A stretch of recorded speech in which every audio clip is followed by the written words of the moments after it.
guys, what happened? Oh my God, now I'm only in one ear again.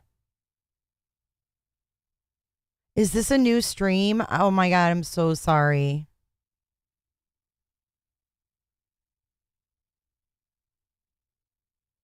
I think it's the glasses. I gotta take them off. Summer's fat ass didn't move. Anne, it's Anne. Anne's like, fire up that doobie, Jay. And then all of a sudden, boom. The computer was like, why are you still clicking me? Well, welcome back, guys. Welcome back to my channel.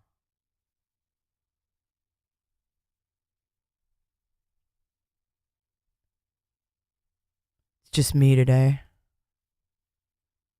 By myself. I don't know why I froze up like that, though. That pisses me off. I know it said oops. Hey, Carrie.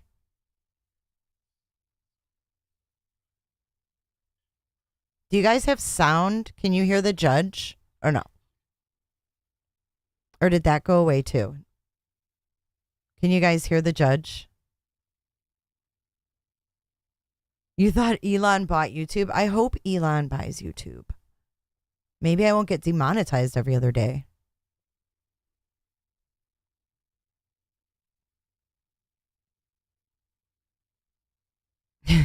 It was Mrs. Kurt. I said Ann Pulley and then I was gone. That's so funny. Okay, I got to add my audio back. It got rid of my audio even.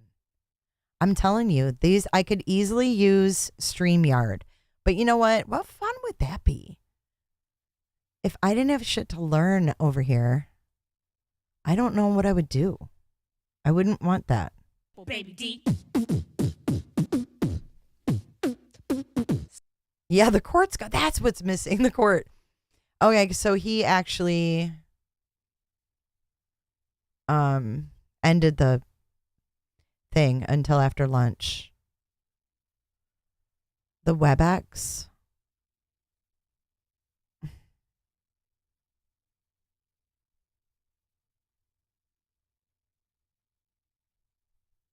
All right, so here, this is, I was trying to show you guys all the different screens. That guy just like picked his nose and tried to play it off because he knew the camera was on him. Okay, so it says Trump has been fingerprinted and he is about to be arraigned. So 2:15 that was supposed to start. These guys just look miserable. I'd be miserable too. In all the years, I've never had that happen when my name was spoken. Well, something new happens every day, doesn't it? And trying to get this little thing down here. I love, though, that you guys watch me learn. Like, that's part of the fun. Is that you guys get to go, like, we go back and sometimes listen to the old streams.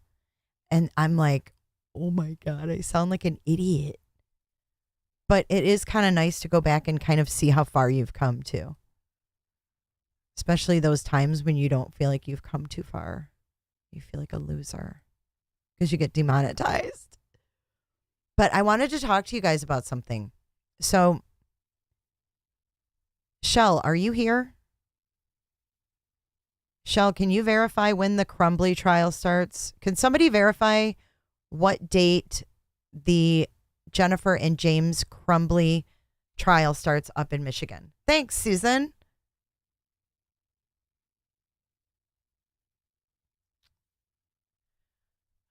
Yeah, unfortunately. Why can't he just get processed and sent home already? I need verification that it's in May before we go on, before I tell you my plan. What was I gonna do?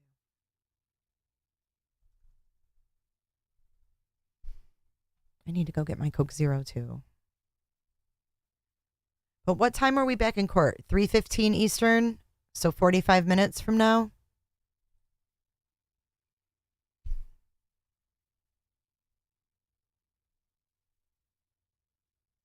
Yeah, he totally ended it.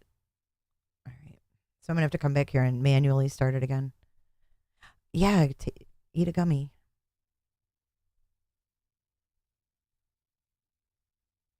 I know, Joe. Like, who would you partner with? You know, that's the thing. Everybody's like so goddamn competitive, backstabbing. You can't trust anybody.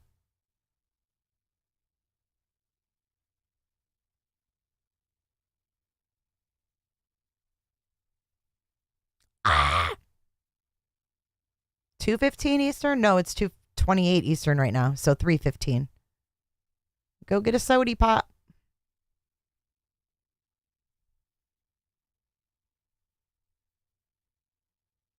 Steamy? What does that mean? What does that mean, Michael? He said you're steamy in glasses.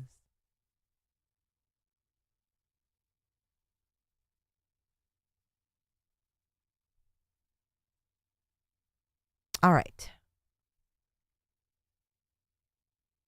Oh, Trump's coming out? All right, let's see.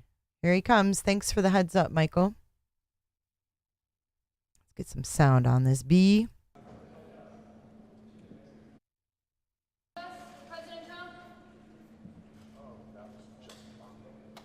That was it? They're all excited. Get him, get him. Oh my God, here he comes, he comes. Gotta get the story. Which one was his attorney? Oh, thanks, Michael.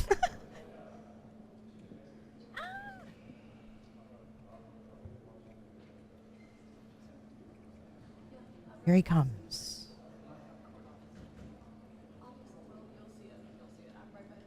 They asked for a hearing on April 12th about attending Ethan's May 15th at 9. Okay. I need your guys' help. Here he comes. Here comes Donald Trump. President Trump, will you come speak to us? President Trump? I'm glad he was quiet because you know what? All of the far leftists were saying, like the MSNBCs and all that, they were like, oh, he's probably going to make a big stink and he's going to make this a big deal and he's going to want to be handcuffed in front of everyone and da da da da da. So I'm glad that he was quiet and kept his head up and just walked straight out. So this is the police station then, and now he's headed to the court.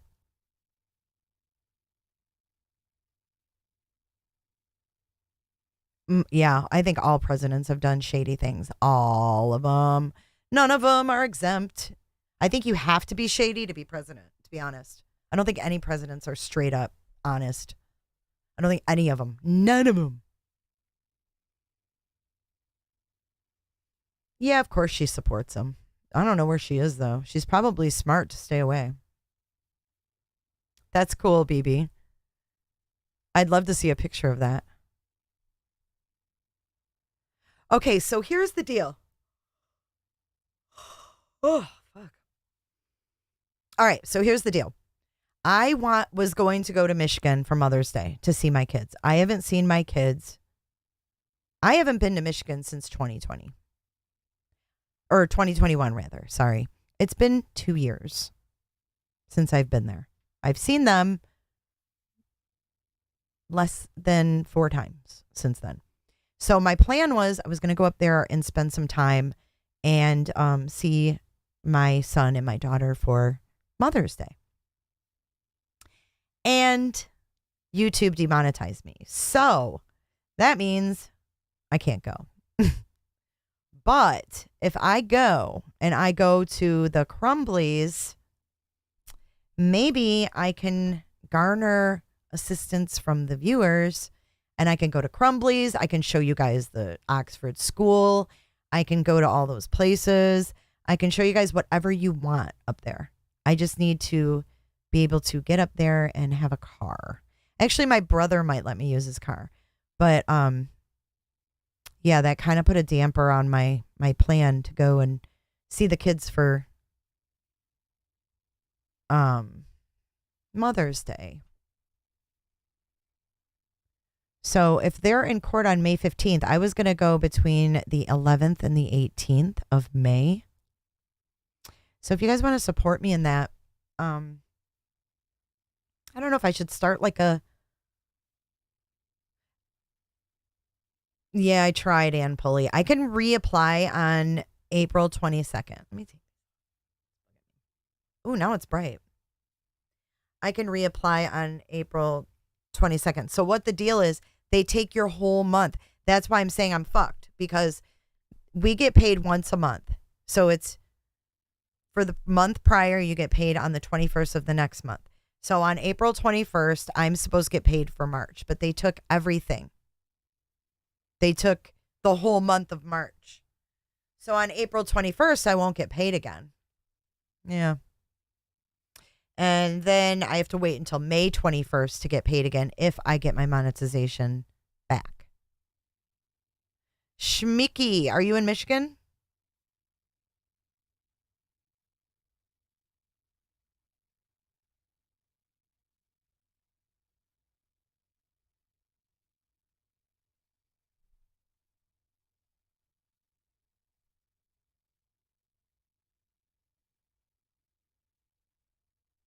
I know. I didn't try to do anything wrong.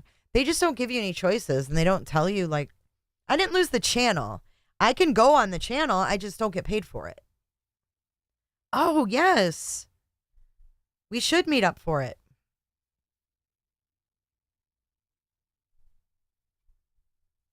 I'm just saying that, well, I didn't get demonetized for being controversial, though. I got demonetized because they said I was using reused content, and their definition of reused content is content that a lot of others are uploading or content with no commentary.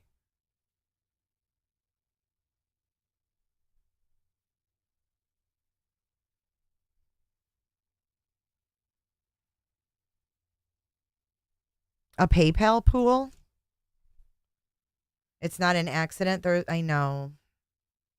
I feel like people turn me in though. Like they bring it to their attention. Are they scratched? Oh, I'm gonna be pissed. Because these are, I don't know. I gotta wash them. They're prescription. I was like, oh no, I'd be really screwed. But yeah, I'm on Rumble, but you don't have true crime people on Rumble. You don't have people looking for news and court cases on Rumble.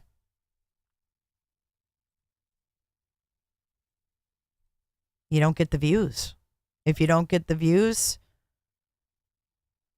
you're screwed. So let me see. What else is going on? Is there any videos you guys want me to play or anything going on? I'm gonna look up this. I'm sorry. Whoops.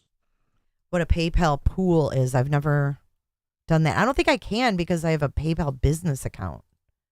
I don't think you can do that. Did I ask them to do that? I just, I don't mind doing the hearing and like showing you guys some places and sites. Because I don't expect people to just donate just because I want to go to Michigan. Like, I don't expect you to pay for my vacation, but I want to give back something in return. And I figured this was something I came up with. Like, that would be a good way to give back to you guys as well. So you're getting something. You know what I'm saying? Okay, let me see here. Create a quick donate link. Oh.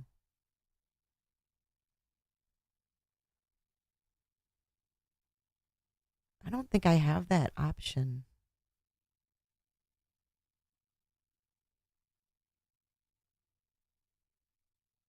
Business tools. Let's see what it says.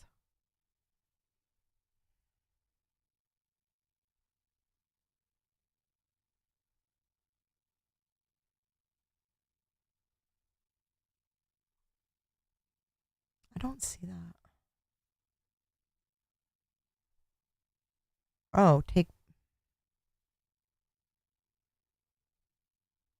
PayPal me. That's the only thing I have is that PayPal me thing. Share listings, invoicing. I don't want to invoice anybody.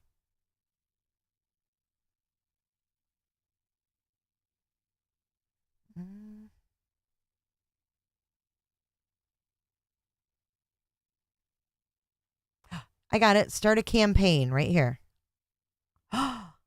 Set up campaign. Bella, what are you doing? Okay, what should I call the campaign? You guys help me. Crystal Smith, who's she? Jay-Z, my birthday's November 11th. 11/11. Hi, Heather.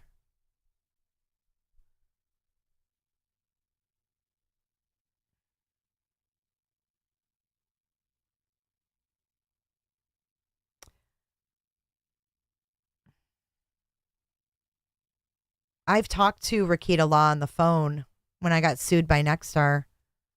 I know, I do have blue eyes.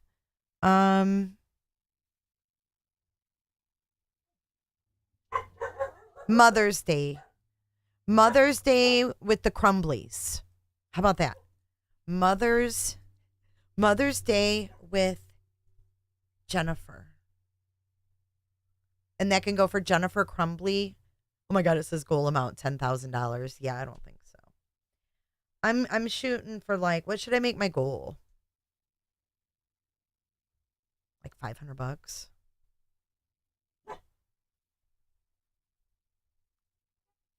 Bella, I'm telling you right now, girl. Any amount. And then I'll just put it where anybody can just put any amount they want.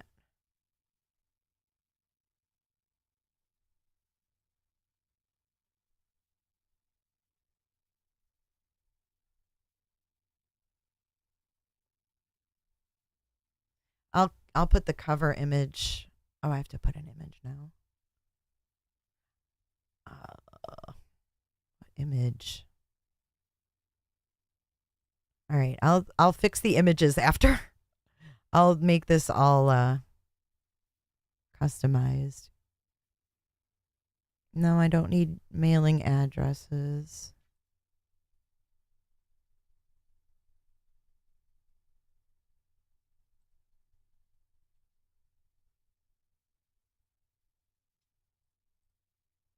Bear with me, guys. I think.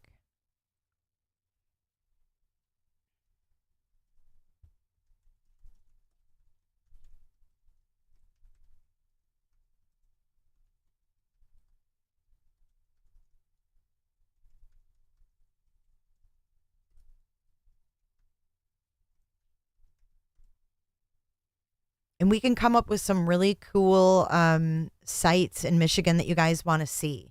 There's a lot of history there. There's a lot of cool stuff. I can tell you guys the story of the Oakland County child killer. We can talk about that. Okay, here's my link. I appreciate you guys. I love coffee is my life. Are you kidding me? Coffee is my life. If I don't have, I always make sure I have Coke Zero and coffee. Those are the two things I make sure I have in my house.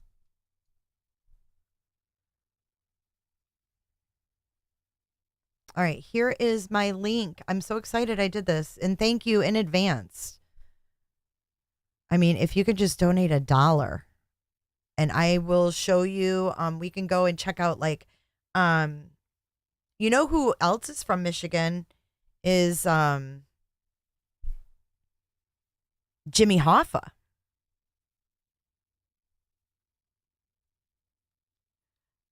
Okay. Really? You're 10 miles out of Detroit, Alley Cat? I wish I knew, Tracy.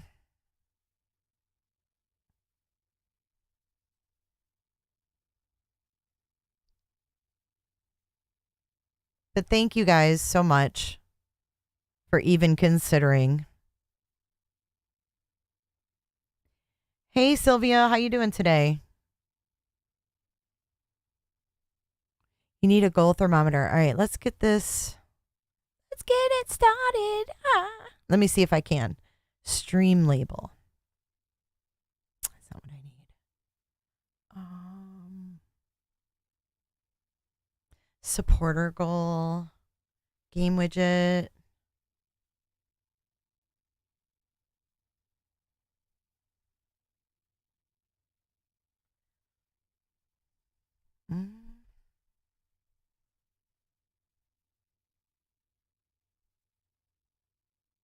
I'm going to have to look into that.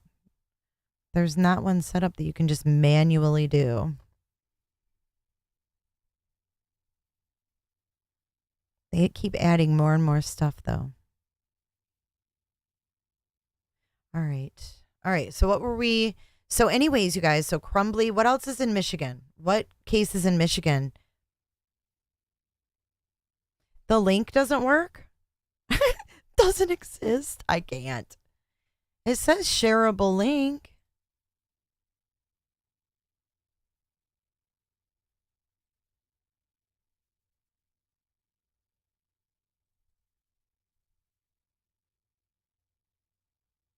It worked for me.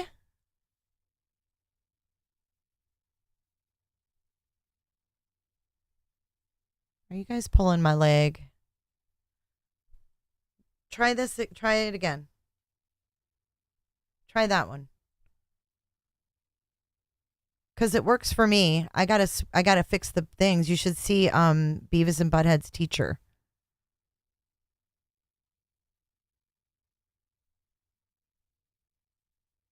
Does it work now? Oh, it works. Okay, yeah, maybe it just... I think it's because it was new.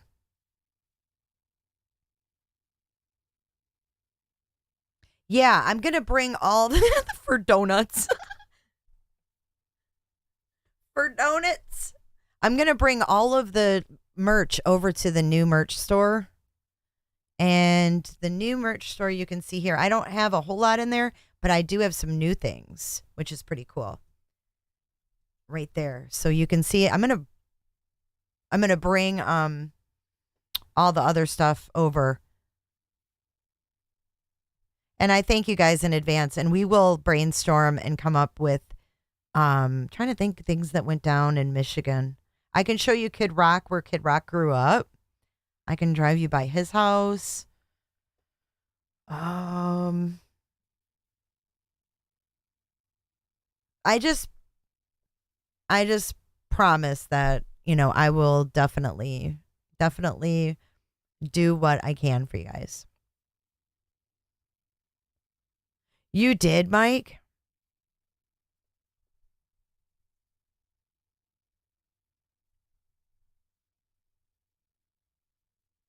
What does he look like in court? Is he pissed? You have to accept the cookies. I know, I hate that. I really do.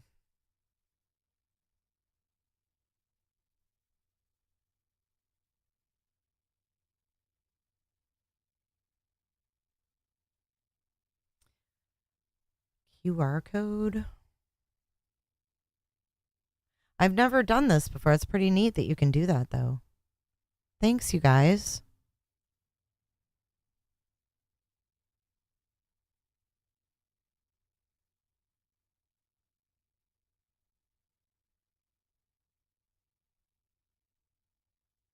All right. So on with that. Are we done with this? Is he done being indicted? But he will be read his rights and fingerprinted. Then agents will take him to a courtroom for his arraignment on what sources tell us will be around 30 charges in this case. Document fraud? Of those charges, exactly what he'll be facing, which counts, we'll know after the arraignment. The entire court process will only take a few minutes, and then the former president says he is headed straight back to Florida, where he will, I could wear a GoPro this evening, discuss the day's events. Wear a GoPro and go down Sleeping Bear Dunes. You live between Warren and Clinton Township in Mount Clemens? In fact, he is scheduled to discuss the My daughter lives in, I'm not going to say on live. Yep, Ted Nugent. So we have a lot of rock and roll stars from Michigan. We've got Eddie Money, Ted Nugent, Kid Rock. Who else? Alice Cooper. We've got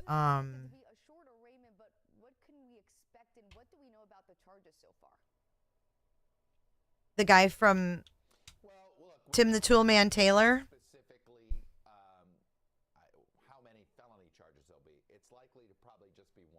Oh, Joe, you're going to Marco Island. My brother and his wife just went there. They visited with me, and then they went down there. And, oh, Motown, yeah. I could show you around downtown Detroit for sure. Oh, nice. Well, congratulations on your upcoming wedding. I used to work in Mount Clemens. I used to work in Clinton Township at 15 and Gratiot. That was where my office was. So, yeah, right there. Oh, thank you, Angie B. Angie, you are so generous. Thank you. How about Ted Nugent's and his Whiplash Bash? I went to a couple of those on New Year's Eve. Is that right, Heather? Well, you can admit it. You just don't have to admit why you were there.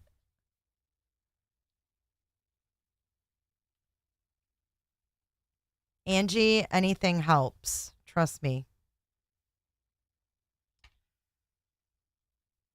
I was so depressed when that happened. I was like, oh my God, am I going to have to like go back to like a real job, like my regular job after 5 years? And I have dreadlocks. And I'm like, oh my God, I can't work my old job with dreadlocks. Ah. Thank you so much, Shell. Well, we'll keep spreading the news and raising awareness on this. Claire area. Claire. That's over on the west side of the state. Mason something Island. I'm not familiar with that. Macin? Is that how it's spelled for sure? No, I just turned off Fox. I had Fox on.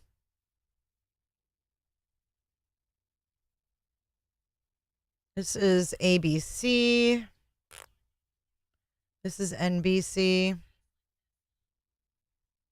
Find Fox.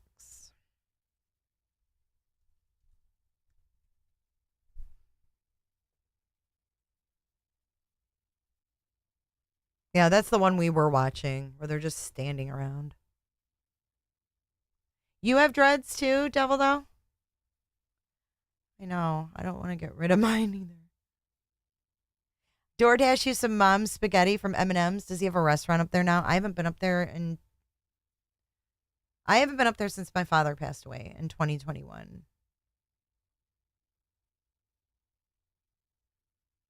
So it'd be nice to go up there for something good. I miss my kids. I miss my kids a lot.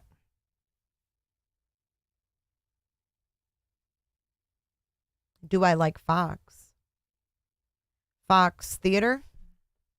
What do you mean, Fox? Oh, Fox News? Yeah, I do. Mm-hmm. Oh, Mackinac Island. Yeah, it's Mackinac. It looks like Mackinac. Mackinac Island. Mm-hmm. Beautiful up there. Did you like it, Mandy? Did you take a horse and carriage ride? And did you eat fudge? And did you have saltwater taffy? And did you ride bikes? Oh, Mandy, you're so cute. So cute going to Mackinac Island. It is beautiful there, though. Let me show you guys a picture.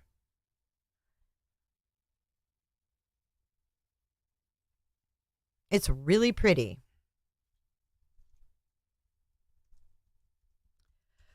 So I'll be staying in Macomb County or Lapeer County, one of the two, when I go up there. So really what I need is a flight, and I need just, like spending money. I just can't believe I'm not going to get paid for the whole month. It's bullshit, man. All right, we'll show you a couple pictures. It's real pretty up at Mackinac Island. This is downtown. This is the town of Mackinac Island. Very touristy, very cute, very clean, and very fun. 34 counts of falsifying records for Trump.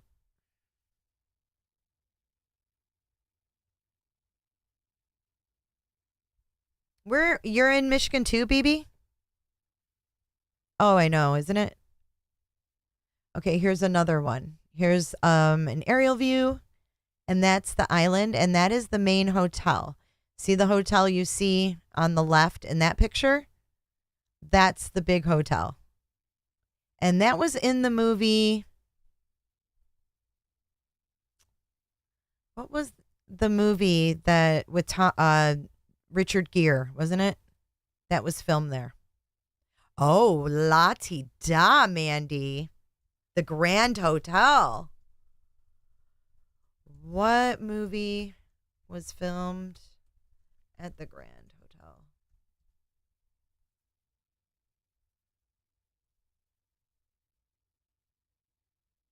A lot of them. Somewhere in Time, though, is the big one. In 1979, Somewhere in Time, featuring Jane Seymour, Christopher Reeve, and Christopher Plummer. Never seen it, but it was filmed there. How about that? Cash me. It wasn't Richard Gere. I was wrong. Cash me at Mackinac Island, Mandy. How about that? Tell me you ate fudge when you were there, though. You got to eat the fucking fudge. Did you go to Mackinac or Frankenmuth? Frankenmuth is a big German, not big, it's a little German town in Michigan.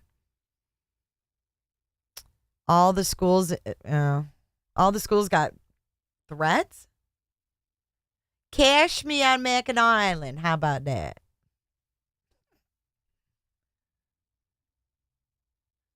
Really, Sylvia? Oh, I'm so sorry about the loss of your brother. I get getting his dread. I do. These are part of me. Like, I know it sounds stupid and people are like, oh, your dreads stink. Like, they like to be mean about it. But they are part of me. Like, literally. If I had to get rid of them, I would be bummed. They're part of me. Hey, Lex. I don't know. We don't really talk politics here. We're kind of middle of the roaders. We kind of like think they're all crooks.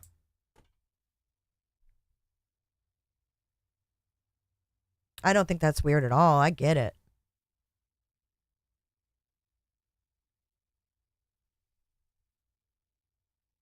Look at Butterball peacocking at 12 o'clock.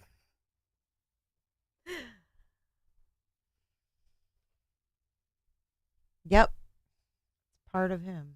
I agree.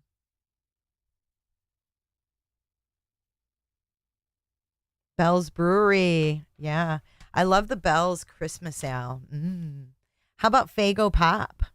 And some Vernors. I'll get some Vernors, some Faygo. We'll go to,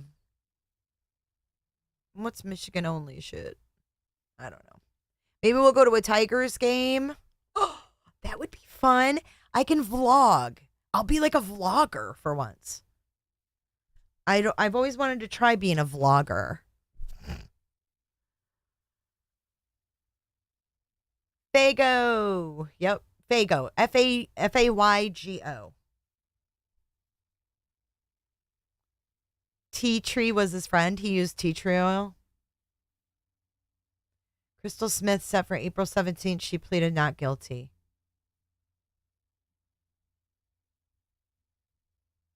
Yeah, that's exactly it, Joe. They're all liars. I'm so glad, Lucia. Good to see you, Lucia. No, Faygo. Would you guys watch me vlog? I would make a desperate attempt at vlogging. I promise. I will do my best.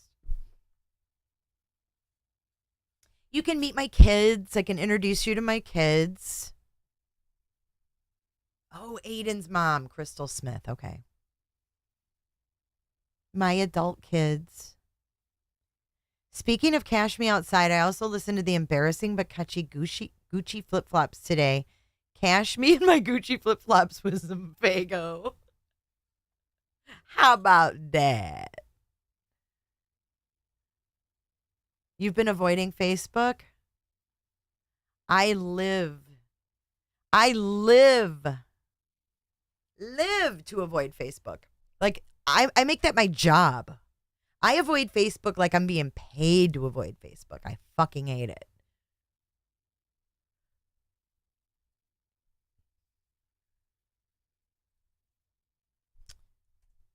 Here is that link again. Thank you.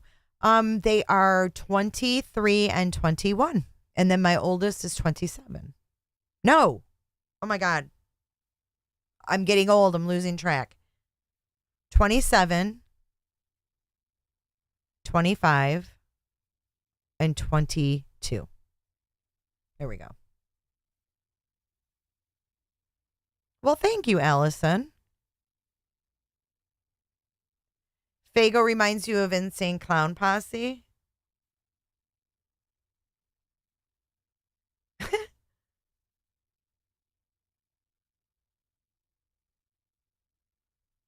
What's Midnight Radio?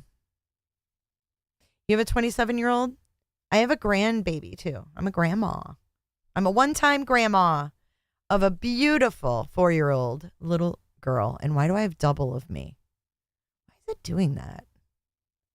Did I ask it to do that?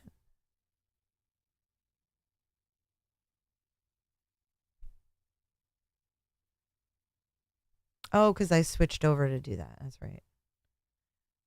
The Trump thing is boring to me. I mean, I know it's history. I wanted to cover it and all, but I'm ready for to hear these phone calls. We got about 15 minutes left.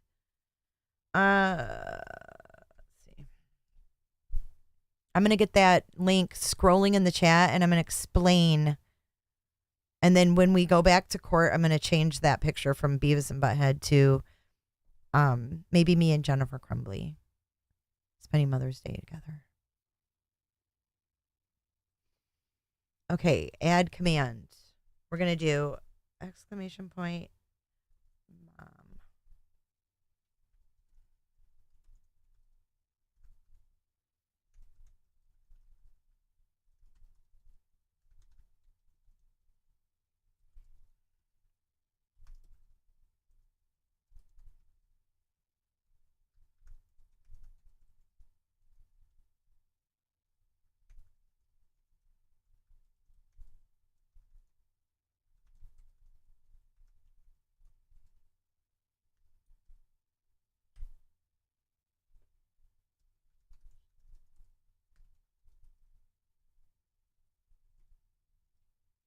And I promise I will make you guys never regret that you helped me get to Michigan.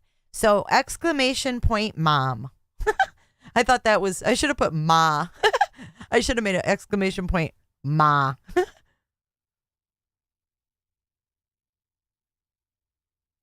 Have I checked PayPal? No, I haven't. I didn't want to sit there and be all rude and be like, oh, I'm watching. But I will. Oh my God, thank you guys so much. Oh. This is amazing. I get to tell my kids I could come.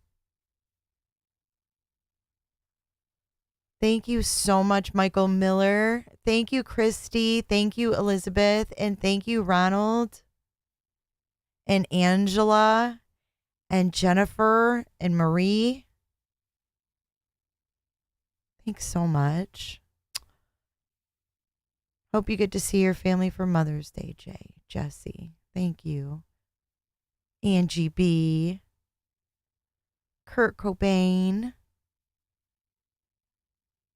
Oh, Michael Miller, you're my friend. We're friends. Thanks, you guys. I'm going to go to Michigan. I'm going to get to go to Michigan. Hot dog. Oh, Coney dogs. We'll go to Coney Island.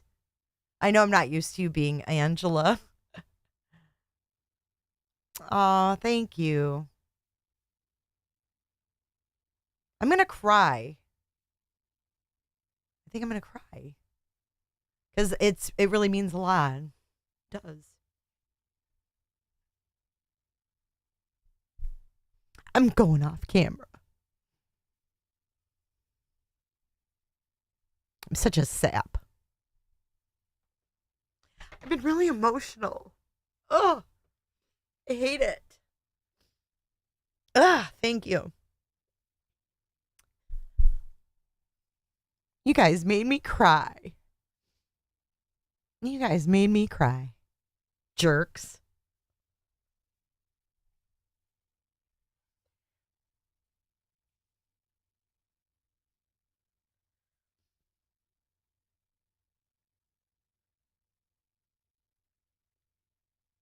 Hey, Texas Gigi.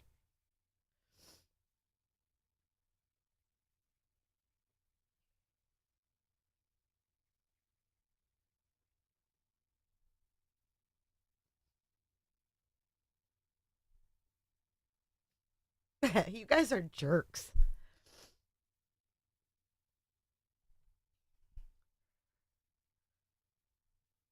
We good?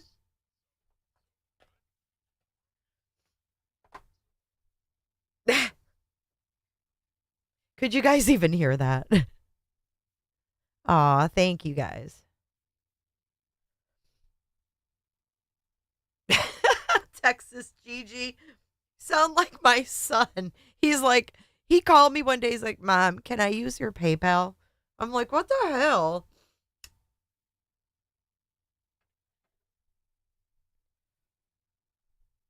Thank you so much, Texas.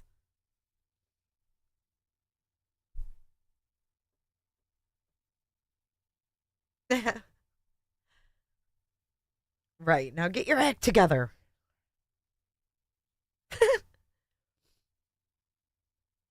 I just keep thinking what I want to say and I cry more. So stop.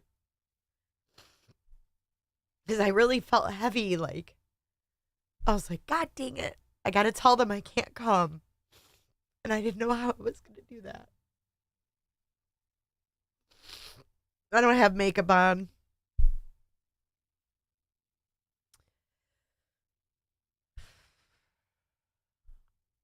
All right.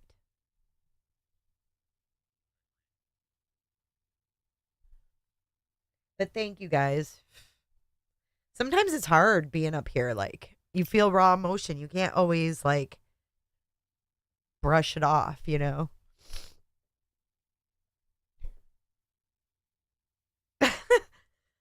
Mandy.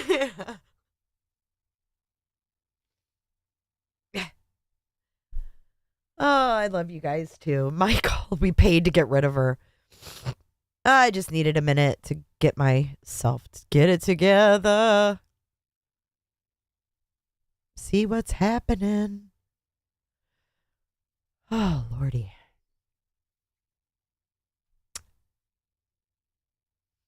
Frog dogs?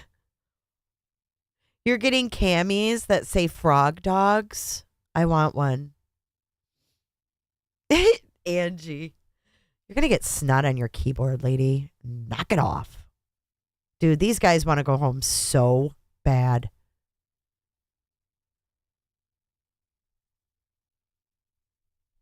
I know. I miss them. I can't wait to get on and see your live every morning. Aw, thanks, fam. I really miss them. I was just like, I don't know how I'm going to tell them that I can't come because of stupid YouTube. You know?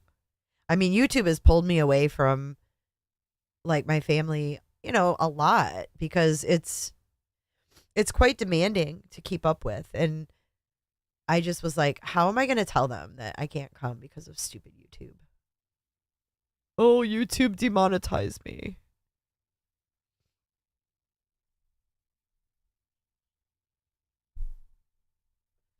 Oh, my audio's muted. Hold on. Baby D.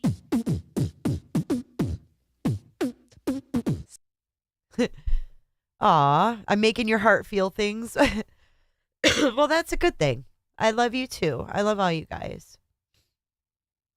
You guys get me. You're my tribe. Hey, Brenda. Miss Brenda. I was so mean to Miss Brenda. Brenda, I'm so glad you forgave me. I called her Boomer Brenda, and that was so bitchy of me. And when I'm wrong, I say I'm wrong, and I'm sorry, Brenda. You're awesome.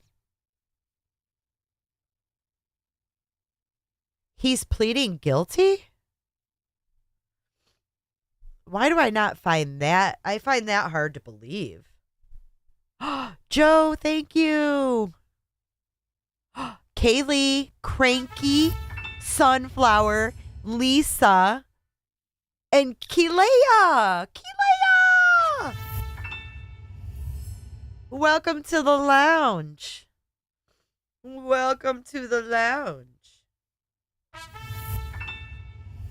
No, I called her a boomer. I thought she came in saying, I can't even remember what it was. Oh, Lisa, that's so exciting. Oh, thank you, Joe. Not guilty. Okay. Thank you, CR. Jesse. Welcome, Jesse.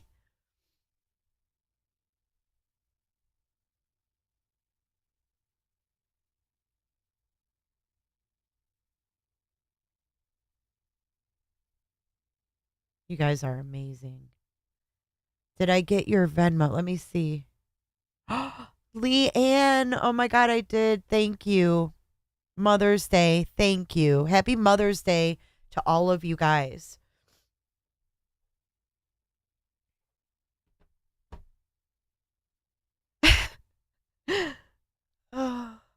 V Slims, you'll get one. It's just really started bothering me really a lot lately. Welcome to all the new members. You guys are awesome. Oh, I know the Baileys. That day is ruined for all their neighbors, too. Their neighbors, everybody in that neighborhood who was affected by the Bailey case. I just feel like,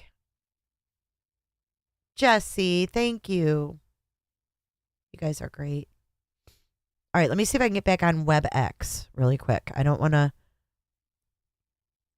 to stray away from that. Thank you so much. You guys are so generous and sweet, kind. I'm actually going to go buy my ticket right now. I can afford my ticket right now, thanks to you.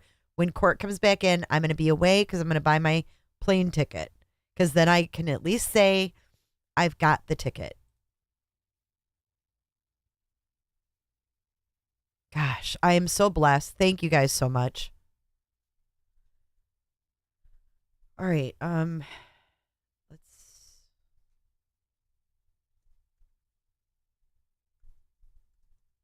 Give me a second. I'm going to try to log back in here. See if the judge has opened it up. Okay. So we're good? We're okay. All right. Okay. Okay. That's okay. Okay. You can still buy the for donuts in the Teespring store. Yep, we are back in court. We don't have camera action yet. But let me get this pulled up for you guys. We'll keep Trump off to the side. Courts never move in high gear, you know. Look at all the cases we watch. Takes forever. Forever and a day. I love you too, Heather. Oh my God, Lucia came in mid-cry. She's like, why is Jay crying? Unleash the lawyers. I think you've got a Ouija board down your pants. You're going to pull that out. I lost my regulators. I got to get that back on there too. I lost all my sound bits. If you guys have any sound bits, you can screen record them on your phone. It doesn't even have to be audio only, just like screen record like a video and screen record like the seconds you want and tell me what it is and put it in Discord and I'll edit it into audio only and I'll put it on the soundboard.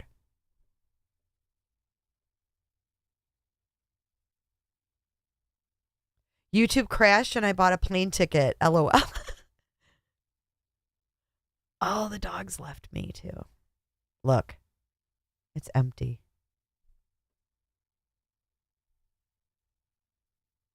Silver, who's the silver fox? The judge? Sylvia, are you hot for the judge? Oh, we've got Little John, though. Okay. What? I'm done crying. I think I cried it all out.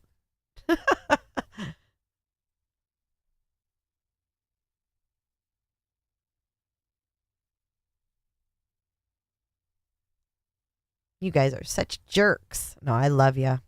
I do. I love y'all. Love y'all to pieces. Y'all are just the best. You're the best chat I've ever seen.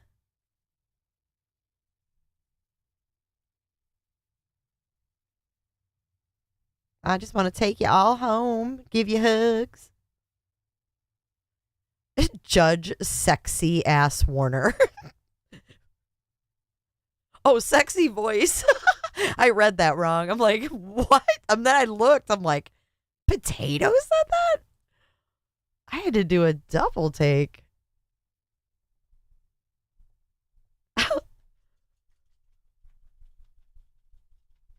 Ooh-wee, that will scare somebody.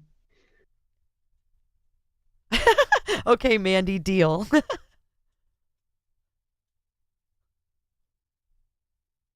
Aw.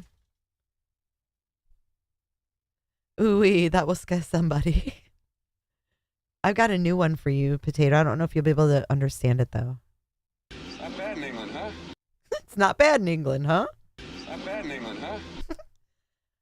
Yeah, we've got 30, what is it, Mike Sanner? 36 counts. You're hot for the blonde cop. Oh my God. Typical. So typical, Michael. I went to school with a Michael Miller. Random fun fact. I went to Romeo High School with a Michael Miller. Michael Miller. I thought it said sexy ass Warner. Aw, thank you, Anns. You know, just being here is totally it means the world. Werner. Sexy ass Werner.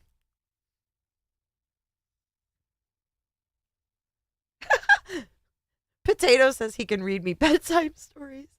You guys are fighting over Werner.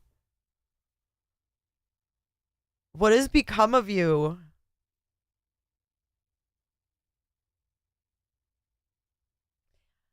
Allison wants to know if you're a Morrissey fan since you're from England. I asked her the same thing about Depeche Mode. And it was a big fat no.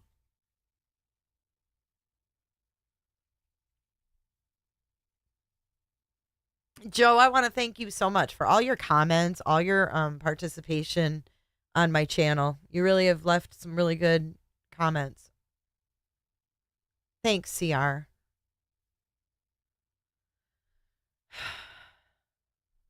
CR? Is inappropriate. I agree. And you know what else is cool is that it'll be nice out when I go up there. It'll be getting nice.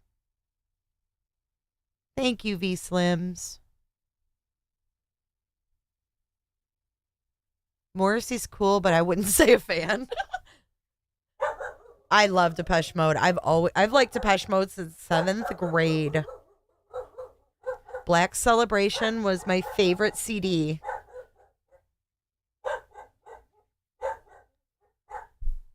BB Mommy has dibs on Judge Newman. Who's Judge Newman?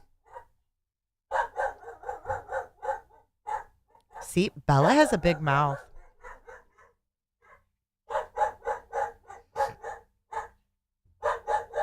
No, she didn't, Lucia. She wasn't pregnant. The cats are all fixed. Oh my gosh. Chill. Come here, Bella.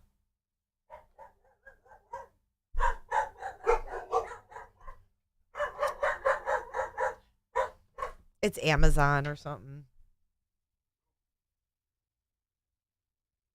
He spent last night reading you bedtime. Oh, she already got him. So yeah, they weren't pregnant at all. They all got fixed.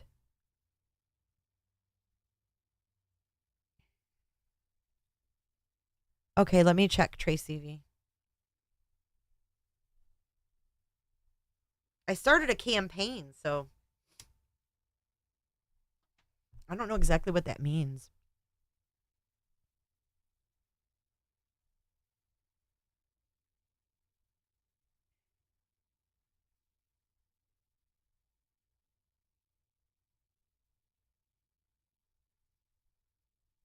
Hang on, I think I have to go. I closed it out, but I have to go into the campaign.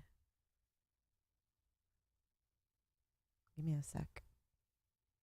It worked. Thank you so much, Tracy. Oh, thank you, Potato. Thank you, Amanda. Thank you, Jennifer. Thank you so much. You guys are so fucking generous.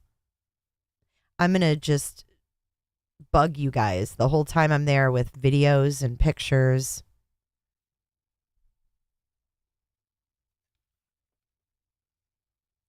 What did Shell say?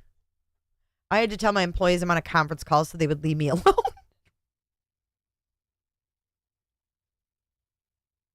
Thank you, Tracy V. Oh, Devil Doll, you're from across the pond as well. Woo-wee, that will scare somebody. I flashed and said, wow. Pretty far out. I thought it was pretty far out.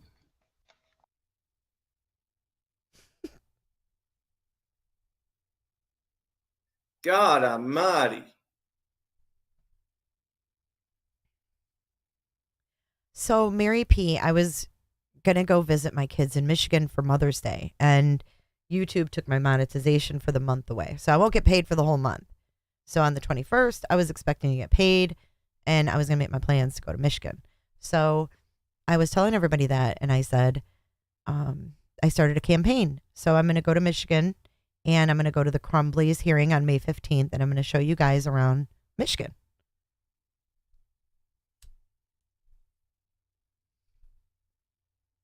Shell's employees are all gathered around.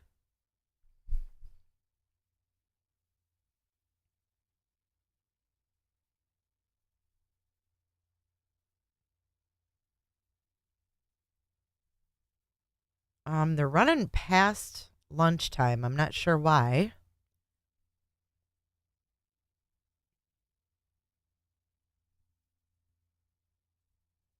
But it's right. Court will call 20 CR 1358. People versus Letecia Stauch. He read my mind. Oh, we're missing the defense mean- lawyers. Whoops. Okay. Oops.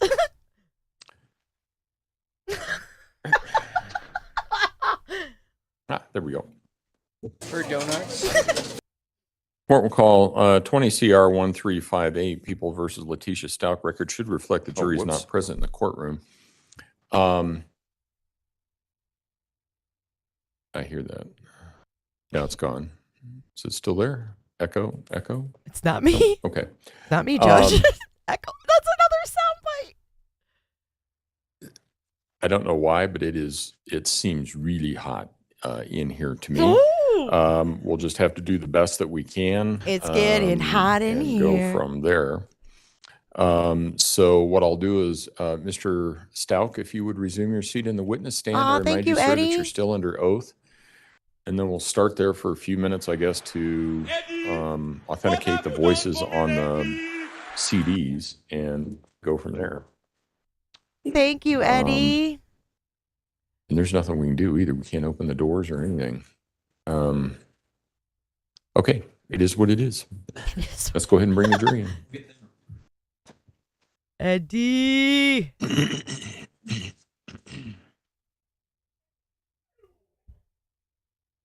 Are you okay, Beck? Yes. Okay. Turn the video on, Judge. Does seem warmer than this morning. A lot warmer than this morning. And It's like a meat locker in my chamber. So This dude kills me. You guys got him all hot and bothered. You can find the regular size, the adult size. I'll be right back, guys.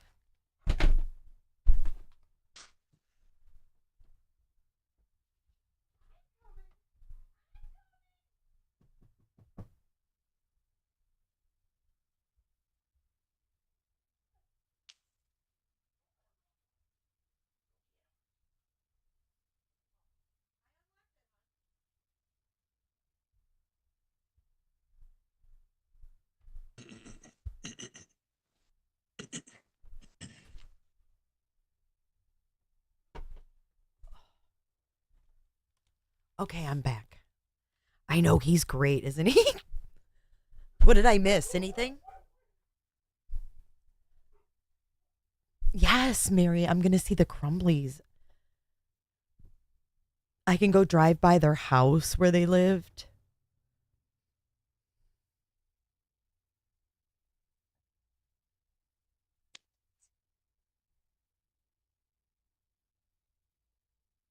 Joe, you're right. We're going to have to rely on independent podcasters to get the truth, for sure. I mean, you see now the media is so pitted against each other, even more so than ever. You know? Oh, there's your judge, guys. all rise for the jury, please. Hubba hubba. These nuts.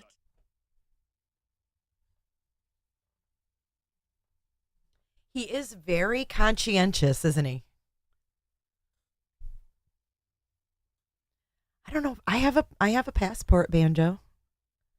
Me and Banjo will sing. Roly poly, daddy's little Betty. Betty's gonna be a man someday. And that song. Thank you. May all be seated. Court will recall 20 CR 1358, People versus Letecia Stauch. Record should reflect the jury has returned to the courtroom. When we took our break, we were getting ready to start listening to some audio recordings of telephone calls. That's where we will resume. All Mr. right. Allen? Telephone call time. I'll see you guys in a little bit. Thank you guys again so much.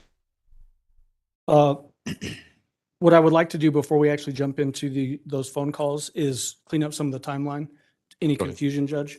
And what I want to start with first is showing the Mr. Stauch, People's Exhibit number 32. May I approach the witness? 32. I'm getting my plane ticket. That was I'm not so one that excited. was, so that's new. That's new. Okay, all right, Yep. go ahead. It's text messages. Okay, I won't tell them. It's my secret. It's our secret, Judge.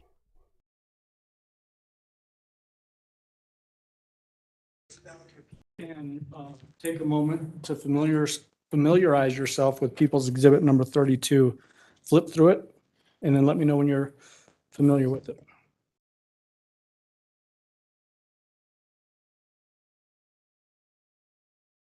Did I ask them to do that?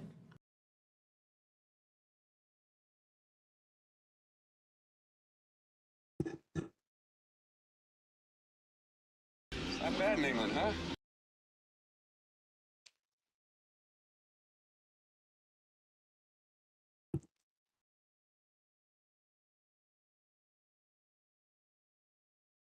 I like it when the judge whispers sweet nothings in my ear. Had a chance to look that through? Yeah, I've looked it through. Kind of thumbed through it. Okay. What is People's Exhibit 32, just generally speaking? Generally speaking, it's multiple text message threads between myself and the defendant. On the outside cover of that binder, does it have sort of a key on it that tells us what we're looking at inside the binder? Yes, sir, it does. Does it have a blue box with your phone number above it? It does. And again, just to remind the jury, what is your phone number? 843-478-6714. And then the other side of that cover sheet, does it have a green box that would signify defendant's text messages? It does. And does it have her phone number also listed there? Yes, sir. What is that phone number? 843-655-7460. And the date range, so you'd have to go to the very first text message in that binder and then look at the very last text message in that binder. The first one, is that on January 26, 2020? Yes, sir. What time? Should have the time on it. I have a timestamp of 12:59:05. And then the very last text message. January 29th at 8:16:48. Say that time again. I'm sorry. It says 8:16:48. So 48 seconds. 48 seconds, yes. Yep. Okay. Are those fair and accurate, basically depictions of your text messages between the defendant and yourself for that timeline, January 26, 2020 through January 29th, 2020? Yes, what I've seen so far, yes, sir. Okay. Your Honor, at this time, I'd move for admission of Peoples 32. Defense? I don't mind if they use this exhibit to refresh his recollection as to time and dates and so forth. I don't think the proper foundation has been laid as far as the admission of the exhibit, as far as where these text messages came from, how they came into being and so forth. I think they'll probably be laid through a different witness later on. I don't have Exhibit 32, so all I know is that they are generally described as text messages. Let me see them. Okay. And that's accurate. I don't have 32, right? No. Okay. What you have is photographs. Oh, that's what I thought. Okay. Assume you want us.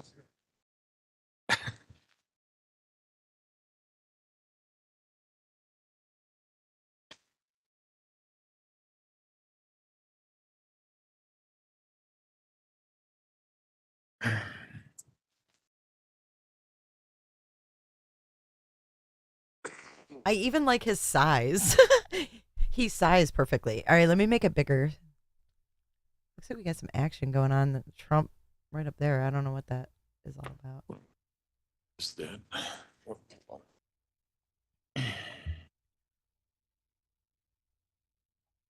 He just muted. Did he say what the hell and then mute? Tell me he didn't.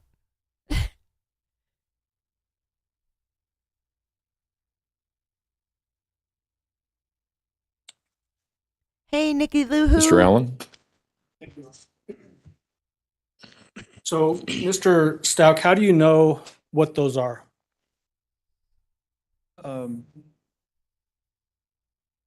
Just some of the ones I've looked at so far come back to my mind of text messages and conversations myself and the defendant had in this general time frame. Did you receive those on your personal cell phone that is signified by the phone number on the front cover of that sheet? Yes, sir. To the best of my recollection, yes, sir.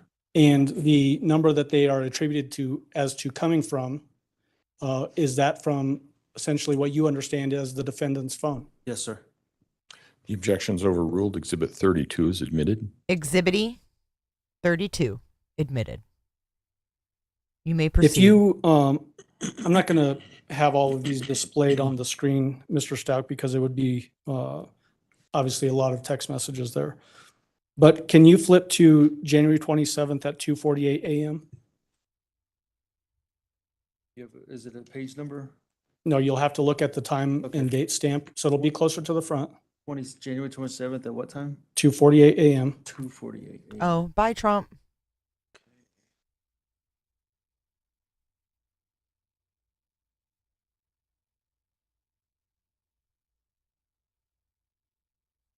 Yes. Do you see a text message from the defendant's phone at 2:48 a.m. on January 27th? Yes, sir. What does that text message say that was sent to you? It says he is in the bathroom again and blood coming out butthole, and he is crying about going to school tomorrow like this. And he is still upset about the candle accident. I told him it's fine and that as long as he was okay, not to worry about something minor we can fix, and let's worry about his stomach hurting.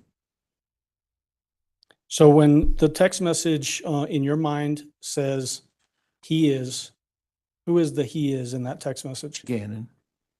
How do you know that? Because I don't know if it's in these text message thread, but we had discussed his that specific stomach incident previously already in this general time frame. Okay. So based on context, you were able to determine that at least from the defendant's phone, is a text saying that Gannon is bleeding out of his butt. Yes. Had that ever occurred before? If there was any, I mean, so he, and I mentioned this previously, he did have a stomach issue where he'd get severely constipated and would have, that'd be too graphic, but have, some large pieces of stool that was hard to pass. And he may have a little bit of blood in the stool or but he would never bleed like a gush or drip or anything like that. It would just be a drop or something associated with that. So nothing serious like this. Okay. Can you find a text at 8:10 a.m. that has a reference to lighting a candle, Gannon lighting a candle? What date, Mr. Allen? Same day. Same day. If I change the day, I'll tell you, but Okay. 8:10 a.m. Thank you. 8:10 a.m.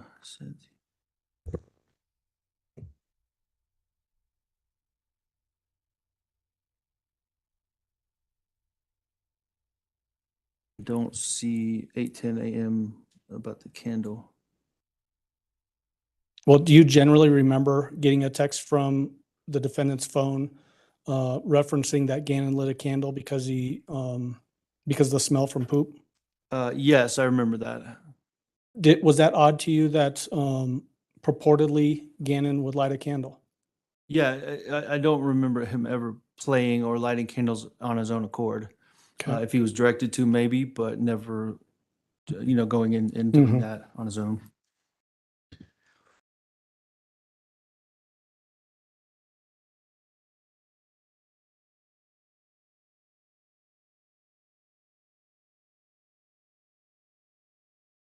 Next thing I want to ask you about is, were you aware from the defendant about the defendant taking Gannon and Lena hiking at Garden of the Gods on the 26th? Sir.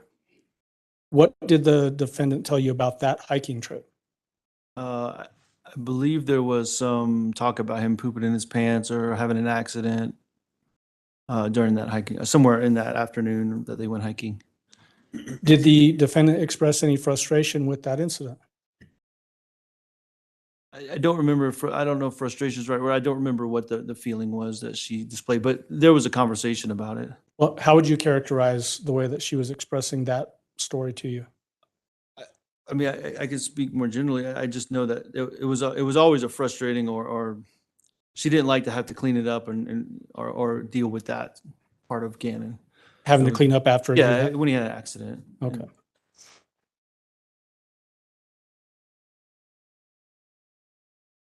And then we already had previously talked about, you got a text message on the 28th in the morning, 2 text messages actually with those pictures of Gannon in bed. From the bedroom, yes, sir. Do you remember that? Absolutely. Okay. When you got back to Colorado from Oklahoma, did you meet with detectives at a Starbucks? Yes, the Starbucks in Fountain, yes, sir. Was that on January 28th, 2020? So Tuesday, yes, sir. It was Tuesday the 28th, yes, sir. Okay. Who was with you when you went to that Starbucks? Myself and the defendant. I mean, and then whatever detectives were there. I don't remember specifically. I think there was 2 or 3, but Okay. As far as our side goes, it was myself and the defendant. The phone that we admitted earlier, Gannon's phone, is that when you gave that phone to the detectives so that they could use it for investigative purposes? I believe so, but I don't remember specifically when I turned it over to them. Okay. What did you tell the detectives at that time? And I'm asking in a general sense. Obviously, you probably don't remember word for word. Yeah, I know we're working through he's missing and what we had done so far, I think, and what I knew about what I had done as far as like calling his friend's parents and, calling his mom and stuff like that. I remember that being a part of it, I think. Also, we had his Nintendo Switch box because he was. So let me stop you there and Okay. we'll get to some of that. Okay. When you said what you had done as a result of he being missing, you're talking about Gannon. Yes, sir. Just for the record again. Were you sitting at the same table as the defendant during that time? We were sitting side by side. Yes, sir. Were you able to hear what she was telling to the detectives? Yes, sir. What did she tell the detectives about Gannon's disappearance? I don't remember specifically, but it was all centered around him being missing or running away, not coming home. That the storyline up to that point. Well, okay. So what we had talked about earlier was that he had gone to a friend's house and had not come home. Right. Yes, sir. Same thing. Yes, sir.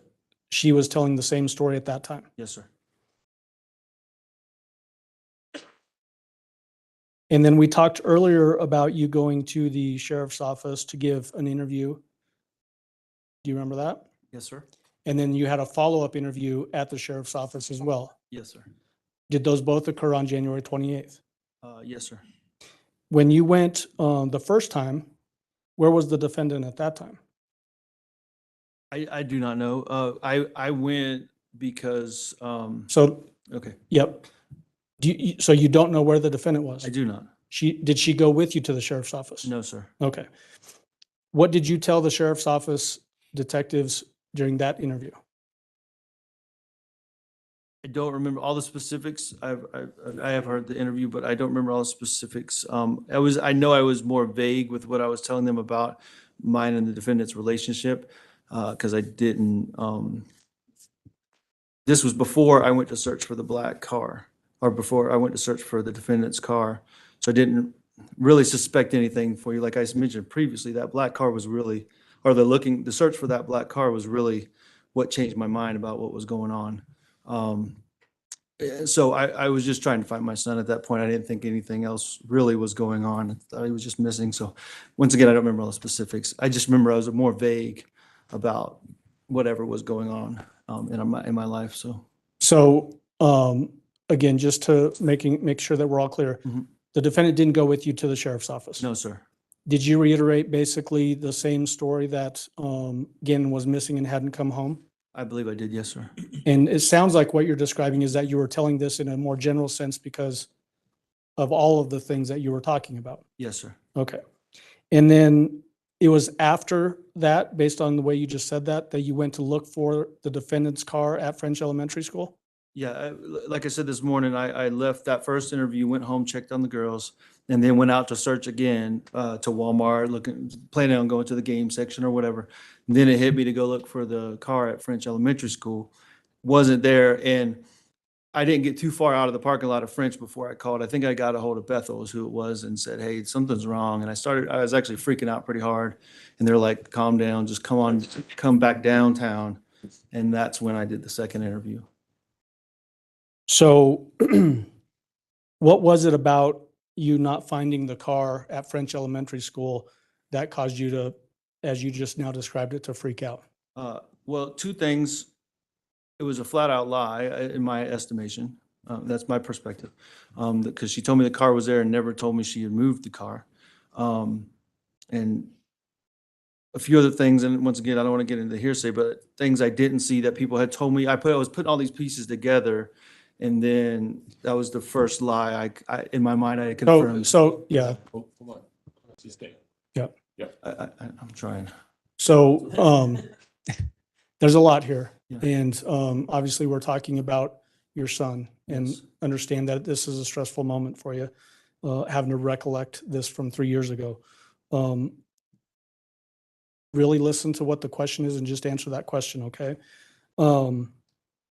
When you went to look for the defendant's car at French Elementary School, did you find it? No. Did that cause you to change your opinion as to, along with other things like you said this morning, as to the nature of Gannon's disappearance? Absolutely, yes, sir. When you went to the sheriff's office that second time, so later in the evening on January 28th, did you specifically tell the detectives what you thought was in the defendant's car based on the information you had? Yeah, I made a statement to them about, they asked me that question and I just replied with what I thought I was going to find in the car. What did you think you were going to find if you found the car? I think my hope was to find Gannon. That was the whole point of searching, was to find Gannon. So you thought Gannon might be in that car? I had no clue, but that's what I said to them. Absolutely. Yes, sir. Okay.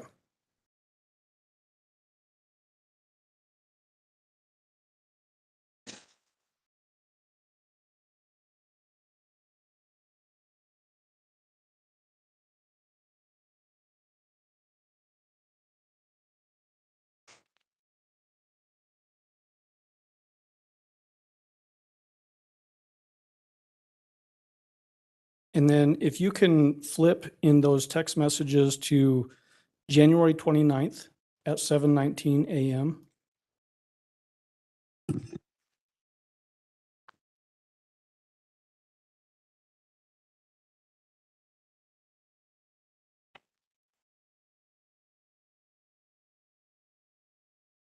Sir, I believe I'm here.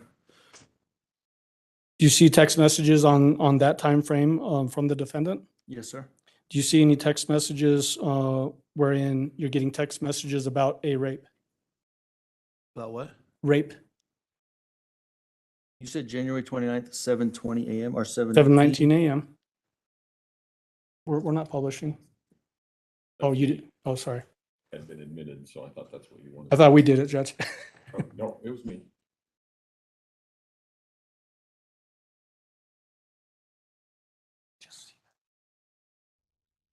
Oh, whoops.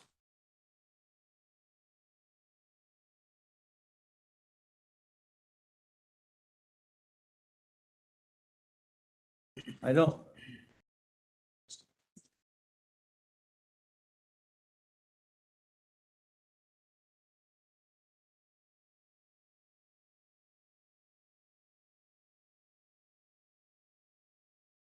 I just booked my trip. Thank you so much. I got my plane And ticket, as always guys. the case with technology, now the screen is black on this computer. Oh, whoops. So while I'm trying to get this computer up, Mr. Stauch, do you remember when it was that you were notified from the defendant about a rape story? I'm not asking you to look at the text message. Yes, absolutely. It's in relation to these texts. She was asking me to come talk to her in the bedroom through the text message. As I stated this morning, I was sleeping on the couch. She was in the bedroom. And then I finally gave in and went in and accepted her request to talk. And that's when she started telling the first rape story. What did she tell you about a rape story? The first story was that, like I said, she had got raped. The person, there was, not just the sexual part, but she had been beat up or whatever. And then Gannon also had been beat up, and he talked about his burns and all that stuff as well. And then Gannon was taken by this person. That it happened in Gannon's bedroom, and that she cleaned up the mess. And I think that was the brunt of the first version of the story.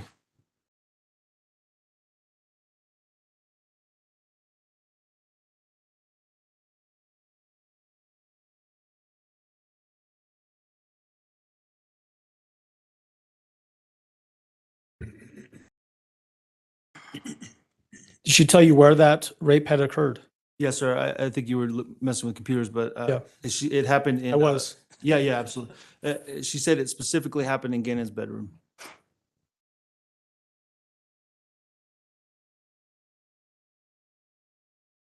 Did you go into the bedroom and talk to her? Yeah, but prior to this first rape story, I No. did, yes. What I'm saying is, you were describing that you were in the living room sleeping on the couch. I think you said that she was inside the bedroom texting you. Yes. Did you go into the bedroom and talk to her? Yes, sir. Prior to her starting the rape story. I see. Okay. Yeah. I got enough computers here. What was her demeanor like when you went into the bedroom? She seemed a little frantic, a little, I mean, that's the best way to put it, just frantic and, but I don't know any way to describe it. It was just kind of all over the place. Well, let me ask freaking you out, this. but- Let me ask you this specifically. Did she appear to be crying? No, sir. What about her voice inflections? What was her voice doing? I mean, it seemed normal, not normal, but it seemed, I mean, she was frantic, like I said, and freaking out. So it was kind of rushed and, she was telling me about how she got raped allegedly, so. What did you do with that information now that you're hearing this for the first time, that there's potentially a rape that had occurred in Gannon's bedroom? So 3 specific things. Well, before those, first I asked her to stay in the room, that I'd be right back. My mom and my sister had slept the night before in Gannon's room. So I immediately went and told them they need to get all their stuff and get out. And I told them very limited. I don't know what all I specifically told them. I just said it's maybe a crime scene now. I think I notified the authorities to some degree. And then I went and got all of the weapons in my house and basically confiscated them and put them in my truck and locked them, made sure I had the key.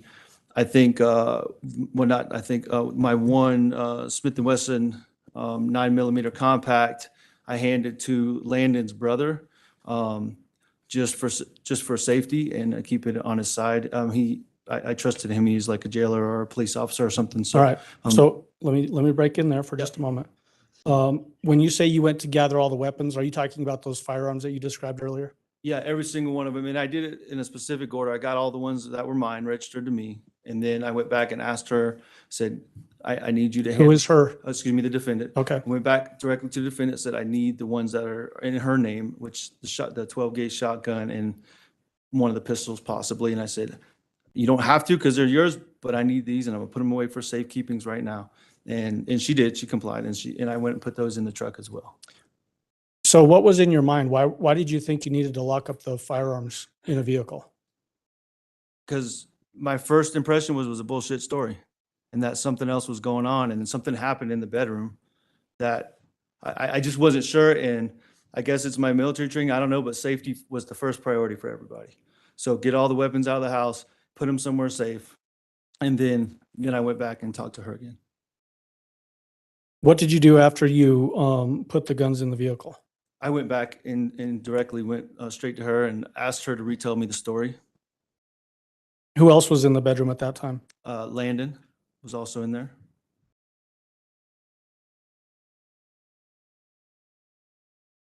Did the defendant at that time give you an impression that Gannon was injured as a result of something happening in the bedroom, along with this rape? Yes. Anything about blood? Yes. What did she say about blood on Gannon? Well, it was involved in the rape and the beatings that they both supposedly took, that there was just blood everywhere, her blood and his blood. Did she say what she had done in regard to that blood? Yes, she said she had cleaned it up. Did she describe any blood on bed sheets? I believe so. I don't want to say specifically yes, but I believe she did. Okay.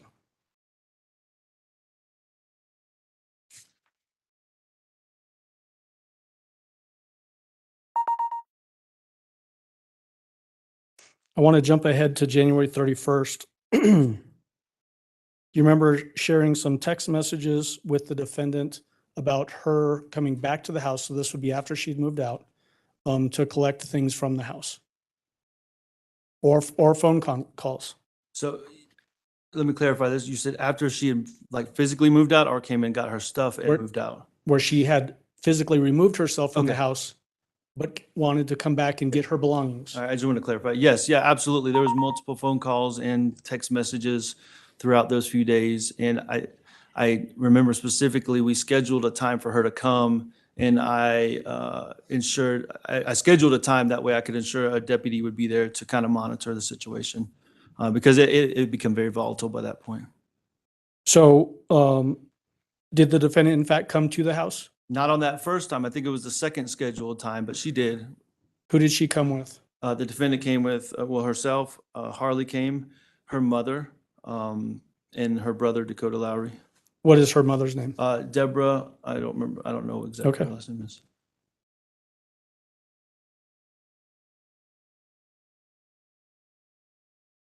And I'm not asking you to tell us anything that Harley said, but how was Harley acting during this time? Very reserved, I think is the best way to put it. And it's like a meat locker in my chamber. As far as people that were already in the house at that time, not talking about who came with the defendant, but who was at the house separate from that group, who was at the house? My brother Les Stauch. I think Landon would have been there, and Veronica, the deputy. Veronica being Landon's aunt, to clarify. Whichever deputy, I think it was Berklich. I'm not 100% sure. I was there, of course. I think my sister Becky would have been there as well. Rebecca Lynn. I think that's it. Where was Lena? Elena as well. Yeah, Elena was there. Thank you. Were you watching what stuff was being carried in and out of the house? I stayed in two main areas. I stayed in the kitchen for a while. So I I did agree. see, when I say traffic, coming up and down the stairs from Harley's room, bringing stuff. And then I went into the bedroom at one point while Tisha was gathering some of her belongings. I'm sorry. And I do remember the deputy followed me in there. He was in there as well the whole time I was in there with Tisha. So, the defendant, excuse me. So that suitcase that we talked about earlier, that green suitcase. Okay. Did you ever see that come out of the house on that day? Okay. No, It sir. is what it is. Did you ever see it come out of the house in relation to this investigation? No, sir.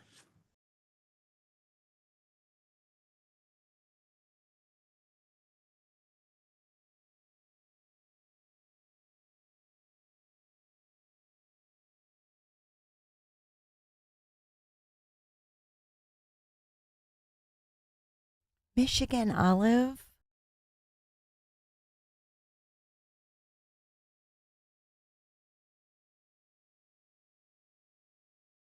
Once she moved her belongings out of the house on January 31st, how would you communicate with the defendant after that? Through text message, there may have been, and I'm speaking in between the period before I started the pretext phone calls. There was text messages and I believe some emails and possibly some phone calls as well. I don't remember specifically, but any version of those three, I think, were in play. What about in-person conversations? I don't believe I ever saw her again after she left until I saw her in the courtroom. Okay. Did, during that particular time frame, so from January 31st until we start into these pretext phone calls, did the statements that the defendant was telling you about what happened again and ever change? Yes, they changed in, yes. In what ways did they change? Different people were accused, something happened again and at different places, I think I'm mixing up some of the pretext stuff too. So I'm trying, I don't know, but yeah, there was different stories told. Okay. So. And so we're going to get into the pretext phone calls, Yeah. obviously, and that we'll actually be able to hear those things. What I'm trying to do is just get into what you're thinking happened based on what you're hearing from the defendant. And so you said that there was different names being mentioned. Mhm. It's a yes or no. Yes. Okay. Do you remember any of those names now? Yeah, I think one of the first ones was Eduardo. Or yeah, some version of that. There was another name, I don't think it came into play until the pretext, the Quincy Brown. I Okay. think that's when that came into play. So let me back up and stop you yeah. there. Eduardo? In relation to the name that you just said, Eduardo. Mhm. That's a yes or no? Yes, yes. What did she tell you about Eduardo? So I'll be honest, I'm having trouble. I think all the different versions are mixing together when they happen. So I don't know. I know there was a story that the defendant told me about, there was a man in the neighborhood, a carpet guy. So let me ask you specifically about that. Please. Did she give you a statement about her allowing a man from the neighborhood that was a construction worker into the house to fix the carpet? I think the story was she gave him the code. But yeah, somehow he got in the house. The question is, did she tell you a story with those sort of details in it? Yes. Okay. Yeah. What was the story that she told you in relation to that? Like I just said, I think it involved in that specific one that she gave him the code of the garage and he came in. I'm kind of at a loss on that, Mike, or Mr. Allen, I'm sorry. You're fine. Yeah.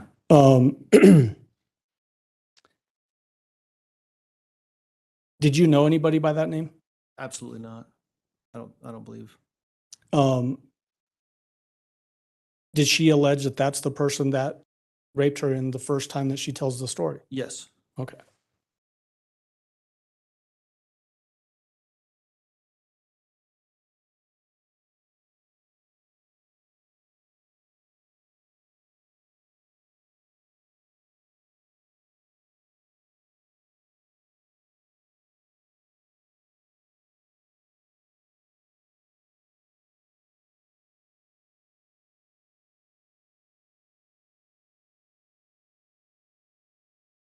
Now I want to jump into these phone calls and we're going to have to reconnect our computer. So just a moment.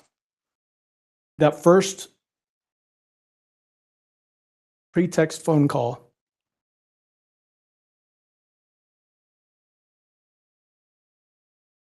which is People's Exhibit number 35, previously admitted.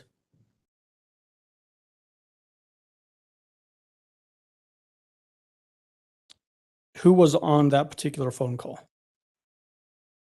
It would have been No, myself. it's not tricky. Yeah, it's Were you myself on and the that? defendant. Yeah. Okay.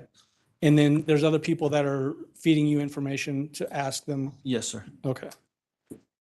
You're at this point, I would ask you permission to publish People's Exhibit 35, this is that longer phone call, an hour and 57 minutes. Okay. Because there's so many, what you'll need to do is when we stop one and begin the other, you'll just have to tell, for purposes of the record, what it is that you're doing. Yeah. And what I intend to do, Judge, is play it for just a second so we can hear voices, have Mr. Stauch identify who those voices are, and then just let it play from that point. All right, that's fine.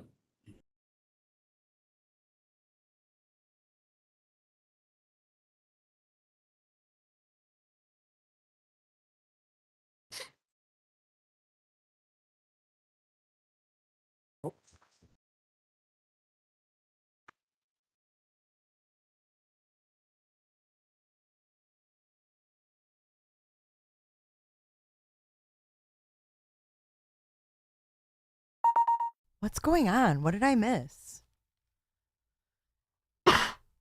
Here, I was getting a Kardashian thing ready for Letecia, and I missed it. What happened?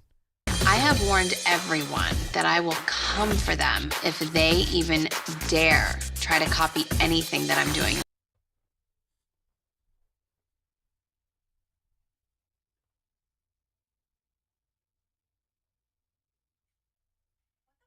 Judge, you would think after COVID, we'd be more adept at our computer skills. It's my fault. All right. We'll have our technological issues, but it's not mine. Glad it's not mine. Oh, whoops.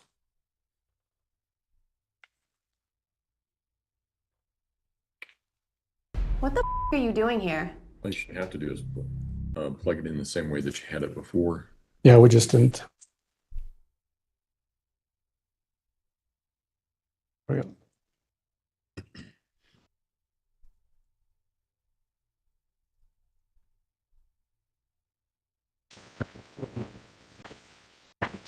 Okay, it is what it is. Okay, Hello? it is what it is. Did he just say Whose voice hello? was that? That was my voice. Okay. Oh my God, whose voice was Keisha? that? It's Duty Ron. He's giving away Christmas memberships. Oh, whoops. That's them, not me. Okay, it is what it is. Hello? Oh my God. Hey. Whose voice is that? That was the defendant's voice. Okay. So, Judge, at this point, we'll just let it play. All right, Mr. Stauch, you can go ahead. Oh, this is the recording. Okay, this is the recording. Got it. I thought I was going crazy too. It's inappropriate. I agree. Why didn't you say anything? I did. I said hello. It's just hard because I have to get service off Wi-Fi. Yeah. So what's up? Oh, I'm so hungry. You still haven't eaten anything? No, Huh? no. Why not? I don't have any money or cards. They have all that. I have all my debit cards, credit cards. Who has all that? They have it from my car. I don't have anything from my car. Oh, you didn't have it with you? I did. I had my purse with me, but they took my purse and they took my Apple Watch and all that. They took everything I had possession on. Why did they do that? I guess the same reason they took everything that was in my book bag and Holly's car. I mean, they even took the dog paperwork and my social security card and my birth certificate. My passport, which is why I can't be at the airline because I have to have a passport. You're not working at the school anymore? I thought you had the early college thing going on. Right. They took my laptop. Then they took my car. So I called them and said, hey, I don't have a way to get to work right now. I'm gonna work on that. I should have my car back in a day or two. I'm still waiting, and I don't have a way to get to work. Sure as I don't have a way to drive to Denver, and I don't have a passport because I have to have my passport and my crew badge to get on DIA. So you still Need to help me get any of it. who's no one, like the police or whatever? Like, I've called the evidence department several times and just been like, can I at least get my can I at least get anything that deals with my everyday life of operating, like my cards, my passport. And then the guy was like, well, why do you need your passport? I said, well, it's required by FAA to have it with you at all times, or you cannot even get to the airport, can't do anything. Yeah, you told me that. I forgot. I'm sorry. So I just want to get my content like that because how am I supposed to work if I don't have any of it? Yeah, I know. Placed on hold. Please wait for your contact to return. Hello.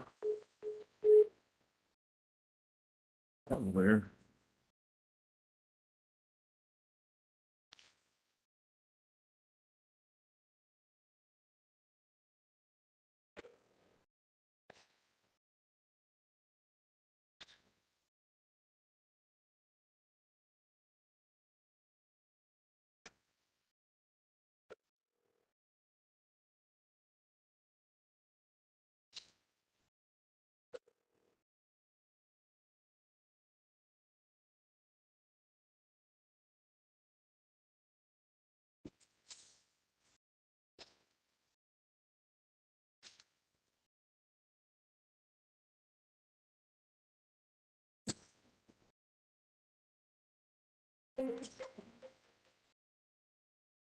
Hello.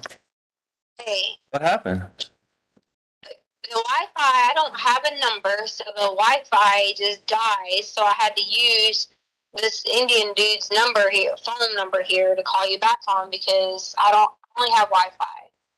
Okay. But anyway, so like, I don't have any of that stuff. So I'm not trying to purposely not go to work, not do anything. I just need help obtaining any of it to even do anything. Well, I'm having trouble too because they still freaking got my truck and my, you know how I have those badges I got to get in? Yeah. I can't freaking get into my secure part of my job, so I can't even do what I'm supposed to be doing either. So it's freaking driving me nuts. So like the people are fussing at Harley because she needs her high school diploma and she needs a report with her ID, social, and high school diploma. And I'm trying to explain to them what's going on. Yeah. I'm like, I just can't get any help because she's supposed to be there every week on base doing stuff. She leaves in 28 days. For basic. Yeah. Yeah. So did anything ever happen with that job? That new MOS? Yeah, the guy wants to talk to her about it. That's why he told her, he said to come in, but we didn't have a way, so we explained that to him. So we didn't have a way. We don't have a way to get on base because they have IDs. They have everything. It's in the book bags, everything. Okay. What were you talking? What is C? What was that thing you said you called? I just popped in my head. CIB or something? Yeah, you guys, I'm trying to talk to you about like help, and I'm not downing or talking about anyone, but they don't need to be the lead agency if they're not going to lead. So the Colorado Bureau of Investigations can even look at it from a different approach. So I called the Colorado Bureau of Investigations and I talked to someone and they're going to call me back. What did you tell them? I didn't say anything bad about anyone. I just said there's a lot of key things that they're choosing to leave out. And I said, it's becoming a witch hunt after one person. I said, when they're barking up the wrong tree and they're not even following what credible things that I've told them. Well, like they want tips from the public, but the public was not there. Well, what credible things have you told them? That's what in our emails I'm trying to, and I know you said you were waiting to talk to me and everything, but what is it that you've told them? Because I know we had some, uncertainty about some of the things initially, and that's fine. But like, what is it that you told them that they're not looking at? What is the? Can you walk me through it? I know I asked you for that timeline. Hold on a second. I can't breathe. Give me 1 second. Take your time. Just try to get some deep breaths. I'm just trying to put the window down on this stupid thing because it's hot. And like I'm having to like run into people I don't even freaking know. They could be mad killers and shit to be like, hey, can I use your phone? Hey, can I sit in your car for a minute? Hey, do you think I could drive your car to the store? I know I'm starting to feel some heat too. Like I told you when I went to Bass Pro Shop last night, I wanted to get some clothes, but I was trying to hope to run into you on the north end, like you said you were out there, but Yeah. Well, like I said, I was just trying to hope to bump into you or something, but I feel like I'm having to hide now. That's why I went and got some redneck clothes, like the clothes that you don't like, because all those nice clothes I have at the house that you got me, I would just stick out like a sore thumb, and I'm just trying to hide too. I don't know how long you got, but I just wanted to start with you for Saturday what I have. Okay. Listen, I scooted away for lunch, so probably hour and a half, so we got plenty of time. All right. What do you mean scooted away from lunch? You don't have a car? Yeah, I got a rental car. Uncle Jeff helped me out with a rental car, but I just had to get away from all them people, like I've been telling you. It's just crazy. So You stand by yourself? Me and Uncle Jeff. Okay, so your Uncle Jeff is there with you. Yeah, Okay. it's been like me with my family members the whole time. So how long can your Uncle Jeff stay? I have no clue. It's people have been kind of jumping in and out, but I just didn't want you to be by yourself because I've been trying to be with you because I don't think that you should be by yourself with them because it's a bunch of vultures. That's all. yeah, I'm not. I'm starting to slowly see that. So, but yeah, let's just do this timeline because I want to hear your timeline so I can try to make sense of it. Saturday, okay. You said you wouldn't question, you would just listen. Saturday. Hold on, Tisha. Saturday, what do you mean Saturday? Like right before me and Mama left. Saturday. After you left. Okay, gotcha. Okay.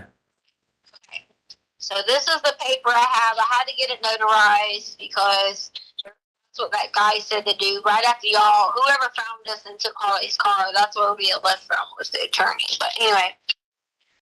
All right. So I'm gonna just go through certain things. I'm not gonna read it verbatim how he did it because it would be more of like in law terms. But key one, Albert and his mom left for Denver. We put DEN in there. Around the house, cleaned up. G helped with stuff. Helped me get stuff out of his car. Gannon's always barefooted because that was something that he asked me. Even taking the trash out, things like that. He took the trash out. He stepped on something in the garage.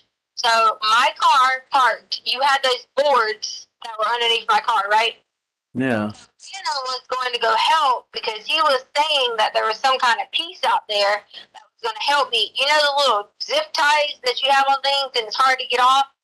Yeah. So he knew where something was at to go pop this off. So he was going to go get it because I had bought them some things from the clearance store.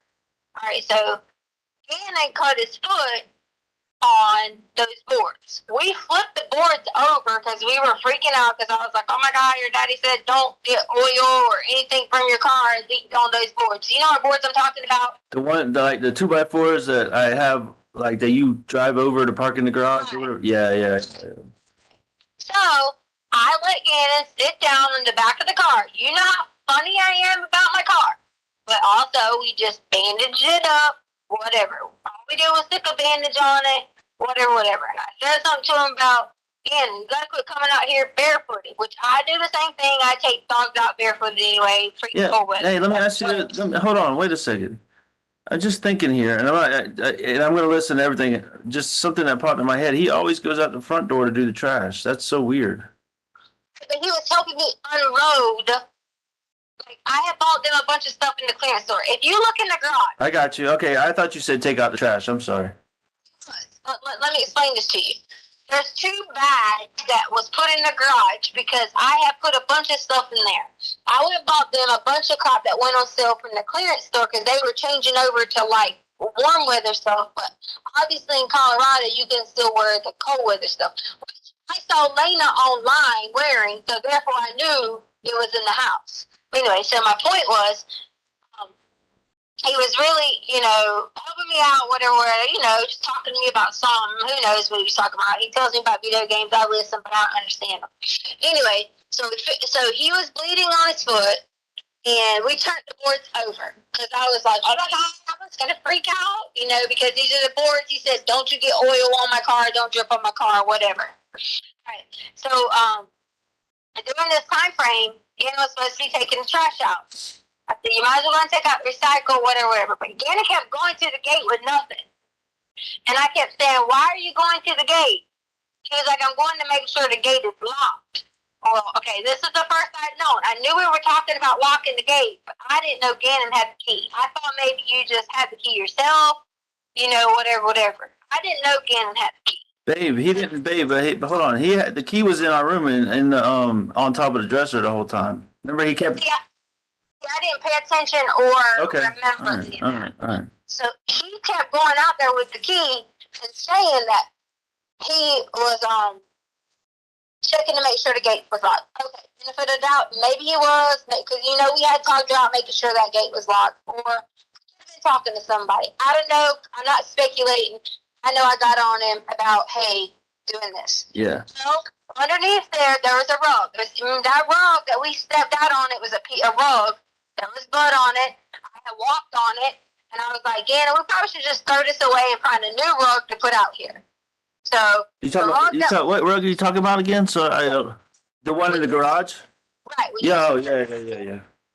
When you step down, there was a rug. I said, we probably should just throw this away. I said, because we can always just get another piece or another rug, or I'll go to Dollar Tree and get a rug, whatever. I got you.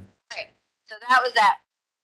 Okay, so then on the next section, it says, I replaced rug, blah, blah, blah. Okay, yep, bam. All right. And then it says, we came in the house, and he immediately ran downstairs to the room. So then I kept going down there, because his door was locked. He said he was keeping Lena out, which, again, I didn't question, because they always get where 1 minute they want to play with each other, next minute they're like, get out. Okay? So then I sat on the sofa to put on the Peloton shoes because I was going to ride the bike again because my friends had said they were going to redo a later time that we could do the bike. Gannon kept coming in there saying, are you going to stay here? Are you going to stay down here? Are you going to stay down here? So I took it as if he was like excited I was going to stay down there and, just be able to run around and do whatever. But then I had to go upstairs and help Lena, yada, yada, yada. So I got on my statement, it says I was back and forth, but came back when I heard a loud noise. So there was a loud noise that happened downstairs. So, of course, I run back downstairs and realized, or so I thought, was a box or something fell over in the storage room. Sounded like something was really loud in the storage room, but I assumed that it was a box. Gannon had his door locked, so I knocked on the door. Of course, I'm like, hello, because I hear a loud noise. And so he opened and said I couldn't come in. And I was laughing. I'm like, why? And he told me he was doing something. I don't remember what he told me he was building. I'm sure it was something about the Toy Cons or Joy Cons or whatever. I didn't think anything of it. Just, okay, he's building something, whatever. But there was a loud noise, and he was in his room. So then, he said his stomach started hurting a little bit or whatever, so I told him to come upstairs. I had some special ice cream. I had those Pedialyte pops. I had already went and bought them because I thought, this time of year, this is when I got the cold last year, I'll take them. So I let him take the Pedialyte pops or whatever, and he took some Miralax. So that was a normal day for Saturday. Like, you were already, going on. You probably already got the plane. We all laid down, yada, yada, yada, right? Right. We're about Saturday. Yeah. Christopher. Sunday, all right? Sunday, we talked to you in the morning. Remember I told you, I sent you a few messages, and I was like, hey, we might go on a hike, whatever. Everyone's going to get dressed, Then suddenly we saw the news about Kobe Bryant. So then, of course, that delayed it because I'm sitting on the sofa crying, trying to figure out, like, oh my gosh, Kobe died. Is this true? Remember I messaged you. We talked back and forth about it, whatever. Yeah, I had just gotten to the airport at Lawton when you told me that. Right. So Gannon hadn't talked at all. I mean, Gannon didn't know who Kobe was, or maybe he knew from like hearing it, but didn't really know who Kobe was. He just noticed that I was sitting there like crying, like, oh my God, you know, like upset, and we were sitting there talking about it. So I was telling him that, hey, you know, Kobe has a lot of daughters. He only had sisters. You know, Gannon went over the whole like. I don't want you thinking this is irrelevant because I want you to think of anything that I say that might have triggered something. Yeah, right. I'm listening very closely. So then we were talking about the daughters, and I was like, yeah, he always wanted a boy, but he never could have a boy. He had daughters, blah, blah. So then I let him in on a little secret, which I already told you over email what it was. Okay, I don't need to say it again. You already know. So me and him were talking about that. He was kind of like, really? And I told him, I said, yeah, you know, like I lost a lot of babies. I said, it was kind of hard. I said, you want one thing and it don't ever happen. You know, I felt like I was in a situation to talk again about this because we're over here upset crying about Kobe. And so I was like, I'm telling you because I know that you'll be able to pray and keep a secret. And we were like, you know, kind of being silly about, oh, this is a secret we have between each other. We'll tell Daddy, you know, yada, yada, yada. So we sat there and talked about that for a little bit. So then Holly got called into work. So I was like, crap. We had everything packed, ready to go on a hike, had the Getty, had everything. We were going to plan on staying for a while and then go get dinner. Well, she got called on a hike. So we decided to take 2 hikes. So this is where all this confusion comes with hike, Harley went, hike, Harley not went. So we took the dogs on a hike through the trails in Morrison Ranch. So if you leave out of our neighborhood, go out to the side, go up to the little whatever, you could take the dogs on a trail, come back, yada, yada. So that's what we did first. Came back. Gannon had his water pack. I'm sure you saw the pictures online from Garden of God that some other creeper people took. He had his water pack on his back or whatever, so we got ready for round 2. So hike 2 was Garden of the Gods. So then it says, Garden of the Gods was our hike 2. We went about 2 miles in, lots of talking about things. G asked me, did I know any of his mommy's friends from Coastal? It was a random thought process. So I just figured he was trying to be curious about it. I said, and did I remember Brian? And we laughed about some new friend named Mike, too. So we were just having this conversation about whoever these people were. And I was like, I don't know anybody named Brian. And I don't know anybody named Mike, too. I guess a new Mike or whatever. All right, so Gannon's stomach hurt, and he was, Gannon's stomach hurt. And most of the night he had a stomach ache, and he tried to lay down and poop and stuff like that. So during this time, I'm messaging you, which you're probably tired, jet lag, whatever. Like, hey, Gannon's stomach's hurting, yada, yada, yada. Right. If it happened regularly, you know he would get, you know, whatever. So that's when he asked me about the bath salts. Still, hadn't talked to you about it yet, didn't know whatever. He took a bath, and then I gave him a bath bomb because I thought maybe he just wants to be clean. You know, whatever. Bath bomb. I didn't know any of that stuff. So then, next section. Alright, so then the next section was, I don't remember exactly who took the bath first, but everybody had their baths. Everybody was doing their own thing. Gannon was like going back in his room. I said, okay. So then here's my next note. All right, Albert had grounded Gannon from the switch. I understand it. He said he was still grounded, but he could get off, you know, the next day. He'd been in his room most of the night. I knocked on the door. He said he was playing with Grayson. I ain't never heard of fucking Grayson before in my life. So again. Grayson? He said Grayson? He said Grayson. Okay. So in my mind, I thought, who the hell's Grayson? But I didn't see anybody in the room. Obviously, I weren't like looking under beds or anything like that. Honestly, I thought, does kids at 11 still have imaginary friends? Or are they talking? Is he talking to somebody online because he's not supposed to have, you know, like technology? Yeah, right. I said right, yeah. Giving them benefit of the doubt, I didn't say anything else. I just said, oh yeah, okay, cool. So Grace and I said hi. I laughed it off, went off about business, didn't see anything. So later on, I don't know the exact approximate time, but I saw he was on the sofa. And I was like talking to him. I was like, oh, you want to sleep out here tonight? Or what, downstairs sofa? Yeah. Yeah, I got you. Okay. I'm like talking to him about tonight, whatever. He told me that his Uncle Matt was going to visit. Okay, so I don't know who the hell Uncle Matt is. So I was just sitting there like, okay, that's when it dawned into me that he had to be talking to someone on something, because Grayson, I have no clue who it is. Matt, I have no clue who he is. Then I was like, this can't be characters in some game, because it didn't sound like some game characters. I don't know Uncle Matt, and I don't know Grayson. So he was talking about his Uncle Matt was going to visit, and I thought, okay. You know, again, trying to be sensitive to the fact that I know that he probably has friends, family on the other part of the country that maybe he was missing or whatever. So it says, so again, I was like, boy, yeah, so again, that's my statement. So again, I was like, boy, you need to stay off that TikTok. You're being silly. Because I already told him he needs to stay off the TikTok. He was being silly. All right, so I went upstairs. He was on the sofa to watch TV. I told him I'd come back later with him because he wanted to watch something on the show, but I had to get Lena ready, and I promised him I would let him stay up 30 minutes later. I said, you know, I was upstairs, getting Lena ready for bed, yada, yada, yada. Well, then, out of nowhere, the alarm is going off. It didn't start with anything other than the alarm. Lena had laid down. I had went in the room. I was sitting there with the dogs. I don't remember exactly what I was doing, but I was doing something on Roku.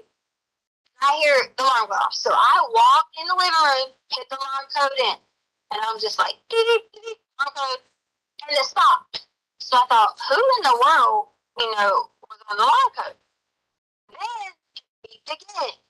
It kept going. And then it started fire. It was yelling loud, fire, fire, fire, fire.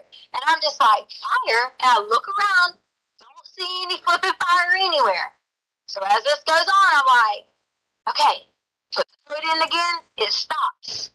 So I'm like, okay, I might get on the phone with ADT because something's wrong with this thing. Remember when we were out of town, the neighbor said she smelled gas and her thing was going off, but then they didn't find anything? Yeah, right. So I was thinking maybe it's something to do with this. So that was how my whole process was. So then, at that point, I was like, the carbon monoxide thing started beeping. And I ran in there when Lena was at, and I said, Lena, are you asleep? Because I knew, unless I was under some adrenaline rush, and this is not being mean, I would be able to just pick Lena up and yank her out of bed. But luckily, she hadn't fell asleep all the way. I said, Lena, because I thought I was being crazy. I said, do you hear that? It said fire, right? She's like, yes. And so I grabbed Lena, run her outside, run her with the dogs, give her the keys to the truck, throw them in the truck, and I run back inside. Still don't know anything, and then remember, oh my God, Gannon. Sorry that for a second I hadn't remembered that because I was trying to still figure out what in the heck I with that. So I run back downstairs and realized that there's smoke downstairs. I couldn't get it. I was coughing and choking and couldn't get through the smoke part. Run back to the garage. You had these little mouthpieces that you could put over your mouth. Yeah, dust protectors, whatever. So I grabbed one of those, put it over my mouth, ran back downstairs, and when I ran back downstairs, again, I was still asleep, not knowing this was going on, and there was fire. I took the cover. There was a whole bunch of tons of cover that was inside that little tan thing, and Gannon had on or whatever, and I just dropped on them. I don't know if that was the right thing to do. If it was the wrong thing to do, I'm sorry. But I just jumped on it and kept jumping on it, and Gannon was right in one of the covers. So Gannon did burn his arms. It wasn't bad. It was almost like, you know how you get a little bit of oil on it, and it's just underneath the skin, but as long as y'all peel it, it's fine. Yeah, but hey, Tisha, which arm was it? Both arms or this inside? I mean, but how was it? So, because I remember we talked about that before a little bit, but we never got it. I feel like it was across the arms. I feel like it was, and I told the investigators this. I said, and I don't want to skip to this part, miss this part, but remind me that. Say this later. I told the investigators later that I said I probably should have looked a little more in depth at his arm. What if he's hurt? Yeah. Because it could have been, he wasn't complaining oh, it's hurting. He wasn't saying anything along those lines. But I should have looked a little bit more in depth. But honestly, we ran. So we ran out. I'm sure they got the footage of us. Me running out first because Gannon was grabbing his cover, running out behind there because he was caught. Hey, what time was this? So I can maybe tell somebody to look at the footage. Well, I mean, I told them originally, I don't have access to the ADT now, but I told them because the ADT said it had an alert for fire. So I would imagine whenever that alert went off from ADT, it would have been within that few minutes. Yeah, fine. I got you. 15 minutes. Hey, tell me about it. So I'm really concerned about these burns because, you know, he's freaking hurt. Like what were they big? Were they small? Like what was it? Was it from the candle wax or what? Let me get to that part. It's not going to worry you in a minute when I get to that part. Okay, because I'm freaking out right now because. I understand. So when he runs to the car, he runs in because I'm running. He's running behind me. I jump in your truck. The only reason I jump in your truck is the keys were laying there. Okay. I jump in your truck. He jumps in on the driver's side. He's screaming, crying, whatever. Lena's in the back seat with the two dogs. We turn your truck on, and we drive the hell off. Don't ask me why we drove off. I was freaked out because I was like, oh my God. Like, it was the carbon, it was the smoke was more scary and terrifying than actually the fire. So okay. What we did was we drove around the block, and I kind of had to be like, okay, what do I do? A, do I need to call the police department? B, does anybody need medical attention? So then we go back in the house. Lena's freaked out. I put Lena in our bed. I said, Lena. So you drove around for how long and then came back? No, I drove around the block. I'm sorry. I didn't hear that. Yeah, I didn't hear that. I'm sorry. Yeah, I drove around like the block, like Wando, that area. Yeah, I know. Pull back up in the drive. You didn't have much gas because I hadn't put gas in your car yet. You didn't have much gas. Right. My process of driving was thinking, oh my God, like I was in shock. So I pulled back in the driveway and parked. We all get back out, go inside. Lena's freaking out, crying. Lena and I are standing there looking at Gannon. At that point in time, I didn't see anything on his hands, arms, or anything other than take your hand where you're holding your phone and look on the insides where the edges are. That part right there had little bubbly spots. Okay? So they had bubbly spots on both sides of his arm. And I think that was from when he grabbed the cover and I was trying to grab him up and he came down with me with the cover because he was like latched onto the cover. Yeah. And I was trying to grab the whole cover to put out the fire. So from the inner parts of his arm had these little bubble spots. So you said both sides or is it just the inner parts? I'm just trying to, because this might be key information. Like both sides, left arm, right arm. I got you. Okay. So both sides of both arms? From what I remember, both sides of both arms, because he had, when Gannon was laying there and I grabbed him to get him up, okay, because I remember it was that, oh, God. It's one of the covers. I grabbed him to get him up, whatever. He gets in the car, whatever, we're talking, he's explaining to me that he thought I was coming and he was grounded from the switch. So he thought I was coming, and when he thought I was coming, he knocked over the candle. Okay. Because apparently he was playing the switch when he shouldn't have been playing it, which is fine. But he had the candle on the couch, I guess, right?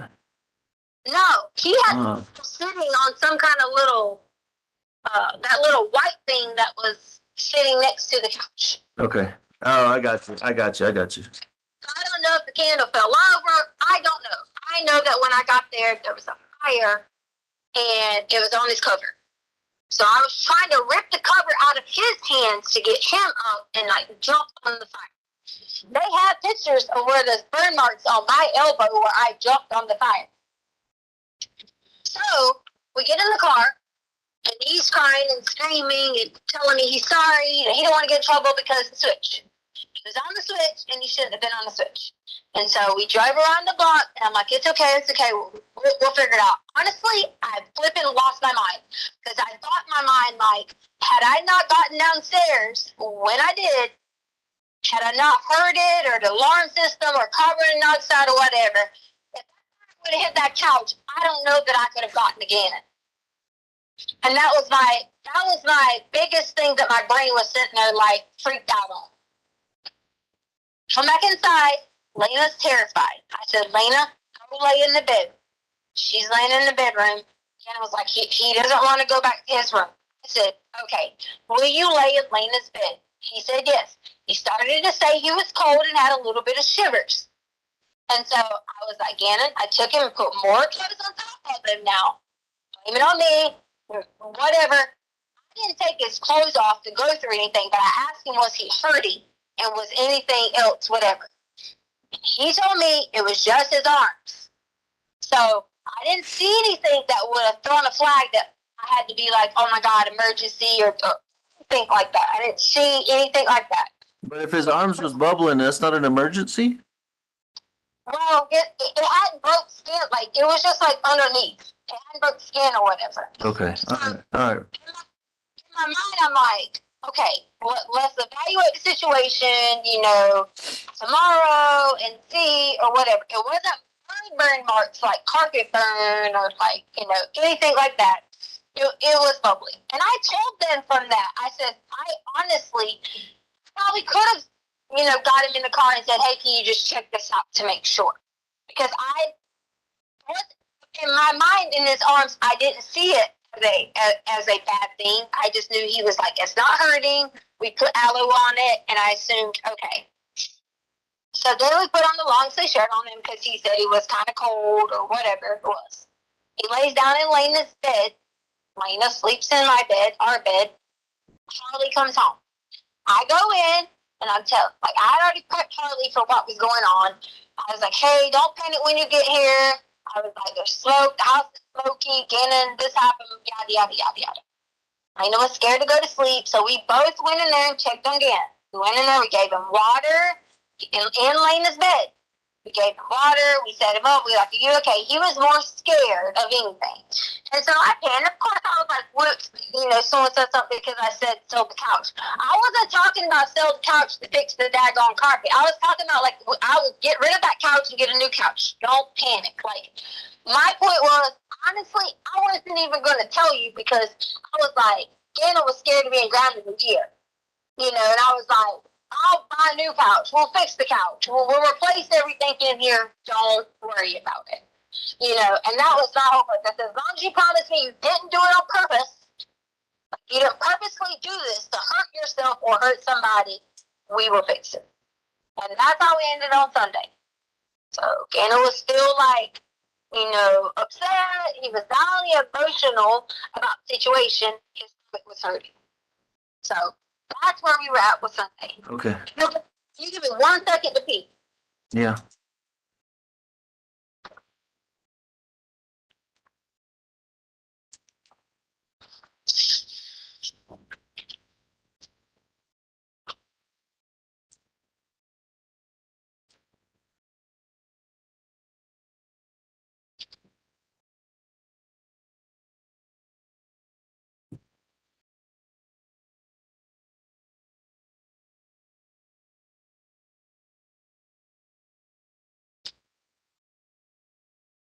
Okay, I'm back. Right.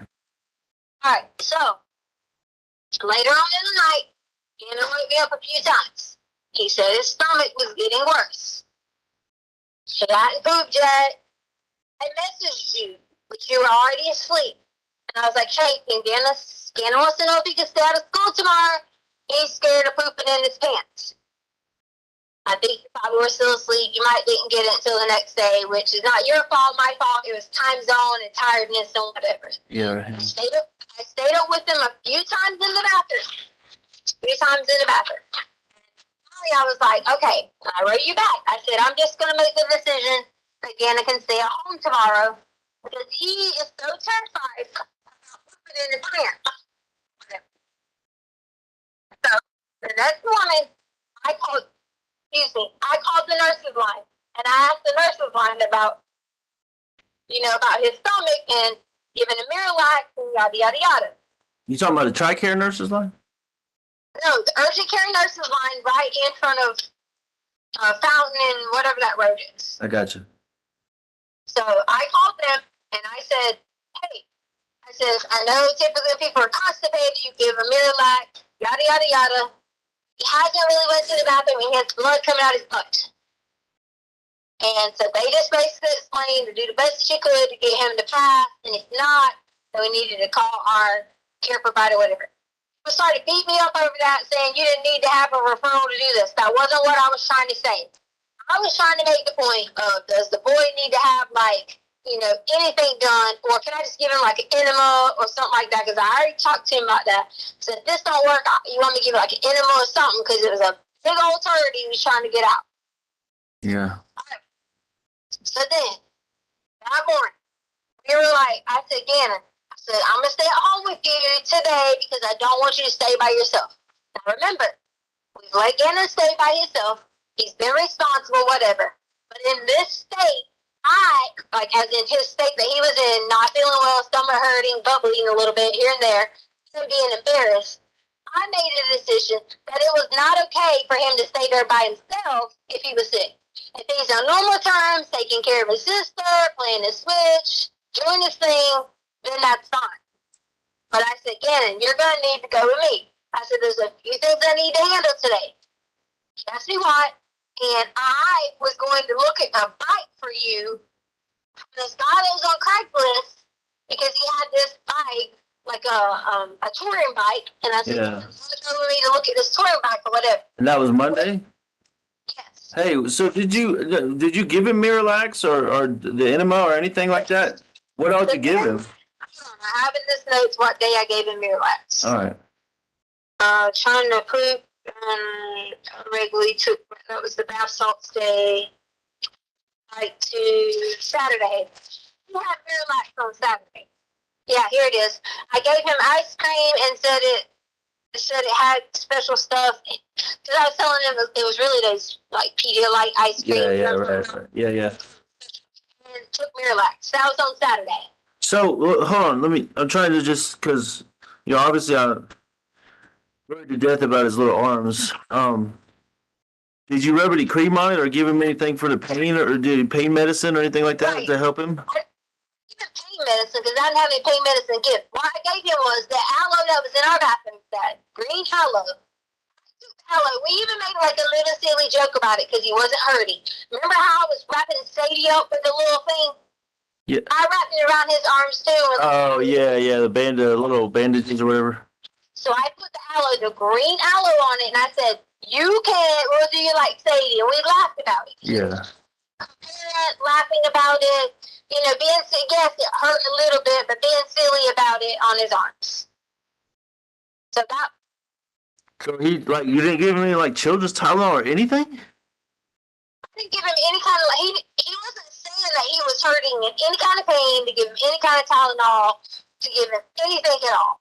And if you feel like that would have been a lapse in judgment on my part, then I'm sorry. No, I'm just trying to sort through it. I know how both of them are about, every time they scrape their finger or something, they want a Band-Aid. So I would just assume that if his arm was all bubbled up, did his arm stay bubbled up like until the next day, or did that go down that night, or how that's worrying me too. Okay, so to get to the next part, Gannon started to peel it. Wait, like when? When did he start to peel it? Gannon started to peel it because I guess he was either asleep, I don't know, anxious, I don't know. Monday, he started to peel it, Okay. like peel his skin. Yeah, like Monday morning or whatever. Again, I swear to Jesus told detectives this. I said he started to peel it. When he started to peel it, it had I don't want to say not gooey stuff or whatever, but it's almost like it was like popping it type thing.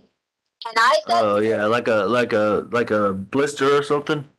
Yeah. I said, listen, if it gets worse, we're gonna drive straight. And that was already the plan. That's why I didn't go to school.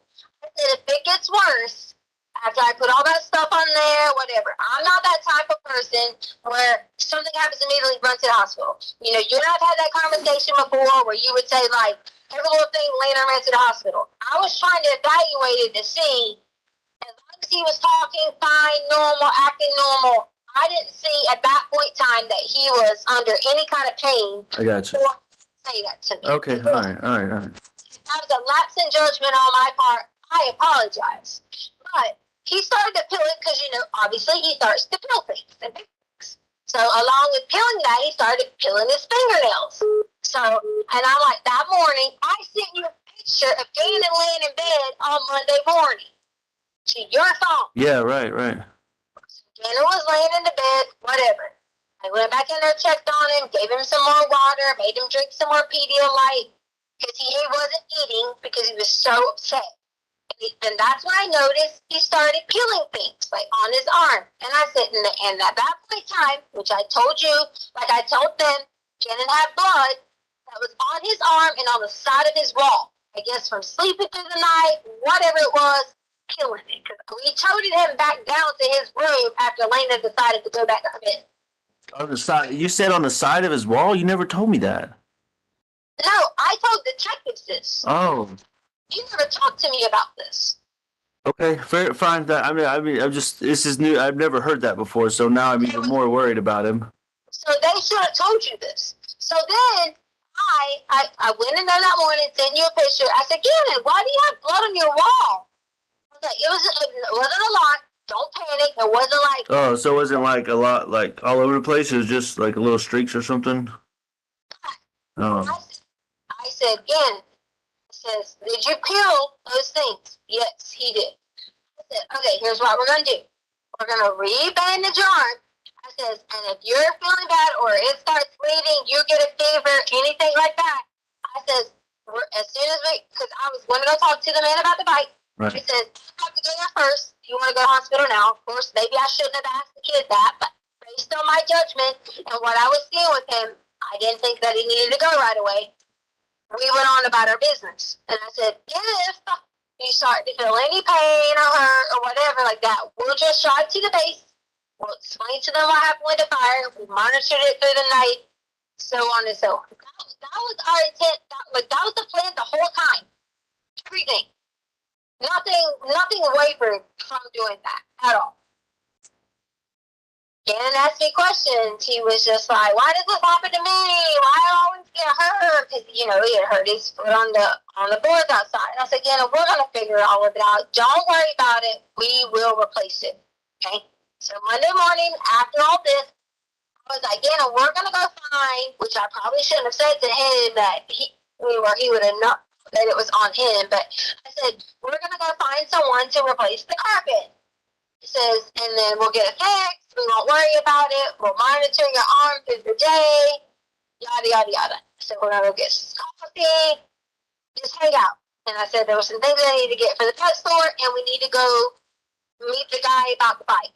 The plan was, that's the reason we drove the truck, because if I end up blocking the bike, I was going to put the bike on the back of the truck. Yeah, I gotcha. And also knows that when we left, we took my softball bag, Charlie's softball bag with that, stuff like that in it, helmet, because I was asking him, did he want to stop by to look at those hockey skates? So we took any of that old equipment that I had, and we loaded it in the back of the truck, which was the long Easton bag I have. Yeah. So you took Harley's bag? Harley's bag, because she don't use that bag. The little book bag, the softball bag that's like a book bag. Right. Oh. So we were going to take it to that sports place and see if they did like trades, whatever. Yeah. We were going to surprise Lena when she got home if I could got him 2 new things of skates or hockey skates or whatever. Cause You talking about Play It Again Sports over there that we went to? That's why we were so far across town. I gotcha. All right, so that was our plan for Monday. Go to Play It Again Sports, get some coffee. We needed to get gas.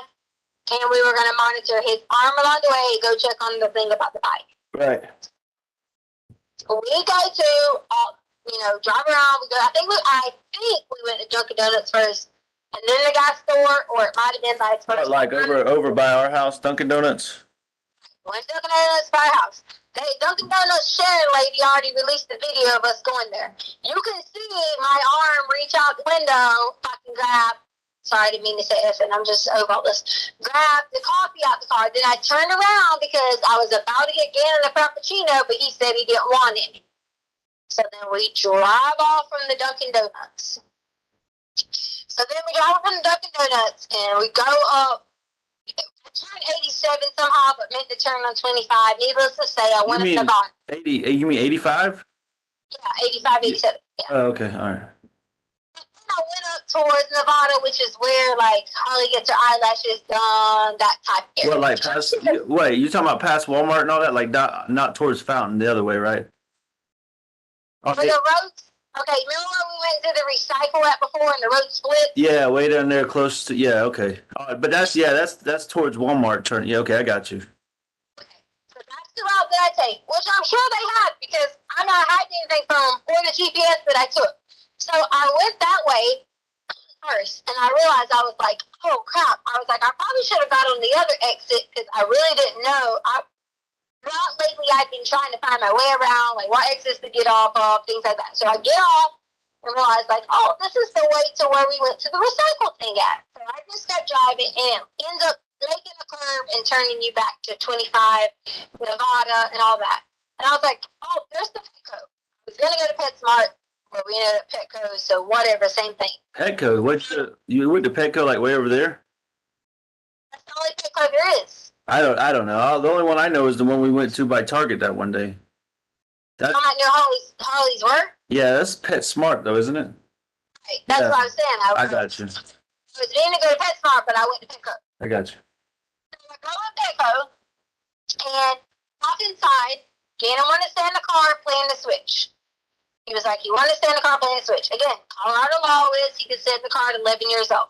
Oh, so he took a Switch with him. Right. Oh, I didn't know that. Yes. He had his Switch, playing his Switch in the back of the car. You talking about a truck, right? Yeah, I'm sorry, in the back of the truck. Okay. So he was playing his Switch in the back of the truck. Well, I went in the first time and yada, yada, yada. I was going in because Sadie has been having like I don't even know what it is. She needs to get her vet paperwork so I can get her checked. I didn't know girl dogs have like periods or like stuff come out. I didn't know this. So I walked in and found these little pads that they had. And I'm like looking at them, whatever. And I set the phone down because I'm like, and my mind is so blown that dogs have this. So I'm like looking at it, freaking out, thinking, okay, should I get these or should I just call it a pet? The vet, maybe it's just something weird coming out of her body parts or something like that, whatever it may be. So then, go back up to the front, look around. I look out the door several times, and these people I know have said, she was suspicious looking out the door. I was looking out the front door just to make sure nobody was at the truck because Gannon was in it. That's all. It was just, he was in the truck, and what if he needed to get out pee or, whatever. That was the only reason I kept walking back to the freaking front door just to make sure he was fine. He was in the truck. So then I get 3 outfits. God forbid I got 3 outfits and only had 2 dogs. Because, of course, this is what these people talked about. I got 3 outfits, checked out, walked out, got in the car. From there, we were going to go to the play against Ford. But wait a minute. Why were you so... I'm kind of confused because, like, you said you were worried about him getting out, but, like, we've gone to the gas station and, like, he's never tried to get out of the car. So what was, I don't know. Maybe that's nothing, but what made you freak out that day? Parked on the front row. I was parked a little bit off. So, like, if he needed to get out, use the bathroom or he was looking for me or whatever. Okay, all right, yeah. I was just, that kind of was weird because, like, he's usually, he does what we tell him, stays in the car. But anyways, go ahead. Hey, but not Albert. Exactly, he does. Just like I told you, he could have stayed at home on a normal basis. But he wasn't feeling well. Yeah, so I was fine, I got you. What if you had to poo? Whatever. Yeah. I was just trying to be a good parent. That's it. It wasn't no... I know. Looking in the car. I got you. It just was weird that you said that, but it's okay. I'll just go ahead. So I went on, got the things checked out, left. I don't remember if we were stopped at another store in between there or what. We were headed to go to the Planet Against Sports, and we were headed to go talk to the dude about the bike. Well, they had my phone, so they could see that the guy wrote the back about the bike with the pictures. And I was asking about prices and yada, yada, yada, yada, yada. And I was like, can you I didn't want to go to the man's house with the bike, without I wanted it to be legit, I got me in the car, and I only had me in the car, I got Gannon in the car. So I thought, I need to, you know what I'm saying? I need to make sure this is legit. So I'm send me a picture of the bike, can you call, can you whatever. And he wasn't acting like he was wanting to give me information that he could meet me at a safe spot to go look at the bike. So you weren't going to go to his house or something? He was just going to meet you in general?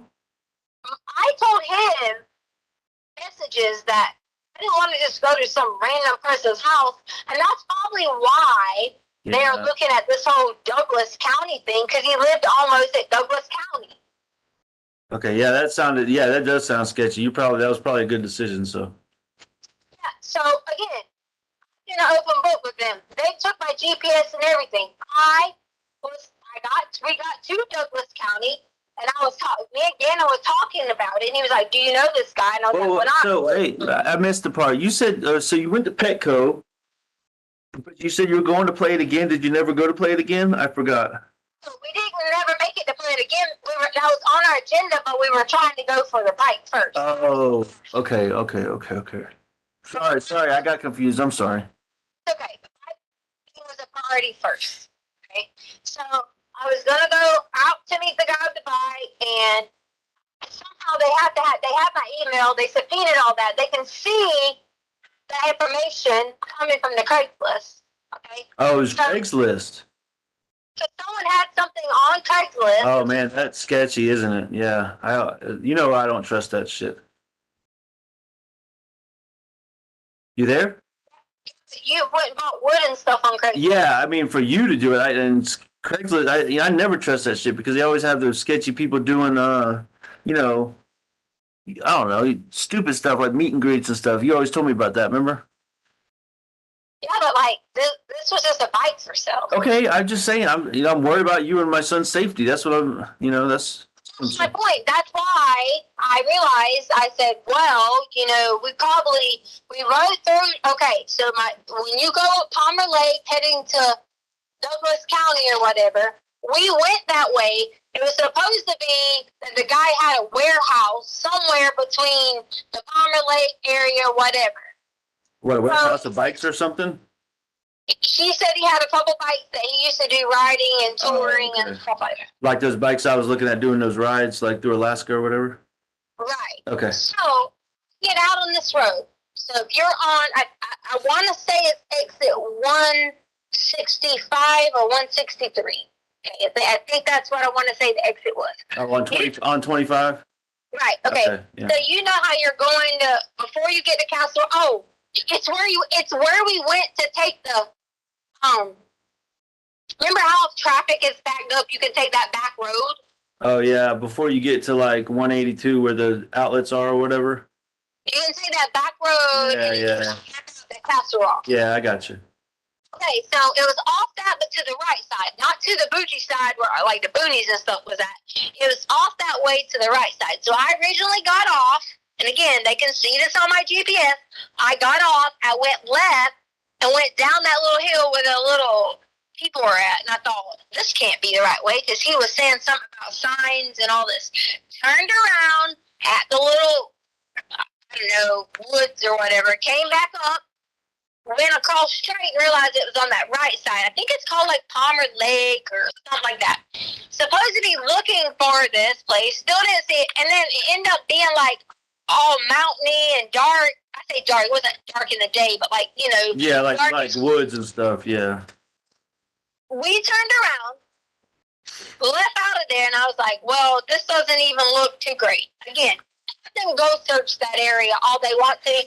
They're barking up the fucking wrong tree, because all we did was went through there looking around and trying to figure out where this warehouse was supposedly at. So you were in the truck or out of the truck? We're in the truck. Oh, you had me worried. I'm like, you're out of the truck in the woods looking for a warehouse? No, it was just driving through there. It was down, around, up, around. Colorado has all these mountains and shit like that. So I came back out, got back on 25, and was like, crap. I was like, I don't even think that was a good place. Me and Gannon was like, why can't we just go buy it in the store? Don't they have them at Walmart? You know, and so we're like talking. I was like, yeah, I'll just figure out another place to get a bike. Because the whole thing was I was going to buy you the bike and surprise you for Valentine's Day for it. That was like the whole shebang. Yeah, I would love that for sure. At this point, we never got to play it against sports because it was approaching the time that we needed to be headed back. Okay. So I said, Gannon, I'll just come back and go to play it against sports again later. Don't worry about it. Your daddy and I have been talking about getting hockey sticks. So we come back up, heading back towards the house because, we had to get back to Lena. Oh, I forgot to tell you a point that we left that day because I put my notebook down. Let me go back to this. On Monday. Okay. On Monday. If you would want to take afternoon recess now, we've still got a long ways to go on this particular phone call. It's 3 o'clock. Do you want Yeah. How much longer do we have to go? That had crossed my mind, so. So we got about another hour to go. Oh, yeah, no, we'll take a break now. So ladies and gentlemen, we'll take a break until about 3:20. If I can have everyone back in the jury room at that point in time. We should be able to start on time. Again, don't discuss case among yourselves. Don't discuss case with anyone else. With that, all rise for the jury, please.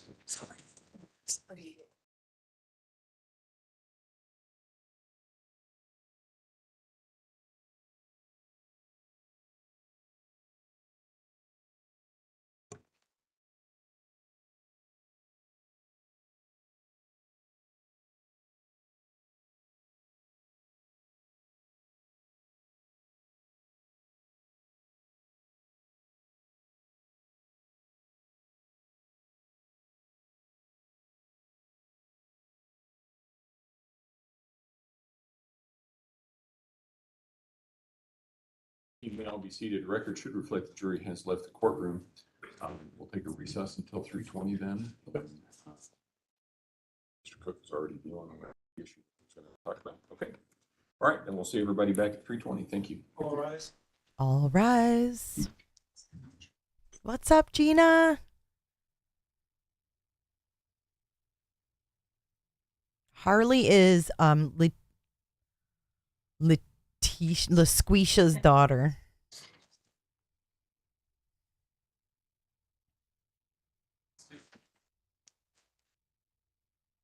She definitely knows.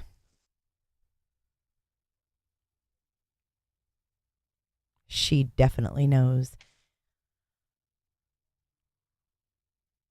Try doing exclamation point up time.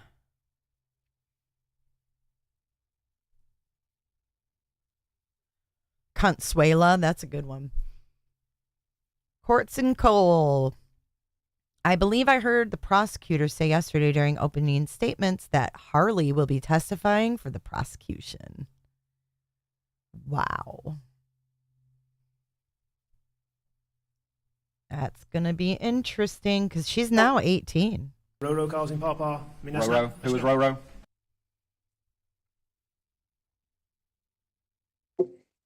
Witches. Huh. I don't know why it says offline. We're not offline. I'll go see. Okay, you go see. Oh. Roro. Dave, I see you looking longingly over at all our binders over here. What's that? I see you looking envious at all our binders over here. Yeah. Oh, Lana would love them binders. Cuff that bitch. Roro. Who's Roro?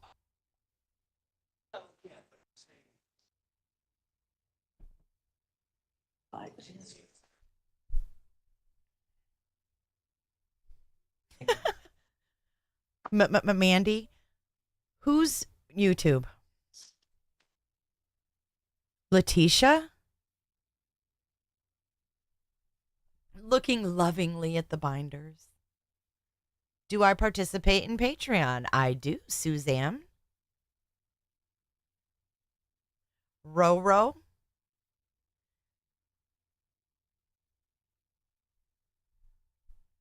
Let me see if I've got some Oh, Roo.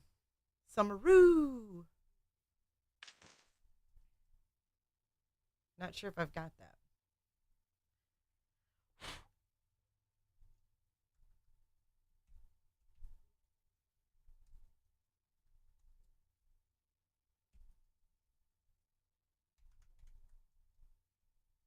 There you go.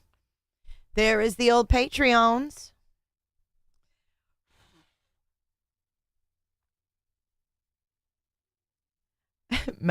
Mandy. It's either Mandy or it's oh Mandy. Well, you came and you brightened my senses, but you sent me away, oh Mandy. For donuts.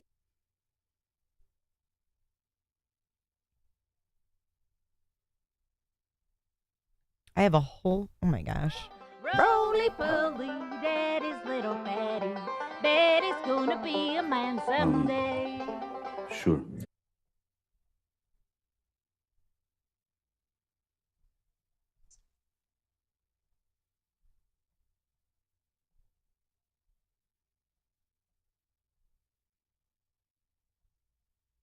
Oh, whoops. So what are you guys thinking of this phone calls already? I feel like this Letecia was an evil, evil, evil stepmother to that poor little boy.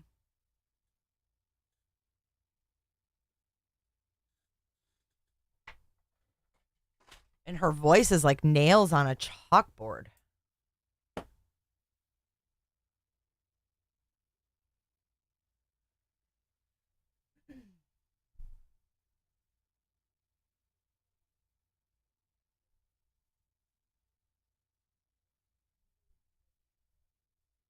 Oh, Mandy. Hold on a sec.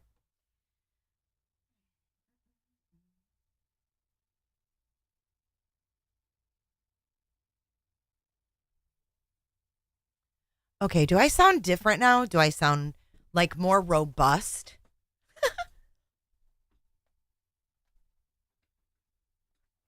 Do I sound more robust? Oh, Sylvia, you want me to send you the link to the for donuts? For fucking donuts.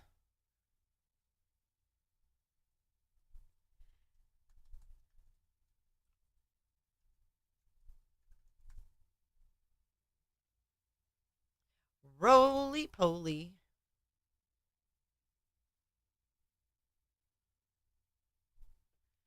Actually, when we come back, I am going to stay in my... Jack, how you gonna wake us up? What?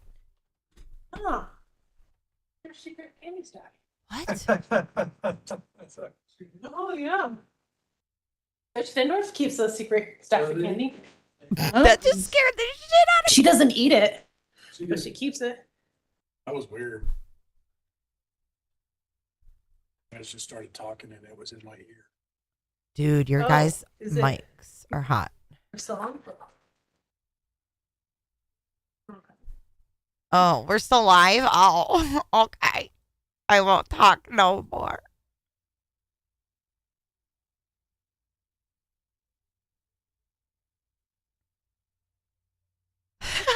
Gina, shut up. No, I'm serious. I made it. I changed something. I changed a sound. Like I changed the high frequency. So it's this. It's this versus this. So now the high frequency range is turned down, and now I've turned the high frequency back up. So I don't know if you can tell a difference or not. The fact that Letecia was Landon's fake friend before she met Al. I didn't know that. See, I can turn the high frequency way, way up. Does it sound really weird now? It probably sounds really tinny, maybe.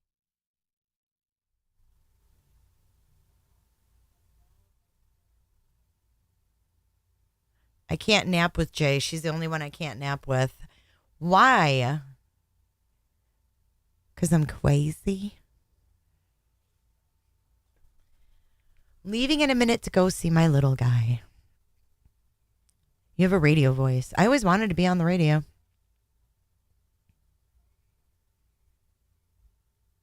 Random fun fact about me. I was signed up to go to Specs Howard School of Broadcast Arts in Southfield, Michigan. And I got pregnant. And then I got high. No, I'm just kidding. No, I got pregnant and I was very sick. I was like throwing up and I was a big baby.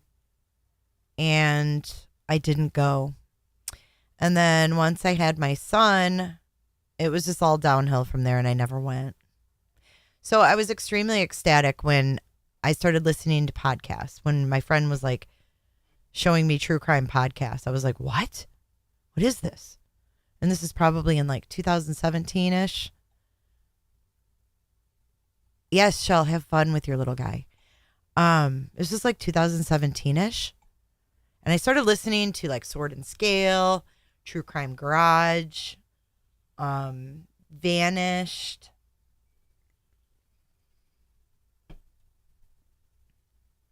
I can't remember the other ones. I used to listen to them religiously.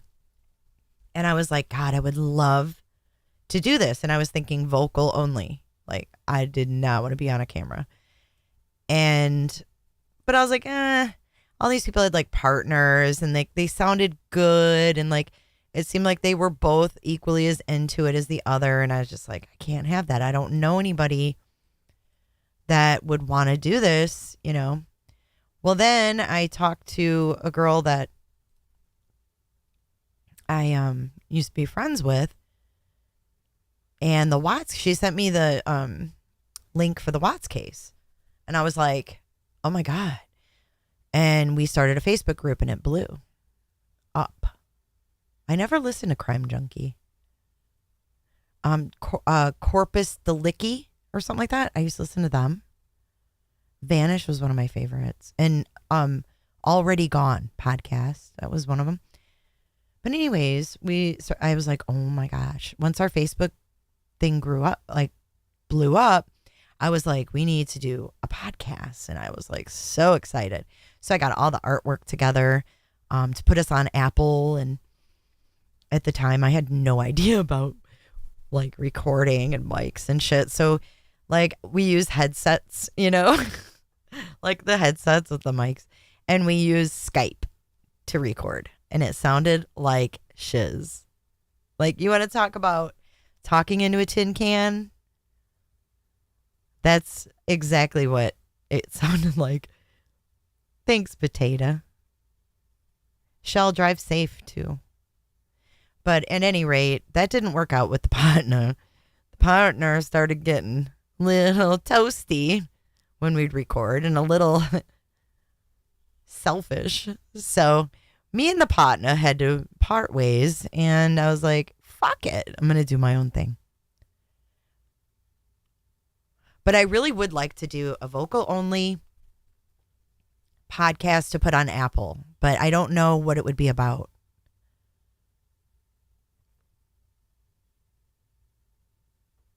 You know, but it gets old, and like talking to yourself all the time. I mean, reading chat and talking, like it's fine, but like it is nice to have people, and that's why I like having people up on panel. Like I love when Potato comes up, and Mary and HJ and all you guys, and Mandy and whomever else, you know. I like to bounce things off and disagree and fucking, you know, hear other people's sides so that I can learn something.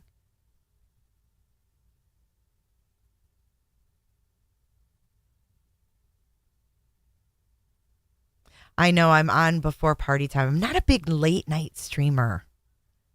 I have a weird schedule. Like I'm up super duper early, and then I'm tired at like 7 or 8, and I'll sleep from, look at her fat ass. I'm not body shaming, but she's an ugly, ugly, nasty, greasy thing. But yeah, I get up at like 3, 4 o'clock in the morning. It's weird. It sounds better without the highs.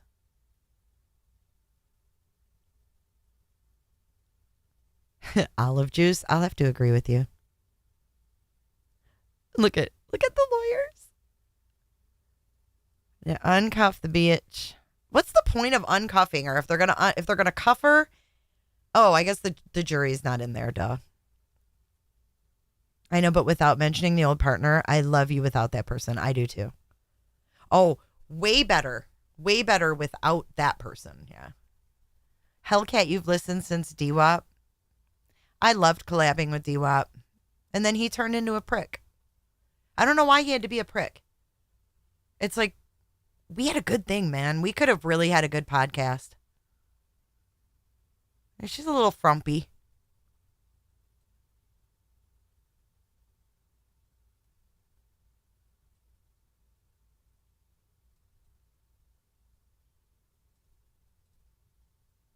I don't know if it's there on purpose, but it's annoying.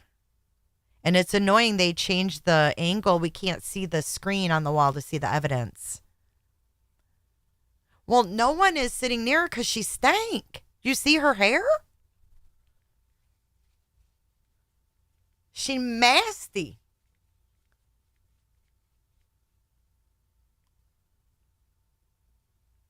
I'm so glad that I was on the phone during that call, so I didn't miss anything important. Was it just stupid? Like, what was the point of them playing it, you think?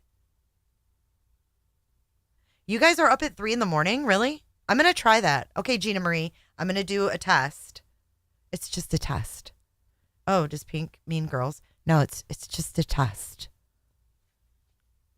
Ann Pulley, you're a OG. Were you always Ann Pulley, or were you a different name? Okay, I'll do a test one time. But see, that's when I wake up and I listen to everybody else. That's when I replay shit I missed. But I'll try it. I'll do a test. It's just a test. And see how it goes. Okay, I'm going to do a pop quiz. This is pop quiz time. Pop quiz for a mug. Ready? Where is this saying from? It's just a test.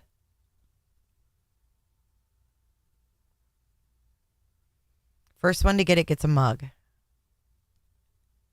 Oh, is he still live? I didn't know he still went on. He turned into a prick, dude. He bashed me left and right. I have no idea why. Ann Johns, no shit. You're fucking Ann Johns? Holy shit. Oh my God, it's just like meeting an old friend. How are you doing, Ann Johns? Dude, I remember you. You were regular.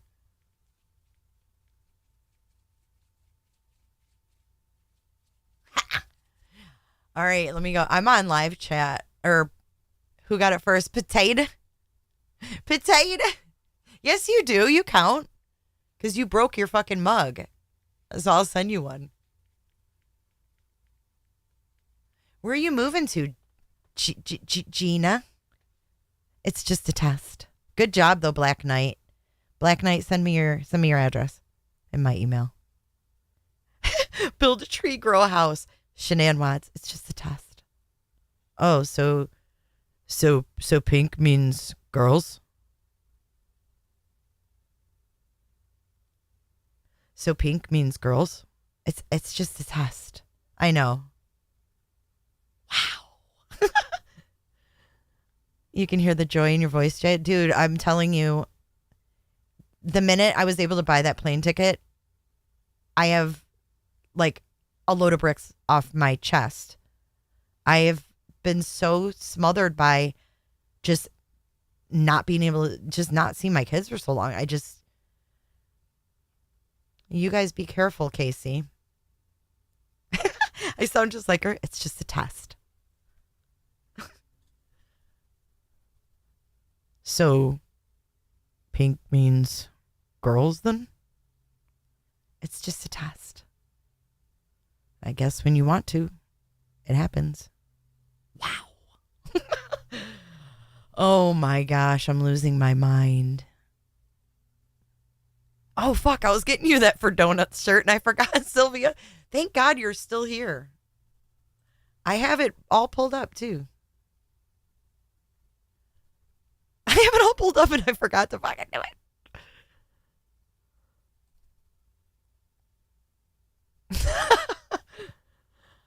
Dude, sometimes it amazes me that I even get through life. I am super happy though. Okay, let's see here. How do I give you...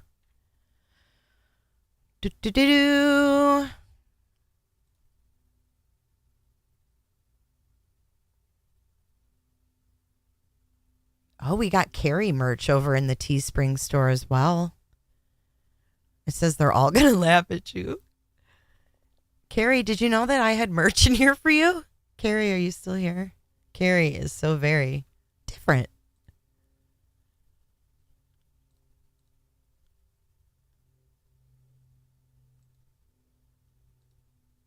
Why are we sharing Ryan Hall y'all's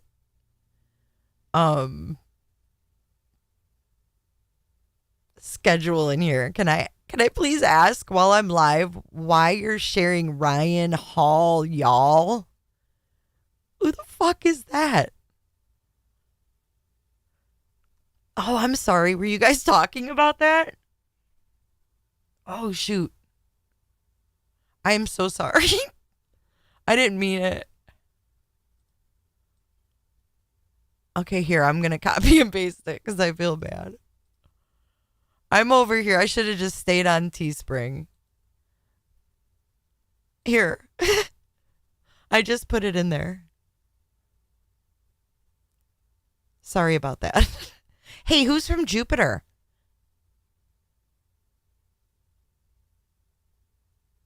Do you guys remember when those boys went missing?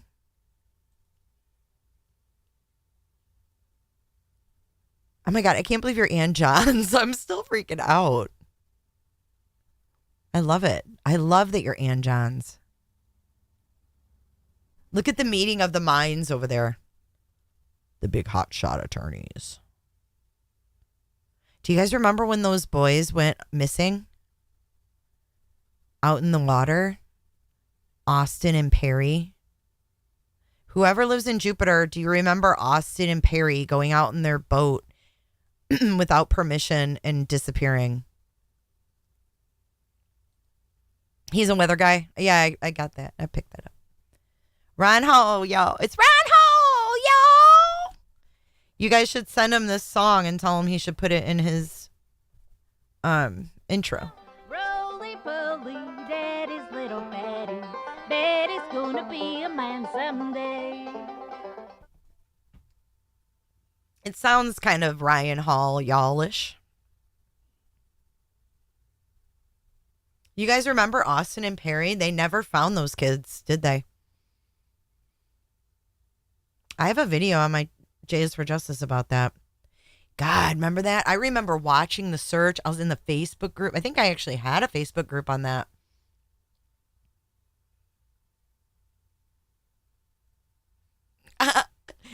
You should change it back to Ann Johns. Dude, I remember Ann Johns. Shell, do you remember Ann Johns?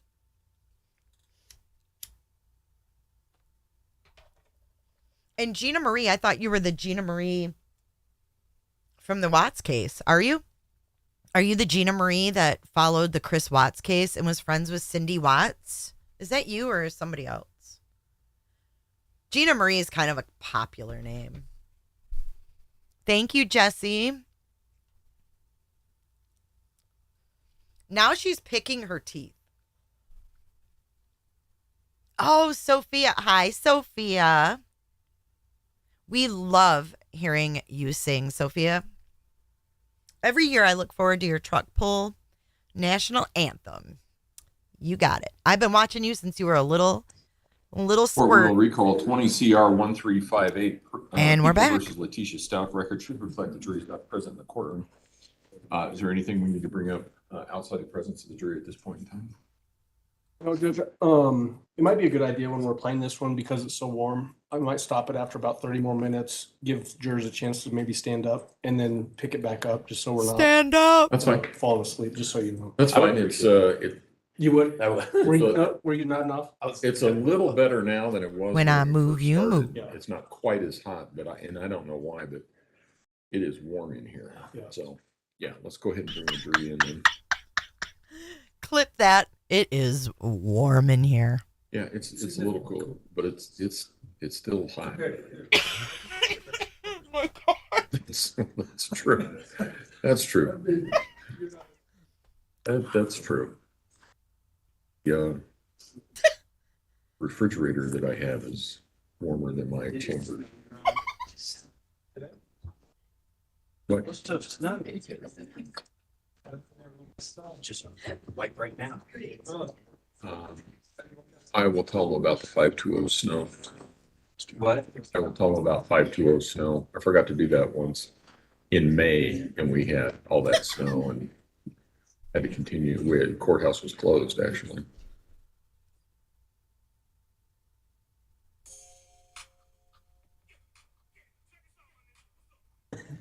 Oh, wait.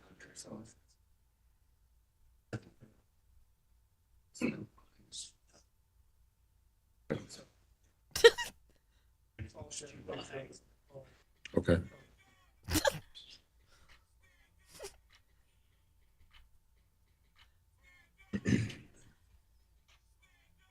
All rise for the jury, please. Stand up! Stand up! Stand up! Stand up! I'm losing my mind over here. I passed my hot flashes off to the judge. I'm so sorry, Judge. He opened up his cloak. You guys, he unzipped his cloak. You may all be seated. Court will recall 20 CR 1358, People versus Letecia Stauch. Record should reflect the jury has returned to the courtroom. Before we start or resume playing the, before we resume playing the audio that we were playing just a few minutes ago,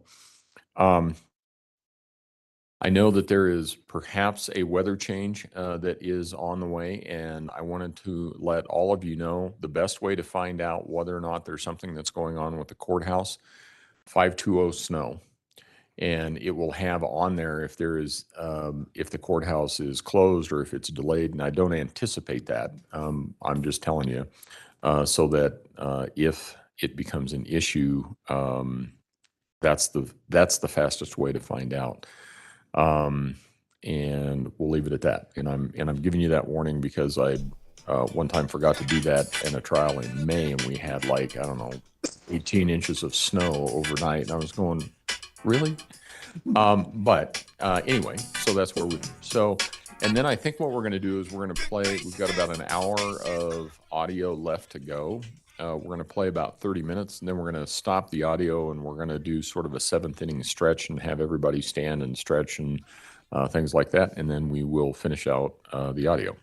So, Mr. Allen? Thank you, Judge. And just for record keeping purposes, we're playing People's Exhibit 35, which is that pretext call on February 13th, 2020 at 1:11 p.m. Yes. When Gannon and I left, we found someone in the neighborhood who was working for the Lorson Ranch people. So this is why I came back to you and said I didn't think it was the carpet guy. She is so I think fucking working for the loud. Lorson Ranch people. I don't know who he worked for. Like whatever that Emory Homes or whatever it's called. He was working for the home company. I approached the guy, asked him, could he go fix the carpet? You know, that was before we even hit the road. So that was before Dunkin' Donuts and all that? Yes. Oh. Yeah, I meant to tell you this. So it was before Dunkin' Donuts and all that. So I gave him the garage code because he apparently worked for the company or whatever. I gave him the garage code and told him I had money sitting on the counter because Charlie was gonna. I remember I've been playing those lottery ticket things. I was get tens because I was like, well, he can just have those tens and I'll get more money from. That's why I had one on the lottery. Well, that's why I thought that the carpet person, you know, had access to the house, whatever. Come to find out later on, he didn't even make it there. But I'll get to that point when we get there. Why would you give him access to the house? Well, because he was yeah, but contract, like part of the people, and Gannon was with me. Okay, all right. So I didn't think anything was a threat if the children were with me. Yeah, I got you. someone was going to come in or whatever. But that, you know how I am about that stuff too, right? I mean, that's. Anyways, I don't want to stop you. Just that kind of worries me there. But go ahead.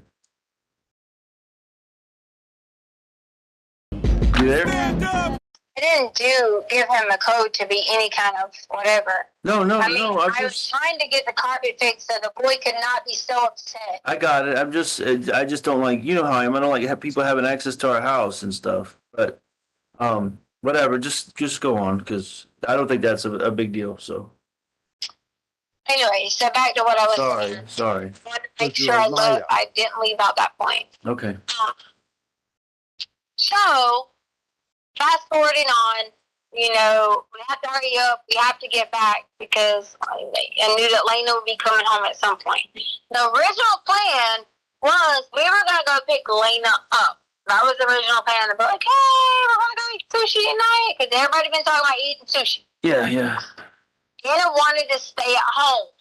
And I was like, no, Gannon, you probably shouldn't stay at home. You still aren't feeling the best, whatever. You should not stay at home. I said, so we're all going to eat sushi. If you don't like it, you can just get rice, chicken, yada, yada. So that was our plan for the day. We got home about, I don't know what time the alarm got set off. 2:30, 2:45, whatever the whole crap is. Okay? Well, I noticed that during the time frame, I set the alarm to alarm away. And I have it from the ADT. Okay. When we left. Somehow, during some point, the alarm changed from alarm away to alarm stay. What point? I had all this, and which was on my phone that they took. Oh, okay. All right. So I called ADT and I said, "Hey, what are the steps in alarm going to arm away to arm stay?" And they instructed me that if the door was not open with a sensor, it could have been that you accidentally set the house to alarm away, and it would have went to arm stay if it noticed movement that was already in the house. The devil. Oh, I got you. Dancing tonight. Right. But there's a sensor on the garage door. Right. Okay. So keep this in mind prior There's a to sensor on the garage door? I know, on the door coming in from the garage, there's no sensor. No, you said there was. So there's not. I didn't think there was.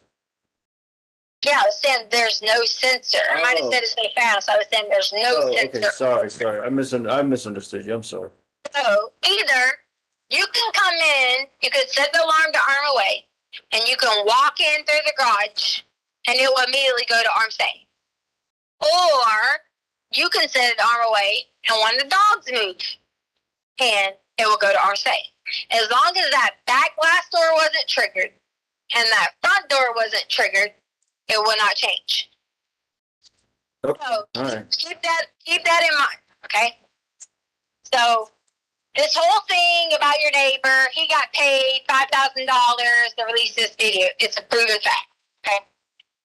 It's already been looked at by tens of thousands of people, and it's been investigated. Gannon Stauch got out the other side of the vehicle. Okay. All right. Shadows, movements, infrared, whatever you want to call it. Gannon got out the other side of the vehicle. Okay. So okay. All right. So he's Go ahead, he's home with you now, is what you're saying.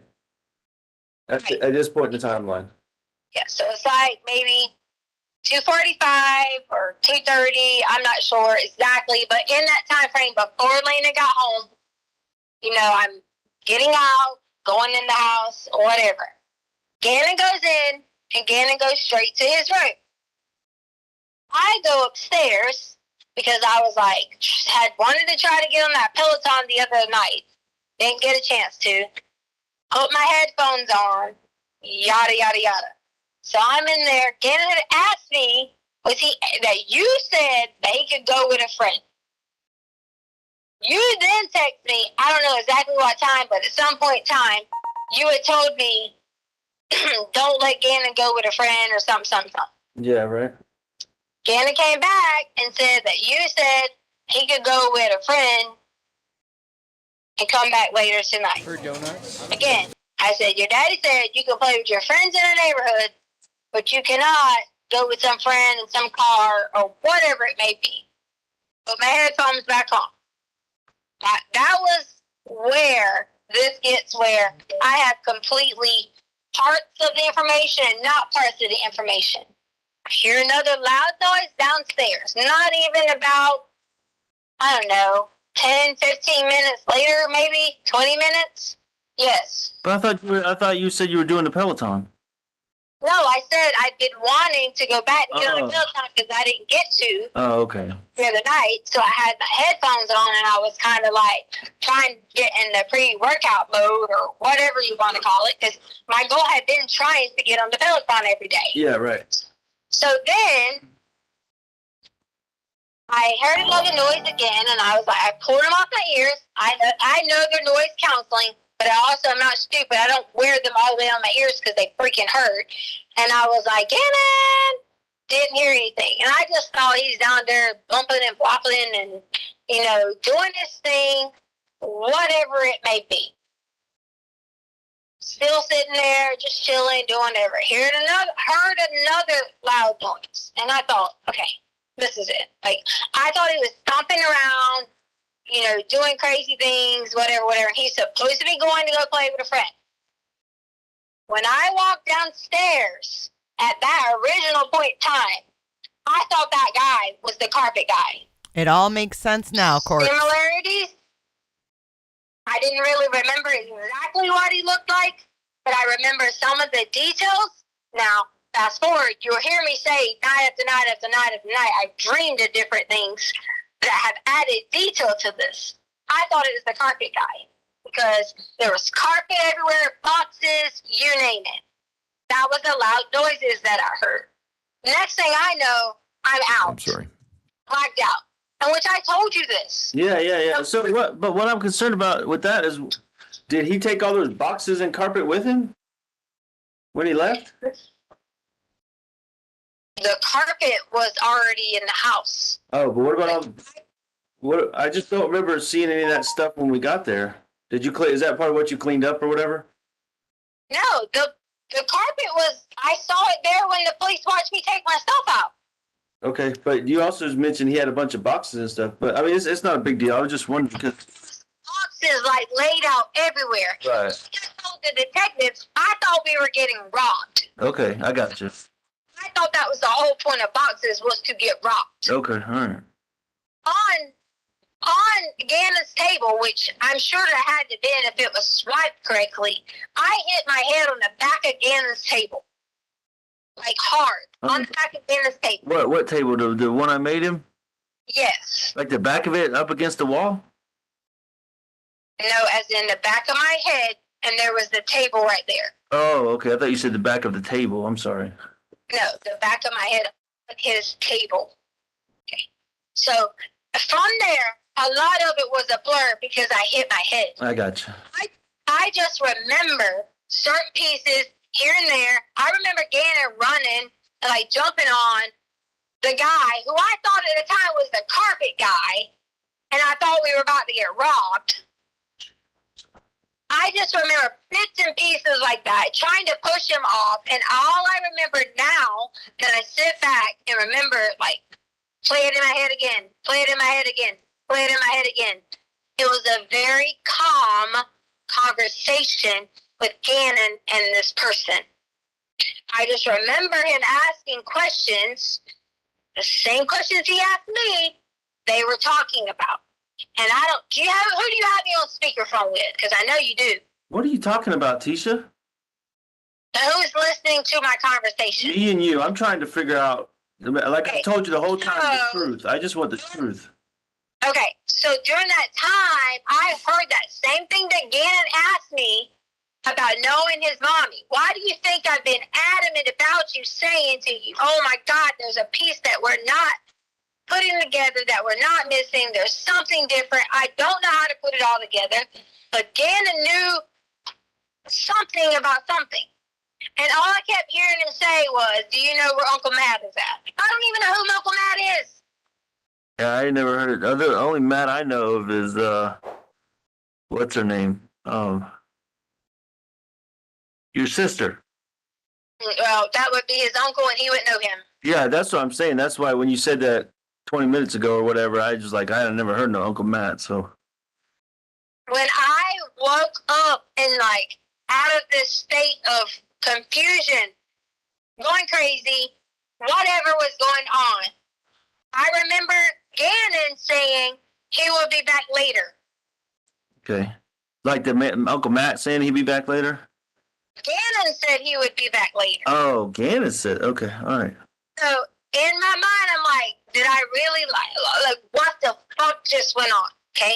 Hit my head twice. Had to fight off some dude that I explained to them and gave them a description of the whole entire time.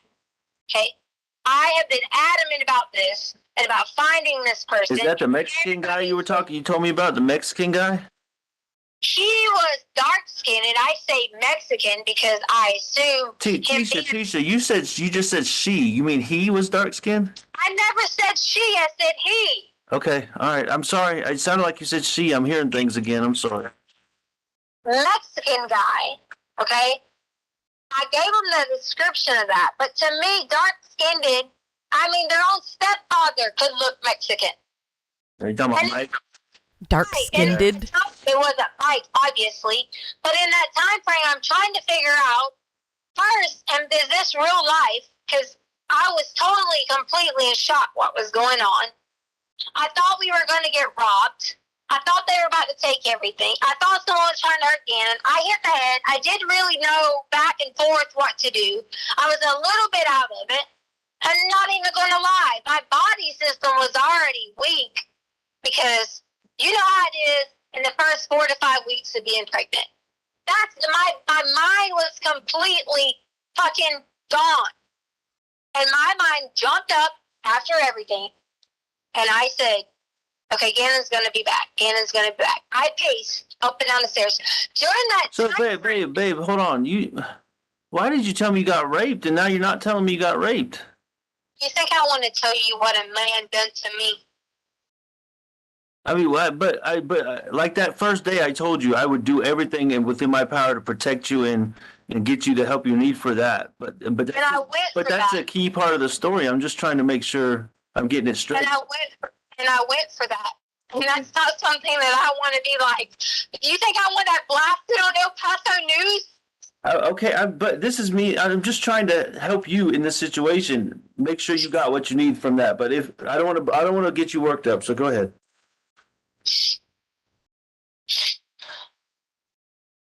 Because it hasn't been hard to know that like somebody was there trying to hurt me and Gannon, and I'm getting knocked out of it. I understand. Trying to fight for my body, trying to fight for someone not doing something to my body. That's why I'm just trying to make sure I know everything that happened. Remember, this is about the truth. This is not about anything but me and you and the truth. So. And I can't tell people that because then they're going to say nothing to me, call me names, and you won't even want me. Why would I not want you?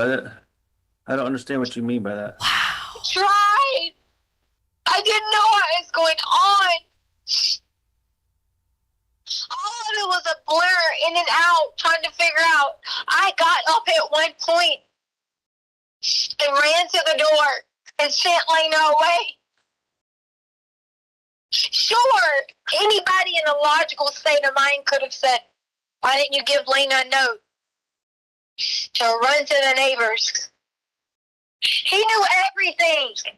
He knew everything about us. He knew our names. He knew where we worked. He knew where Ozzy worked. He knew where we drove.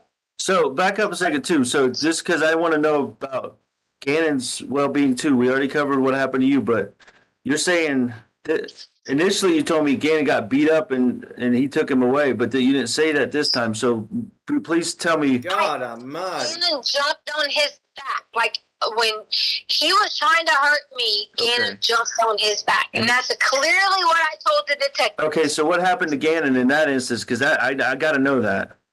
I don't know. I just remember Gannon was on the other side. I was on where the door was at. Okay. Gannon was behind me on the floor and was crying. And Was he bleeding or anything? Was it like? Know that if he was bleeding or anything. Okay. All I right. just remember. All I could barely see what was going on. Was there any blood on the floor after you got? Do you remember anything like that? When I woke up, there was no blood anywhere. I probably went after the second time. So when I ran back upstairs, they sent Lena away, and I said, Lena, please go get the mail. Harley pulls up. I says, Harley, please take Lena to Dollar Tree. And they're like, okay. I said, please take them now and get these items. Exactly what I did. Did Harley notice that you were distraught or anything?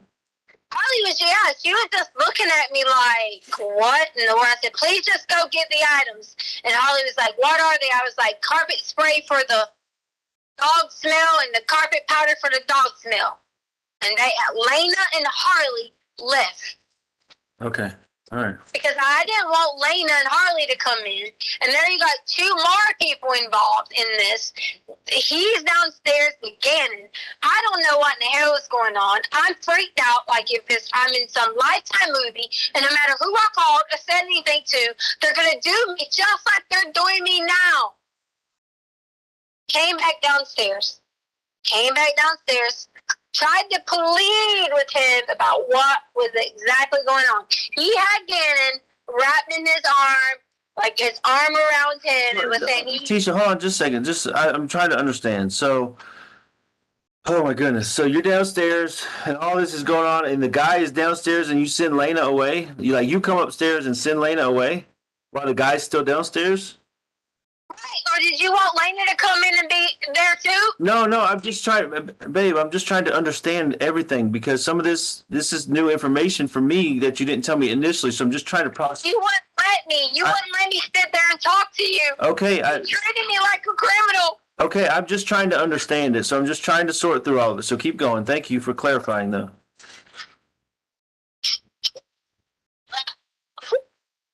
Keep trying over it. What's wrong? I tried so hard. You tried so hard to do what? I was trying to protect everybody, but I couldn't get back upstairs. Once I let Lena go, I don't know. I couldn't even figure out what to do. If I ran outside the yard, what was I going to do?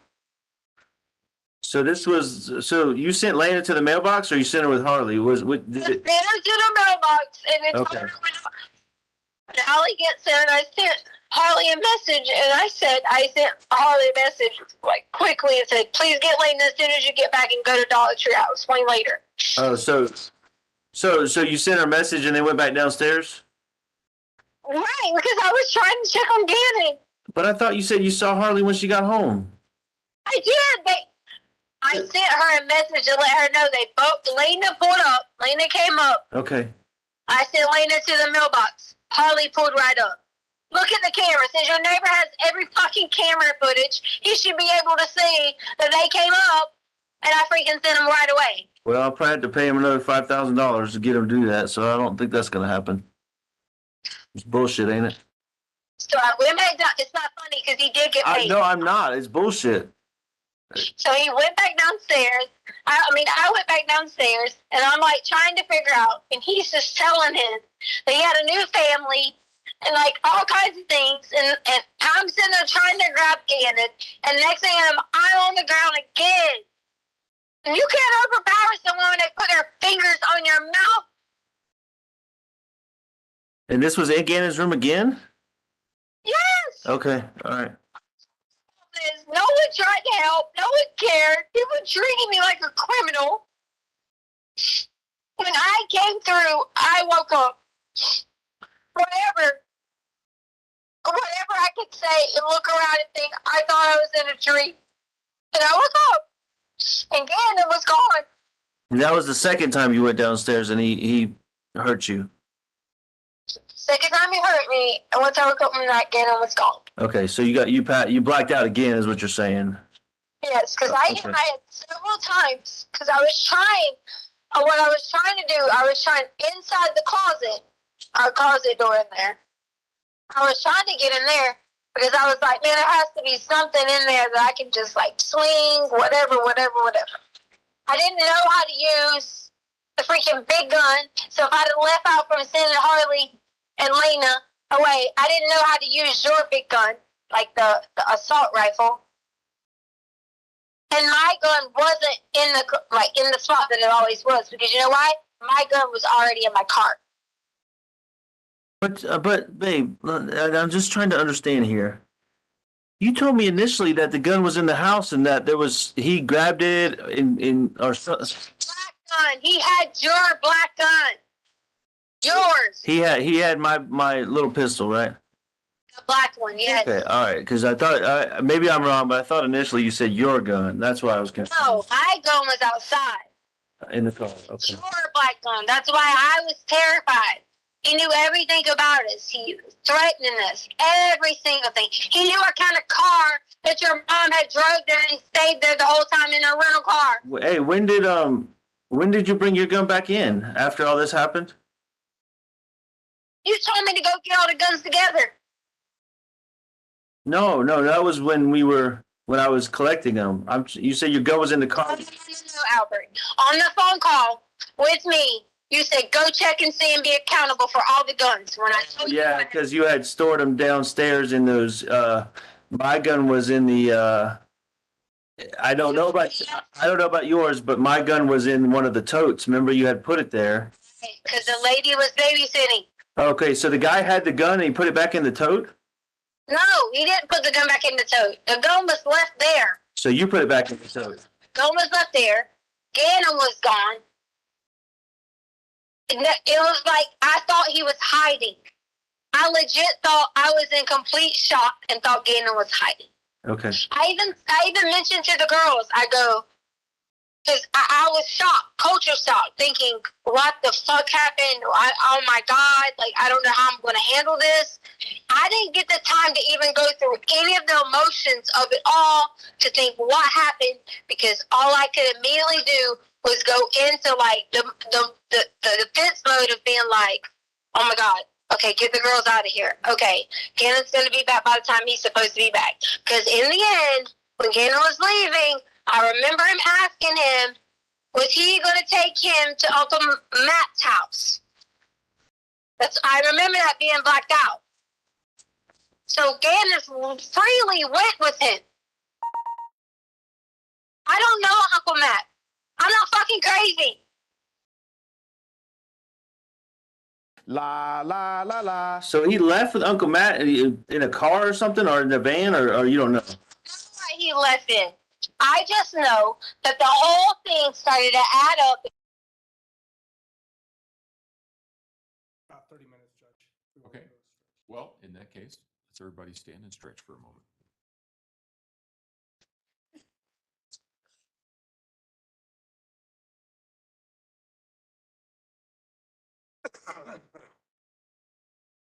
Really, they want to do the wave, at least some of them. I know those chairs are not the most comfortable.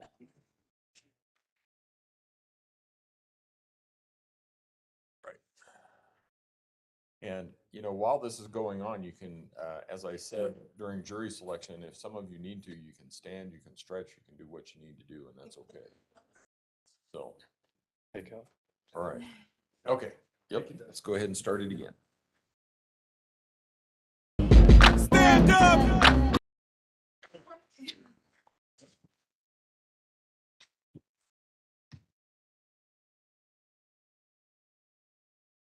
Gannon kept going outside with some gate. Gannon had to be talking to somebody outside of that gate. I begged the fucking El Paso County police officers to find anything on that side of the house where Gannon might have went out at night talking to whoever it was. And any cars that was parked on that side of the house. Nobody helps me. Okay, so I'm trying to this is what's bothering me about this part, and I want to be real with you because we're trying to work together on this, but I went and asked all the neighbors myself, like cameras in front of our house, to the side of our house, everything, to look and see if Gannon left the house anywhere from like 2 to 4, 4:30, anything like that, and no cameras have him leaving. So I mean, I don't. What kind of cameras? Are they like Rogers that run 24/7? Yes, like 3, 4, 5 of the neighbors have those 24/7 cameras. And then some are like ours, which are motion censored. Okay, which ones? Because we need to know which direction that their cameras are pointed in order for that to happen. Okay, well, that's something we can look into. Okay, that's something we need to look into. So either they went out in front, I'm assuming, right? Not the front door. So what, the garage? I would say the garage or either out the back door because Gannon had the gate code, like the key. And he kept going out there with this key or trying to unlock it or keep it unlocked with this key. Okay, hold on. So I understand.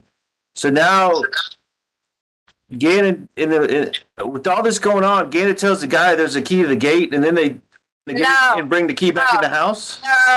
No. Did you listen to my story? Yeah. The other night, Gannon kept going outside with the gate. I'm thinking that the gate was automatically left unlocked. Oh, okay. Did you lock it back before I got home? No, I didn't lock anything. Okay, all right. I didn't do anything unless they locked it or the police locked it because Harley said the police put cameras in it and locking it. Okay, locking everything up. We can find that out. Maybe the police locked it back up. So fair enough. So why are people such idiots? That's just all that kind of is blowing my mind. You know, he wasn't seen leaving. The key to the gate was in the house. The gun was where it's supposed to be. I'm just trying to figure it all out, Tisha. That's all. The gun wasn't where it was supposed to be because I put the gun back in when you told me to collect them. Okay. Well, hopefully, Upstairs. They got my gun now, so hopefully they can get this Mexican guy's fingerprints. So. Yeah, would be perfect to me. It's nothing but from day one. I know. That's what I'm trying to get. So get all them this information. You know, I think the FBI's in on it now. So we're trying to get them all this information. Look for a fingerprint on the gun. You know, maybe they haven't looked there. Look for a fingerprint on the lock of the gate. You know, stuff like that as the little things that they may have missed, you know, during this process. Why? Why would they have not have done that? And maybe I'm just upset by this because I feel like they barked up the wrong tree for 2 fucking weeks, Albert. It's been 3 weeks almost, Tisha. Yes, I agree. I agree with you. I'm as frustrated as anybody because I don't know anything. And so, do you think I did this? Letecia Stauch, I don't know. I'm just trying. I'm trying to help you. Okay, I'm trying to help you get the truth out there. But you've got to tell me the truth. Okay. I know. Here's what I told the police. The only difference is I thought it was the carpet person, but once I went around because I was freaking out trying to figure out, I was like, if I could go get this fucker and bring him in, and I drove through the neighborhood, the description that I gave El Paso is exactly what I saw, but that is not the exact description that I gave of this carpet person. So my point behind that was, I don't think it was the carpet person because I eliminated him because he didn't have craters on his face. He did or didn't? So, but hold on. You know what? Something. Remember how? Oh my goodness! Thinking back to this whole that trip you made for the bike. You never found the guy, right? The Craigslist guy. Started looking creepy. Yeah, that's what I'm saying. You don't think that this Craigslist guy had anything to do with you? I mean, not you, but you know what I mean. Oh, I'm freaking out. Sorry. And you don't think that Craigslist guy followed you or just found you? Maybe you told him, "Hey, I'm driving my husband's red Frontier, and I'll meet you there," or something like that. I mean, I don't know. I'm just trying to think of anything. Okay, so let's say it's him. What I don't like is that people are sitting here saying, well, there's nothing that shows you guys leaving. If there's nothing at this point in time, it's starting to get dark. Because in case you didn't know, in Colorado, it's getting dark around that time. Okay? There has to be something that points to that direction that shows any shadows, movement, anything. And if it didn't, it was because the ring sensitivity didn't pick it up. All right, so listen, I want to be clear with you that I don't give a flip about social media. You know that. I don't have Facebook. I'm not on there, so I don't know what these people are saying. So me and you focus on us getting to the bottom of what's going on. Okay, let's try to block out that other stuff so we can get the truth here. Man, this Craigslist thing is really driving me nuts now. Do you think that when did you go? What was the time frame you went there again? You went to Dunkin' Donuts, right? Because they have whatever time they have me on footage. The first time at Petco. Oh, at Petco. So after that is when you left. Because I went back to Petco to get more clothes. Okay, so you went. So then when did you go back to Petco after the Craigslist trip? Yeah. Oh. And you said the guy was already in the house before you got there, you think? When I got there, the guy was most definitely in the house or had already been in the house waiting or whatever it may be, which is why I thought it was the carpet guy because that was the person that I gave the garage. Yeah, you gave the garage code to him. Yeah, right. The more I laid and the more I slept and the more I kept worrying about it and thinking about it and yada, yada, yada. Gannon kept having his room door locked. I was even so terrified to think that this person even spent the night in our home. Oh, you think he was there the whole time? I don't know. Do you know how worried I've been about this? I know, that's freaking me out because remember those other stories you were talking about people coming in the back door and stuff while they thought people were away? I've been going through all that in my head too. Albert, I've done nothing but look. I have this book right here. You can hear it. It's like of all anything and everything that I thought of that might have been out of order, but. So maybe I don't want my life back. You think I don't want my family back? I know. Trust me, me too. I'm tired of being portrayed as one. Okay, but you gotta help me because I'm trying to sort through all this and put a good timeline together so I can tell this. Somebody reached out from the FBI and I'm trying to tell them a timeline of what I know. All right, I'm trying to make sure they get the truth the first time. This lady that called me. Okay, so. People not going after this. Why? I don't know. Maybe the FBI is. I don't know. I know they're doing everything they can. Maybe they missed some things we don't know. But listen, something you told me that first day that I'm trying to figure out when did you do the? Right, you said you cleaned everything up. Cleaned everything up. Yeah, from Gannon's room or wherever you got. Somebody did bad things to you or whatever.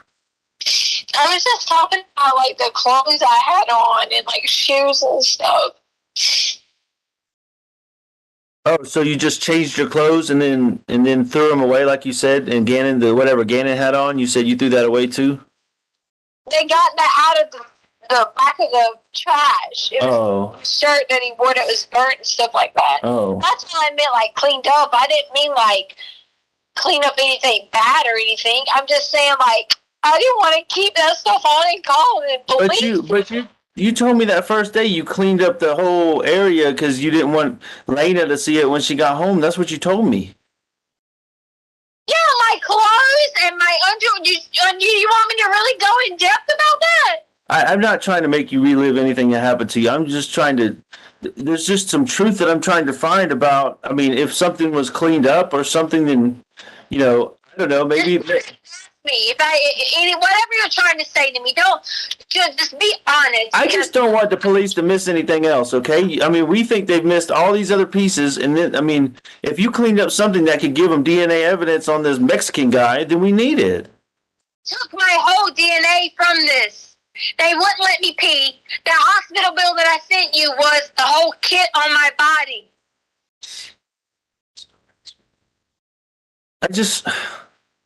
But tell me, why did you tell me? I just don't understand why you told me you cleaned up an area, and then now you're telling me you just changed your clothes. That's. When you're talking about cleaning up the area, I'm talking about from Gannon. Like, Gannon had, from his burn marks, there was blood on the wall and on the light switch. So you cleaned up whatever Gannon's stuff, what blood or whatever was, right? Prior. Oh, where was that at? In his room when he woke up Monday morning. But like where? But where in his room? You did say the wall because he was wiping his fingers on the wall or something. I don't know if he wiped his fingers on his wall. I just know his arm probably hit the wall when he was asleep. Oh, I got you. Okay, all right. So you cleaned that up, okay? Because I never saw that. That's the first I heard of it. So you cleaned up wherever his blisters or his burn mark hit the wall. Did you clean something else up? Light switch from where he touched it. Oh, but that was after you showed it to me. Yes. Yeah, you showed it to me and Lena, and then told me that he was picking his fingernails so bad that he bled so bad. Remember? Yes, he did pick his fingernails. Oh, okay. So he picked his fingernails and he picked. I'm just trying to clarify. Picked his fingernails and his blister or his burn mark or whatever. What do you mean? Gannon picks everything that's open. Yeah, I'm not. Why are you acting like you're got me on some trial with this? He picks his fingers all the time. Babe, because it's open. Babe, you're absolutely right about that. But I don't know why you feel like you're on trial. I'm talking to my wife, trying to figure out the truth. And like I told you before, the truth hasn't always lined up. So I just want to find out all the details so we can find Gannon. That's it. Albert, I gave you every detail. But you're coming at me saying, I thought you did this afterwards. Gannon bleeds all the time. Right. Gannon has huge nosebleeds. Did you tell him the nosebleeds from your truck is from Gannon? When did he have a nosebleed in my truck? Oh my God, don't even play. It's been there since Alaska. And the top part of your truck, you have his hands had blood marks on it from like a year and something ago. Maybe. I don't. I'm not doubting you. I don't know. I just don't remember that. But that might have happened. I know he has had a nosebleed once in a while. I don't remember that in Alaska. Nosebleeds are like in Colorado, or at least once every week or two. Every week or two, Gannon has a nosebleed. This is where I get angry. Like people come up here and talk all this shit, and they don't even know him. I don't know. Like I said, I don't know what the people are saying on social media. I don't even bother with that. And I haven't for a long time. But I'm just trying to. All right. Say what you got to say, Albert. I'm just trying to retrace some steps in my head. So the Mexican guy, did you see like anybody? I'm trying to think of this Craigslist. Did he have a picture or did he like give you any information about him? Like, hey, I'm, other than where to find him at or anything like that. I mean, what was the framework of like how you set up that to meet him? Everything is on my phone, Albert. Dave, I don't know. I guess they got your phone. You keep telling me that, but I'm just trying to figure out how you went about doing this. So maybe we can, that freaking lady that called me bugging the shit out of me from the FBI, maybe that's something relevant. I don't know. I reached out to him. They have access to my phone. Okay. On my phone, I click the Craigslist thing, which generates this whole like number, something, whatever the email they do to protect the people that are selling stuff. I had all that and access to my phone for that. I have limited access because a lot of my stuff didn't load. A lot of it weren't backed up. My emails weren't backed up. My notes weren't backed up. The only thing backed up when I logged in to the icon that it let me in temporarily was pictures. If they gave me my phone, which is mine, it would clearly have everything. And since they've done all these things, they should see this. They should see pictures of what I took with Gannon at home with me later. They should see all this shit, man. And it pisses me to fuck off that no one's even caring. Everybody's wanting to point the finger, but won't let me sit there and show you. All right, Letecia. Okay. You told me to be straight. I got you on the phone, and I'm trying to sit here and tell my own husband every little detail, everything. You think I don't want my family? All right, Tisha, listen. Like I said the whole time, I'm just trying to help you and trying to keep you and Harley safe from all. I mean, these people are after me now. I don't know who the hell it is, but like I said, I had to go get my clothes changed and everything just so I can blend in better. And I want you to know that no matter what, we can work through this together, and I can help you, okay? But you just gotta let me help you. But you told me to be straight up. I got a very straight up question, okay? Are you ready? Yeah. Did you kill Gannon? I need to know. I need you to answer me yes or no right now. I killed Gannon. Did The you? answer is no. I can't believe you asked me this. I just got to know. You had told me to be straight up. I got to know what's happening to my son. Tell me why you would think I killed Gannon. There's a lot of unknowns. I mean, being straight up again, you changed your story again to me for the 4th time. No, I changed my story. You did. This is the 4th version of the same story. Okay. Wow. Like half of what you told me today, with the cut foot, and now he's got burned arms and picking it, and his butt's bleeding. All this stuff is new to what you told me the other day. And the other day you told me you cleaned up the area where you got raped so nobody would see it. But now you told me you just changed clothes. I just don't know what the hell's going on. I didn't tell you. First off, you never even listened to me about anything that went on. I did. No, you stopped because I listened to you. I listened to you, and then I went and got the guns and put them in the truck, and then I came back and me and Landon listened to you, and then I stopped and picked your story apart. So get it straight, Tisha. I listened to you, and I said, if I'm wrong about the rape, I will get on my knees and beg you for forgiveness. Did I not say that? Yeah, but you haven't. Exactly, because I haven't been proven wrong yet. I want the truth. If I'm wrong, if the police, no matter what they're doing, the FBI, the CBI, the CBS, whoever, okay, if they tell me I'm wrong, I will publicly, in front of the world, get on a camera and tell you I'm sorry. But until that happens, we're going to find the truth. How can you tell me that someone didn't I don't understand. How can you tell me that someone didn't do something to hurt me and take Gannon? I'm not telling you that. I'm telling you it hasn't been proven one way or the other. You said you banged your head on the freaking table.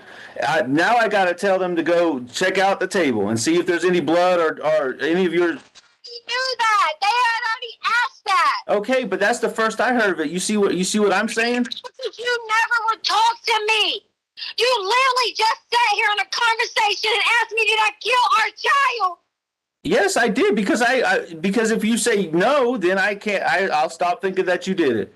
Okay? That's horrible.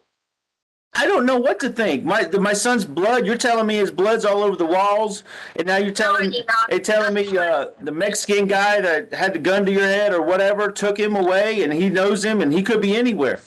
Hold on. Gun? So where did you get that piece from? That was so now you got me twisting all your stories up, because that was from the first time you told me the rape story, that he had a gun to your head, and you told me it was your gun. You told me, but you told me it was your gun, so that's fine. I'm not debating the points here, but I said the black one. Okay, fine, but I mean, you know in your heart I would never hurt Gannon. Yes, I absolutely believe that, but I'm doing everything I can to help you right now. And but Tisha, listen. The thing is, if you don't, but it's not just. I asked you if you killed him. You said no, and I'm sorry. That was a hard question. But if you know anything, or you did anything, or just upset about it, we can work together, and I can help you. But I can't help you if you don't tell me anything. It's just there's so many unknowns, Tisha. Oh my God. I mean, did anything happen that was an accident that you're scared about? Really? I'm just trying to, Tisha, you know, with my Army training, I'm trained to ask all these questions to get us in a safe place, right? And that's why I took the guns out from the get-go. That's just my training kicking in. Oh my God, I really thought, I thought out of this conversation, I really thought you were going to be supportive of me. I thought you were going to bring your family back together. And I thought that we were going to talk about everything every single day of nothing but Gannon. That's what I'm trying to do. For a second, you would ask me, did I kill Gannon? I can't believe that. Well, I'm glad you said no. That gives me a lot of hope and peace.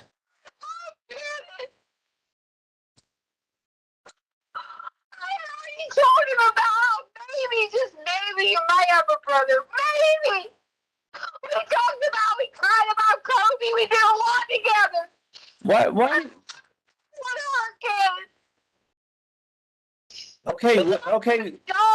Okay, Tisha, let me ask you this way then. I don't believe you killed him, but did something bad happen to him and he maybe he is dead or not with us anymore, and you just panicked and didn't know what to do? I mean, is there anything like that? Just any information is what I need. We can help you. I can help you get through this. But but we got to know the information about Bubba. I mean, just think of, Really, Gail? yes, I'm just trying to figure out what happened to him.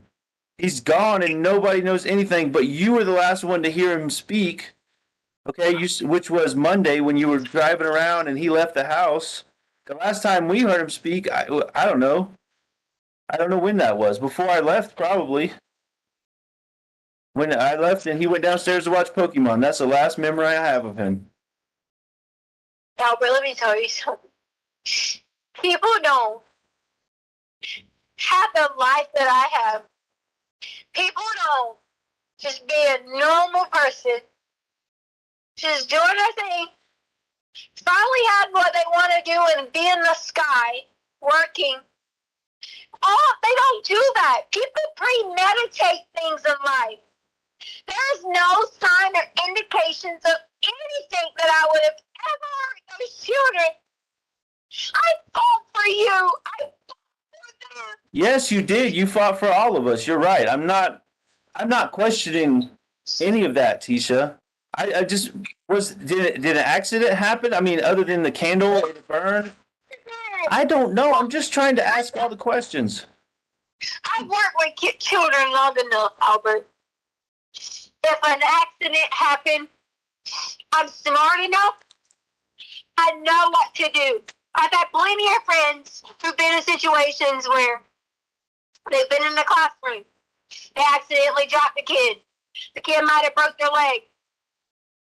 You go to the people, you tell them it's an accident, and you work through it. Okay, so all right, you also said something that was calmed my heart, tremendously about Bubba. That basically you didn't premeditate anything. So whatever happened to him had to be an accident, just like the candle. And obviously you wouldn't plan on something like that because you're a teacher and you do all those babysitting events. I know you wouldn't hurt kids intentionally, but whatever happened was an accident, and I know you didn't plan it.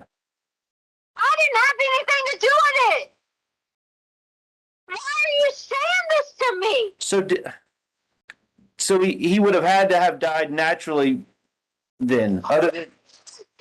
He's dead. I don't know, Tisha. I can't even believe you are saying that. Gannon isn't alive. What's wrong with you?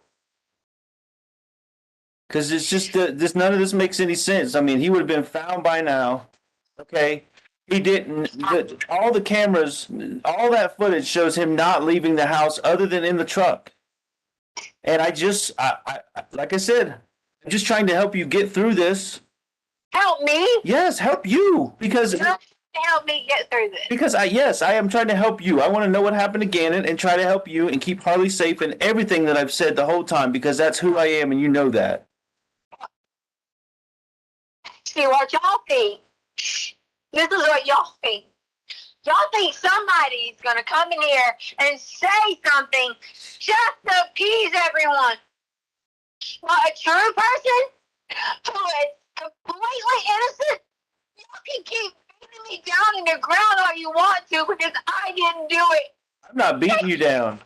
You think you don't want me anymore? Fine.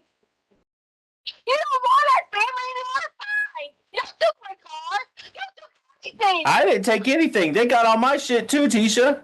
I got 2 cars now because Harley's not going to pay for it. I got 2 cars I got to pay for that I can't even see or touch. I'm begging you. No, she hasn't. That I know. So Every day, Albert, why are you not with your wife? Because you want to be so honest and ask questions. Why are you not with your wife and daughter? Because I'm going to tell you the truth right now. Because of this conversation, Tisha.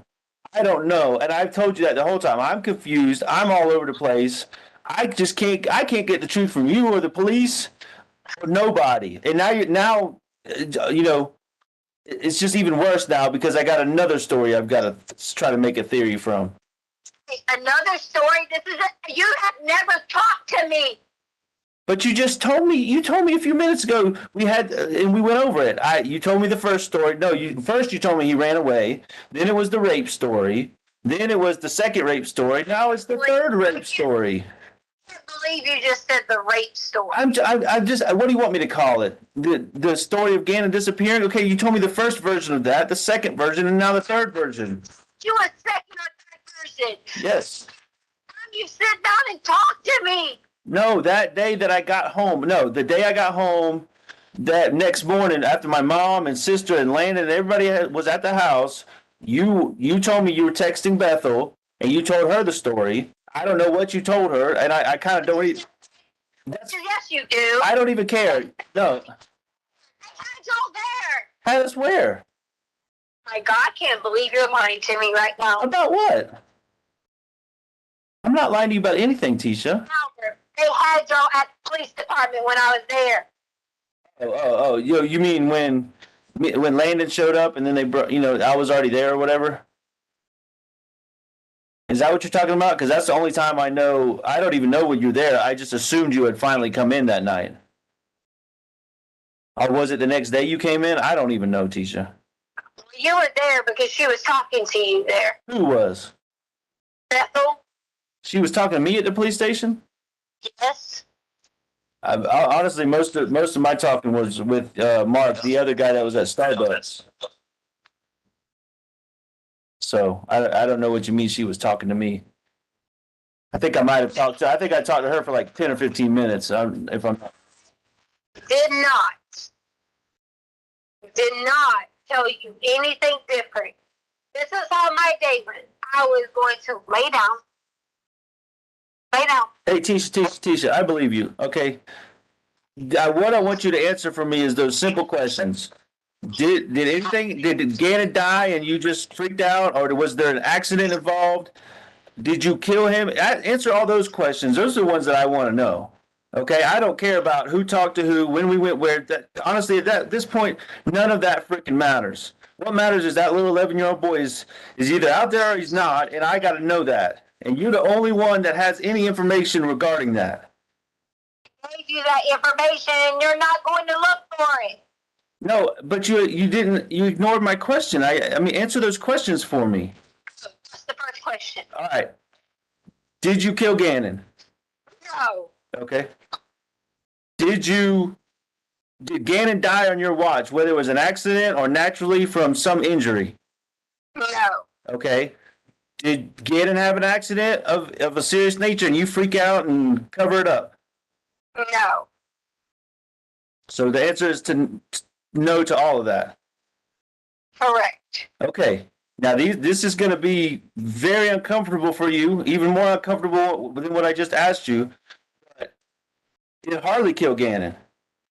God, no. Okay, any of the same questions, did she have anything to do with an accident, a cover-up? Was she involved in this at all with you? No. I haven't been involved either. So there's a blank somewhere that you have not filled the blank. So. How have I not filled the blank? So you don't think for a second that someone came in the house and took Gannon? You don't think that? I don't doubt that. I don't know what to believe, but I'm not doubting you. I'm just having to ask all these questions. So, I begged you. I said, hey, let us all be together. Look at me in my eyes and ask me that question. Feel it in your heart and ask me that question. But you gotta look at it from my perspective. Okay, first of all, and I got a couple things to say, so let me get through it. These stories, just like I've said the whole time, they don't sound legit to me. They just don't add up. They're not true. Something is off from every story because there's different versions. So that's number one. Number two. I've only talked to you once. Okay. All right, fair enough. But you got to put yourself in my shoes, okay? what the hell would you do if this was Harley, okay? And you didn't have all the information. How would you put all these pieces together? So, I mean, you got, from my glasses, how am I supposed to put all these pieces together when I don't even have a third of the pieces? I'm just trying to find the pieces and get them together. You want me to answer that question? Which one? The one about what if it was Harley? Yeah. Yeah, answer that question. Okay. So as soon as you tell me this, when I get off this phone, I will have my husband and my children together in a home, and our houses will be praying, and we will be on the phone with the detectives, and we will be saying, listen, I support my husband, and we need to find someone over here. Somebody had to see something. Ask them again. Do something. We will be putting a fucking alert out everywhere. We will be putting a description out everywhere. We will close the fucking borders from Colorado to all of them, up and down 95, because it leads to fucking Mexico. 95? What? That shit. Why would I'm you? sorry, 85, whatever. 85? What's the road called? 25. It's Oh. state that leads to Mexico. Well, you please be careful when you say those things, because then they're going to start looking up and down 95 on the East Coast. Okay? Sorry. And that's not going to help us. I mean, since you know he's not over there, that's not going to help us if they get sent over there. Okay? But you didn't answer my question. How am I supposed to put all these pieces together? You're telling me let's go home and pray, and I've been praying I've been praying nonstop. Okay, but we got to have action too. So here, listen. I got to go because now I'm freaking. Everybody's going to start questioning me at the house. Where have you been? What are you doing? Are you involved? I'm going to get all those questions now. So The house? Who are you staying with? Uncle Jeff, and then freaking Veronica and all them that are all over the place. Okay, so. Why would you have to be anywhere near them? I don't have to be, but you saw we had to do. Listen.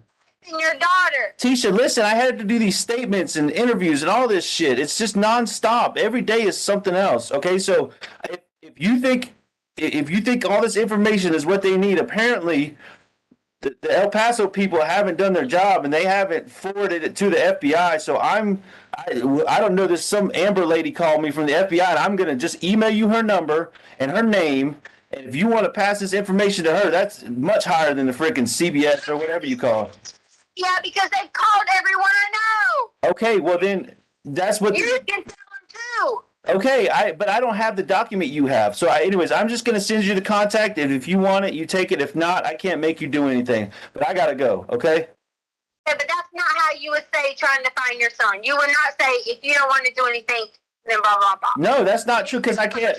I wanted you with me the whole time and you left. So I'm going to give you the information you need to pass your stuff along, and then you can do that, okay? Listen to me. We don't have anywhere to stay.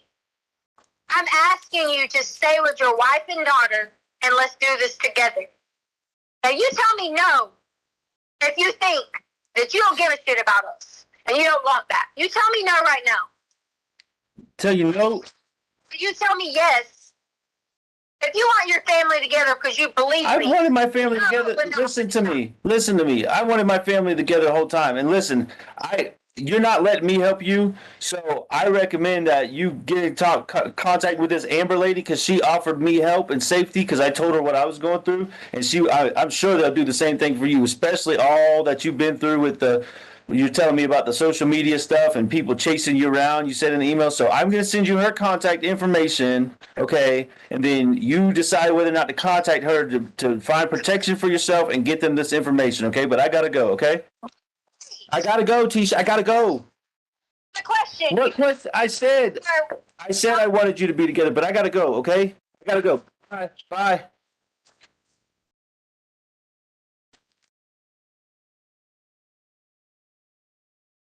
Wow. Mr. Allen? Just getting Mr. Stauch back up on the Okay, Mr. Stauch, if you would resume your seat on the witness stand, I remind you, sir, that you're still under oath.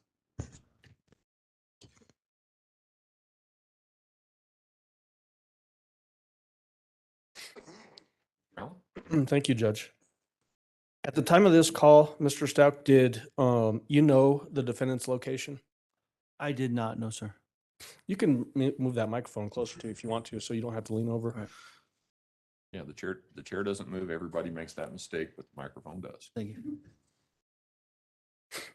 At the very beginning of that call, it seemed like there was a disconnect where the phone dropped or something like that. During the process of these recorded phone calls, was that common to happen where for some reason the call would drop and then either you or her would have to call the other person back? Yeah, if I remember correctly, it was. And yes.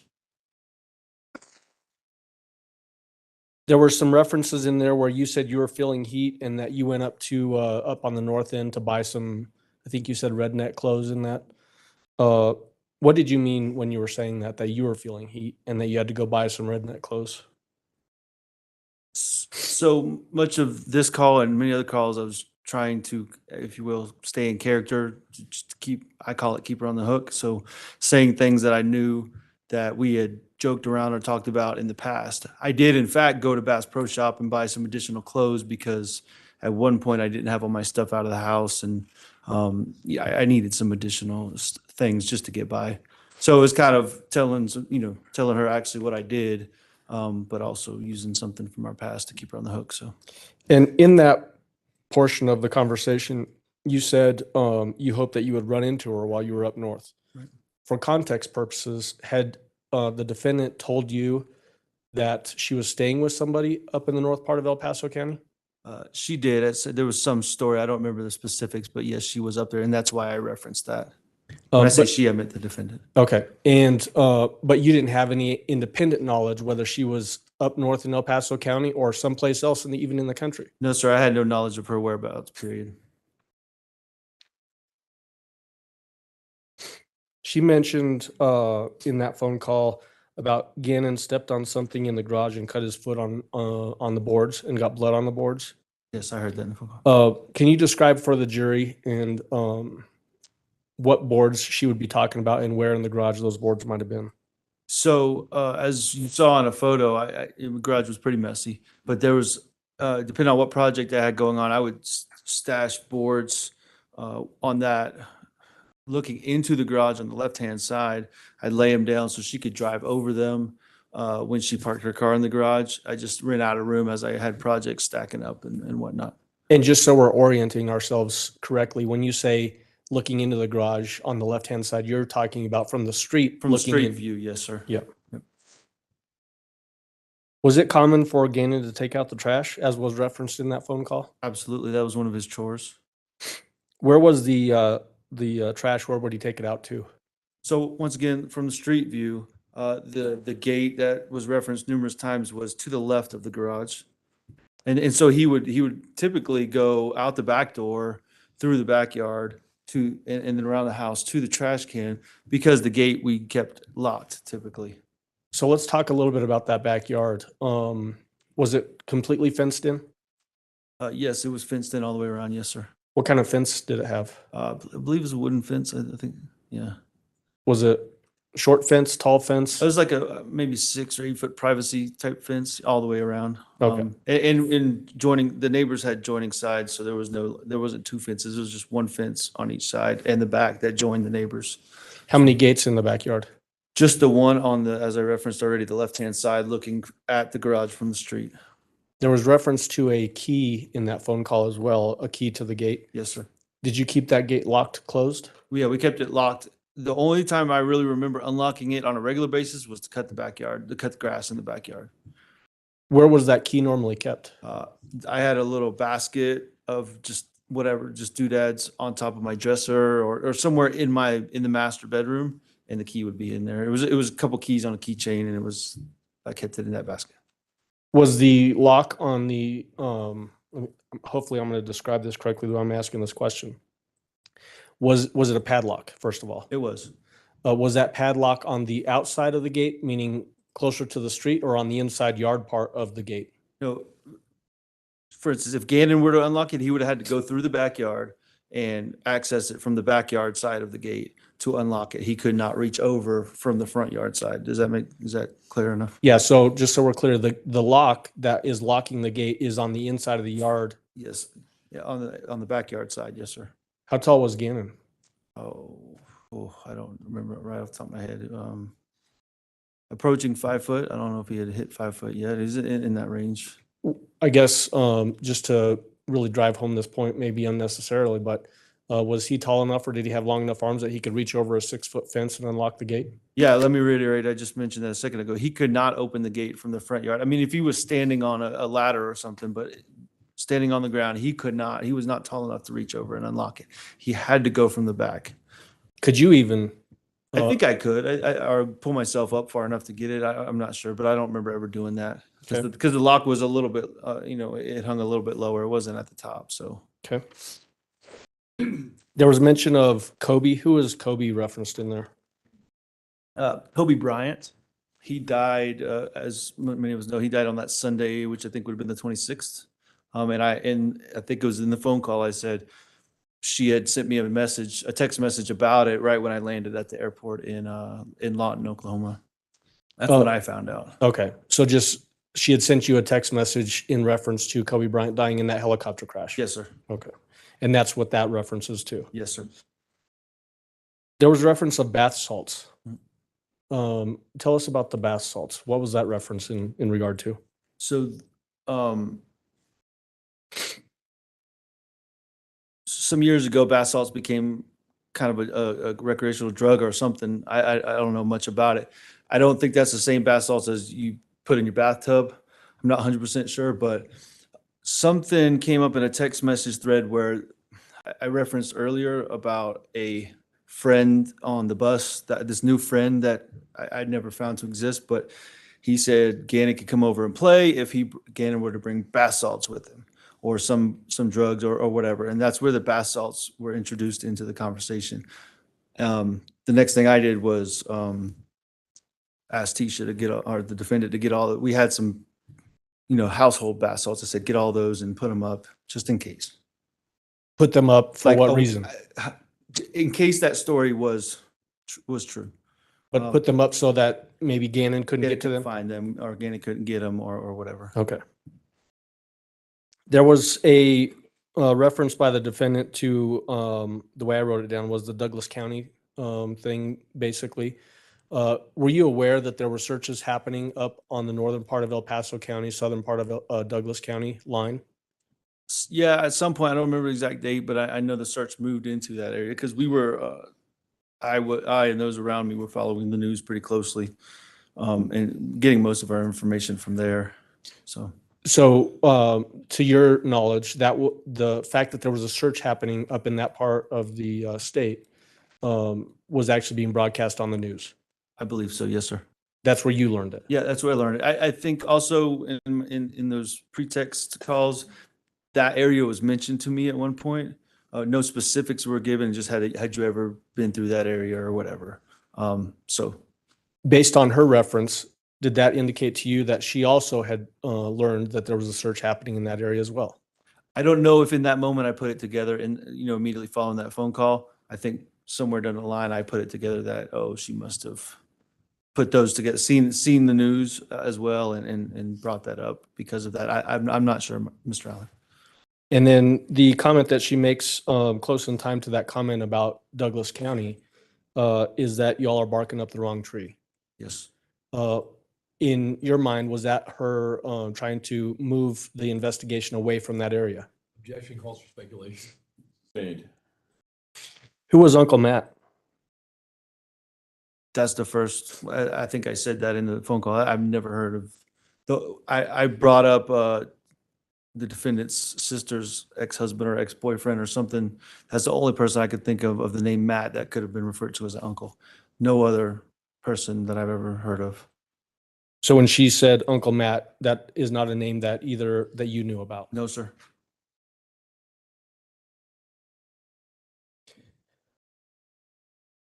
Obviously, it sounds like in that phone call, there was a range of emotion happening on the defendant's part, especially. Was that range of emotion consistent with her personality the way you knew it? Absolutely. In that particular phone call, did she ever change her persona or identity as you were talking to her? Objection calls for speculation. Overruled. In that phone call, was your question? Yeah. In that call. Yeah, Mr. Allen, in that phone call, I only ever was talking to the defendant. You mentioned in that phone call, these people are after me now. What did you mean by that? Absolutely nothing. Just there was a statement just to put myself in her shoes as well, to once again try to keep her on the hook. Okay. And again, with this question, I'm not gonna ask you to opine on the ultimate question as to the purpose of this trial. But you made a comment, I don't believe you killed him. Was that a question again that you were asking to keep her on the hook and keep talking? Yes, yes, absolutely. Okay. What about the idea that you made mention in that phone call about even you are not getting truth from her or even the police? Was that again another one of these references to you trying to keep her on the phone and keep talking? Yeah, absolutely. It was a little bit of both. I felt I wasn't getting truth from her, but she was saying the police aren't doing their job. So it was a little bit of both. When you had custody of Gannon and Lena, when you were still married with the defendant, would the kids sometimes go visit Landon, spend time with Landon? Yeah, there's scheduled visits, holidays, summertime, I don't remember the exact schedule right now, but. The defendant have like a dance party when the kids would leave, indicating she was happy that they were no longer in the house. There was one or two times I remember her and Harley, or excuse me, the defendant and Harley, having I call it a dance party. This would have been when we lived in Myrtle Beach, when I did not yet have custody. So it was like weekend visits or whatever after they left. And then I think it's clear based off of the context of the way that call unfolded. But did this call occur before or after Gannon's remains were found? This was before. Okay. Judge, the next portion that I intend to get into would be the next phone call, which is about 37 minutes long. So I'm wondering if we should potentially. Yeah, counsel approach for a moment.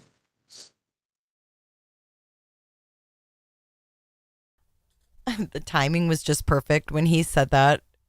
We have another phone call that's about 36 minutes long. Bella let out a huge sigh. She's like, I was like, oh my God. My thoughts exactly, Miss Bella.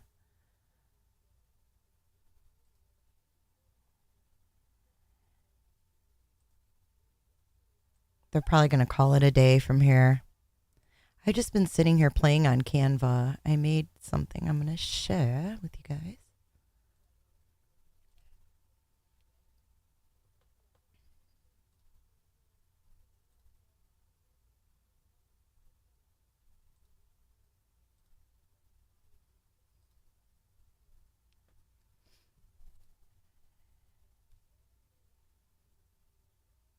They would be stopping in about 20 minutes. So I think it's 20 to 5. Yeah, because it's 20 to 7 here. Have I ever been to Discovery Cove in Florida? Where is that at? I've heard of it. I have not. All right, ladies and gentlemen, I have some good news and some bad news. Oh, and Lord. The good news is that the other phone calls that I think are going to be played are not as long as the first one. The bad news is that we have about 20 minutes, and I don't think we can efficiently use your time. But I also think that we've had a long afternoon, so I think that probably everybody could use a break early. We are still on track. We are still moving things along. The lawyers are, I think, doing their best to try and move things along. Sometimes things just take longer than what they think. Sometimes they go faster than what they think. So I apologize that we cannot efficiently use your time today, but I think it's probably good that everybody has a break. So we're going to end early. Again, do not discuss a case among yourselves. Do not discuss a case with anyone else. Do not do any investigation about any aspect of the case. Remember to avoid any stories or opinions from anyone regarding this matter.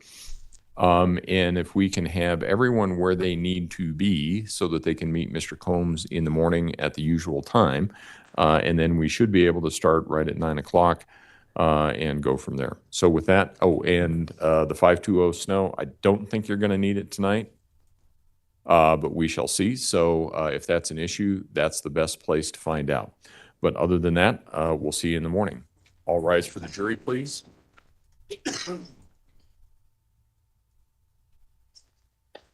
What's your step?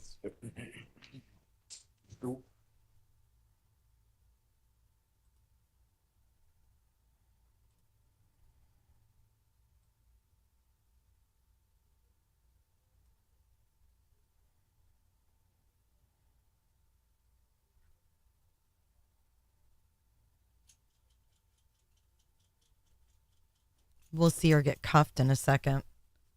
God, she is a hag. I have so much. Thank you. You may all be seated. Record should reflect the jury has left the hatred courtroom. for Mr. her. Stauch, you can go ahead and step down. Can you give me a preview of where we're going tomorrow? So it's going to be similar to today with those phone calls. Obviously, I admitted a bunch of those phone calls. We're not necessarily playing all of them with Mr. Stauch on the stand because there are other people involved with the process of recording those phone calls. Okay. So we'll have at some point down the road a different FBI agent for a portion of them, and then a second FBI agent for another portion of those phone calls. We also have some people, I believe, who do we have finding today? We have 2 people from the Pensacola area that are actually, I think, are here now, Okay. that were involved with the discovery of Gannon's remains down in Florida. And that's what you anticipate tomorrow? Yes. Okay. All right. Is there anything else we need to address at this point in time? Prosecution? Defense? No, sir. Okay. All right. Then we'll see everybody at 9 o'clock in the morning. Thank you. Court will be in recess.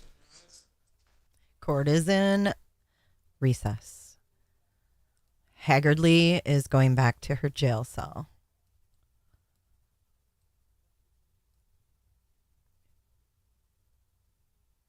Oh, see, he cuts us off. That judge don't mess around. He's like, you ain't watching no after party show. Yeah, I just threw this together on Canva. Just listening to that was just horrific. That poor boy. Her daughter and her danced when he left, and his little sister left. You know, it's amazing. She spared the little girl. The little girl looks just like Landon. She looks just like her mom. God, how awful.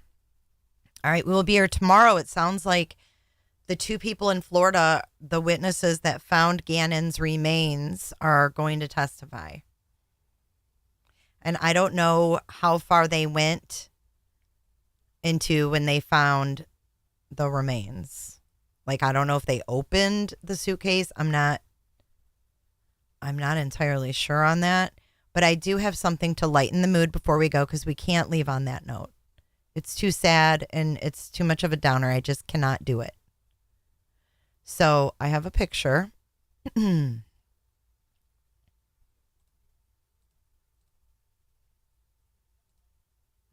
it's Elon is trolling again.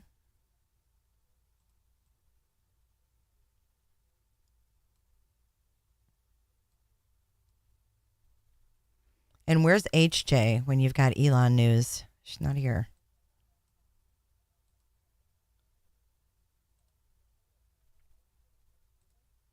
Hold up. Of course, it doesn't work like I want it to. It's worth the wait, though. Trust me.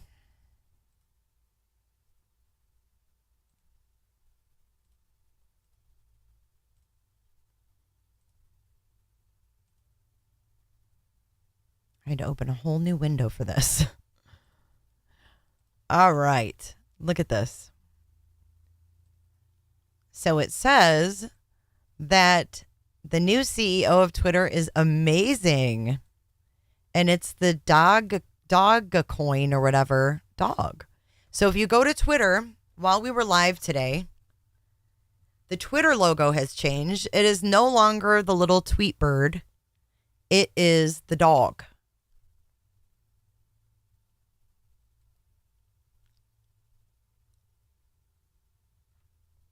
It's the dog.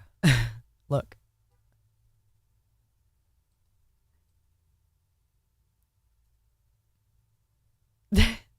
So if you go to Twitter, that's what you're going to see, guys. You can't make this shit up. I wish I had the you buzzed. No, but I wish I was. Bye, Jennifer. All right, you guys, dance it out. I'll see you guys tomorrow morning at 10:45 a.m. And when you dance it out and wait, it takes you right to that event, and you can click that notification, and then you don't have to worry. You can just kick back and relax. So thank you, everyone. Thank you for everything. I'm not going to go into every detail, but you guys know you're awesome. And we do have Dance It Out. Check this out. I've got a little changes here, so hold up. This means the stream's about to end. So this is where I should have flipped to this before. All right, you guys, have a wonderful evening. You're going to dance it out now. And here we go.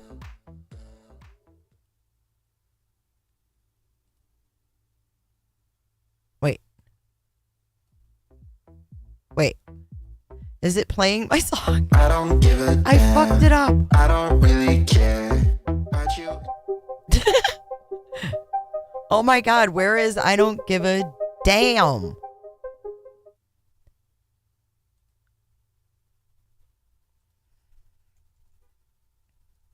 Don't give up on me.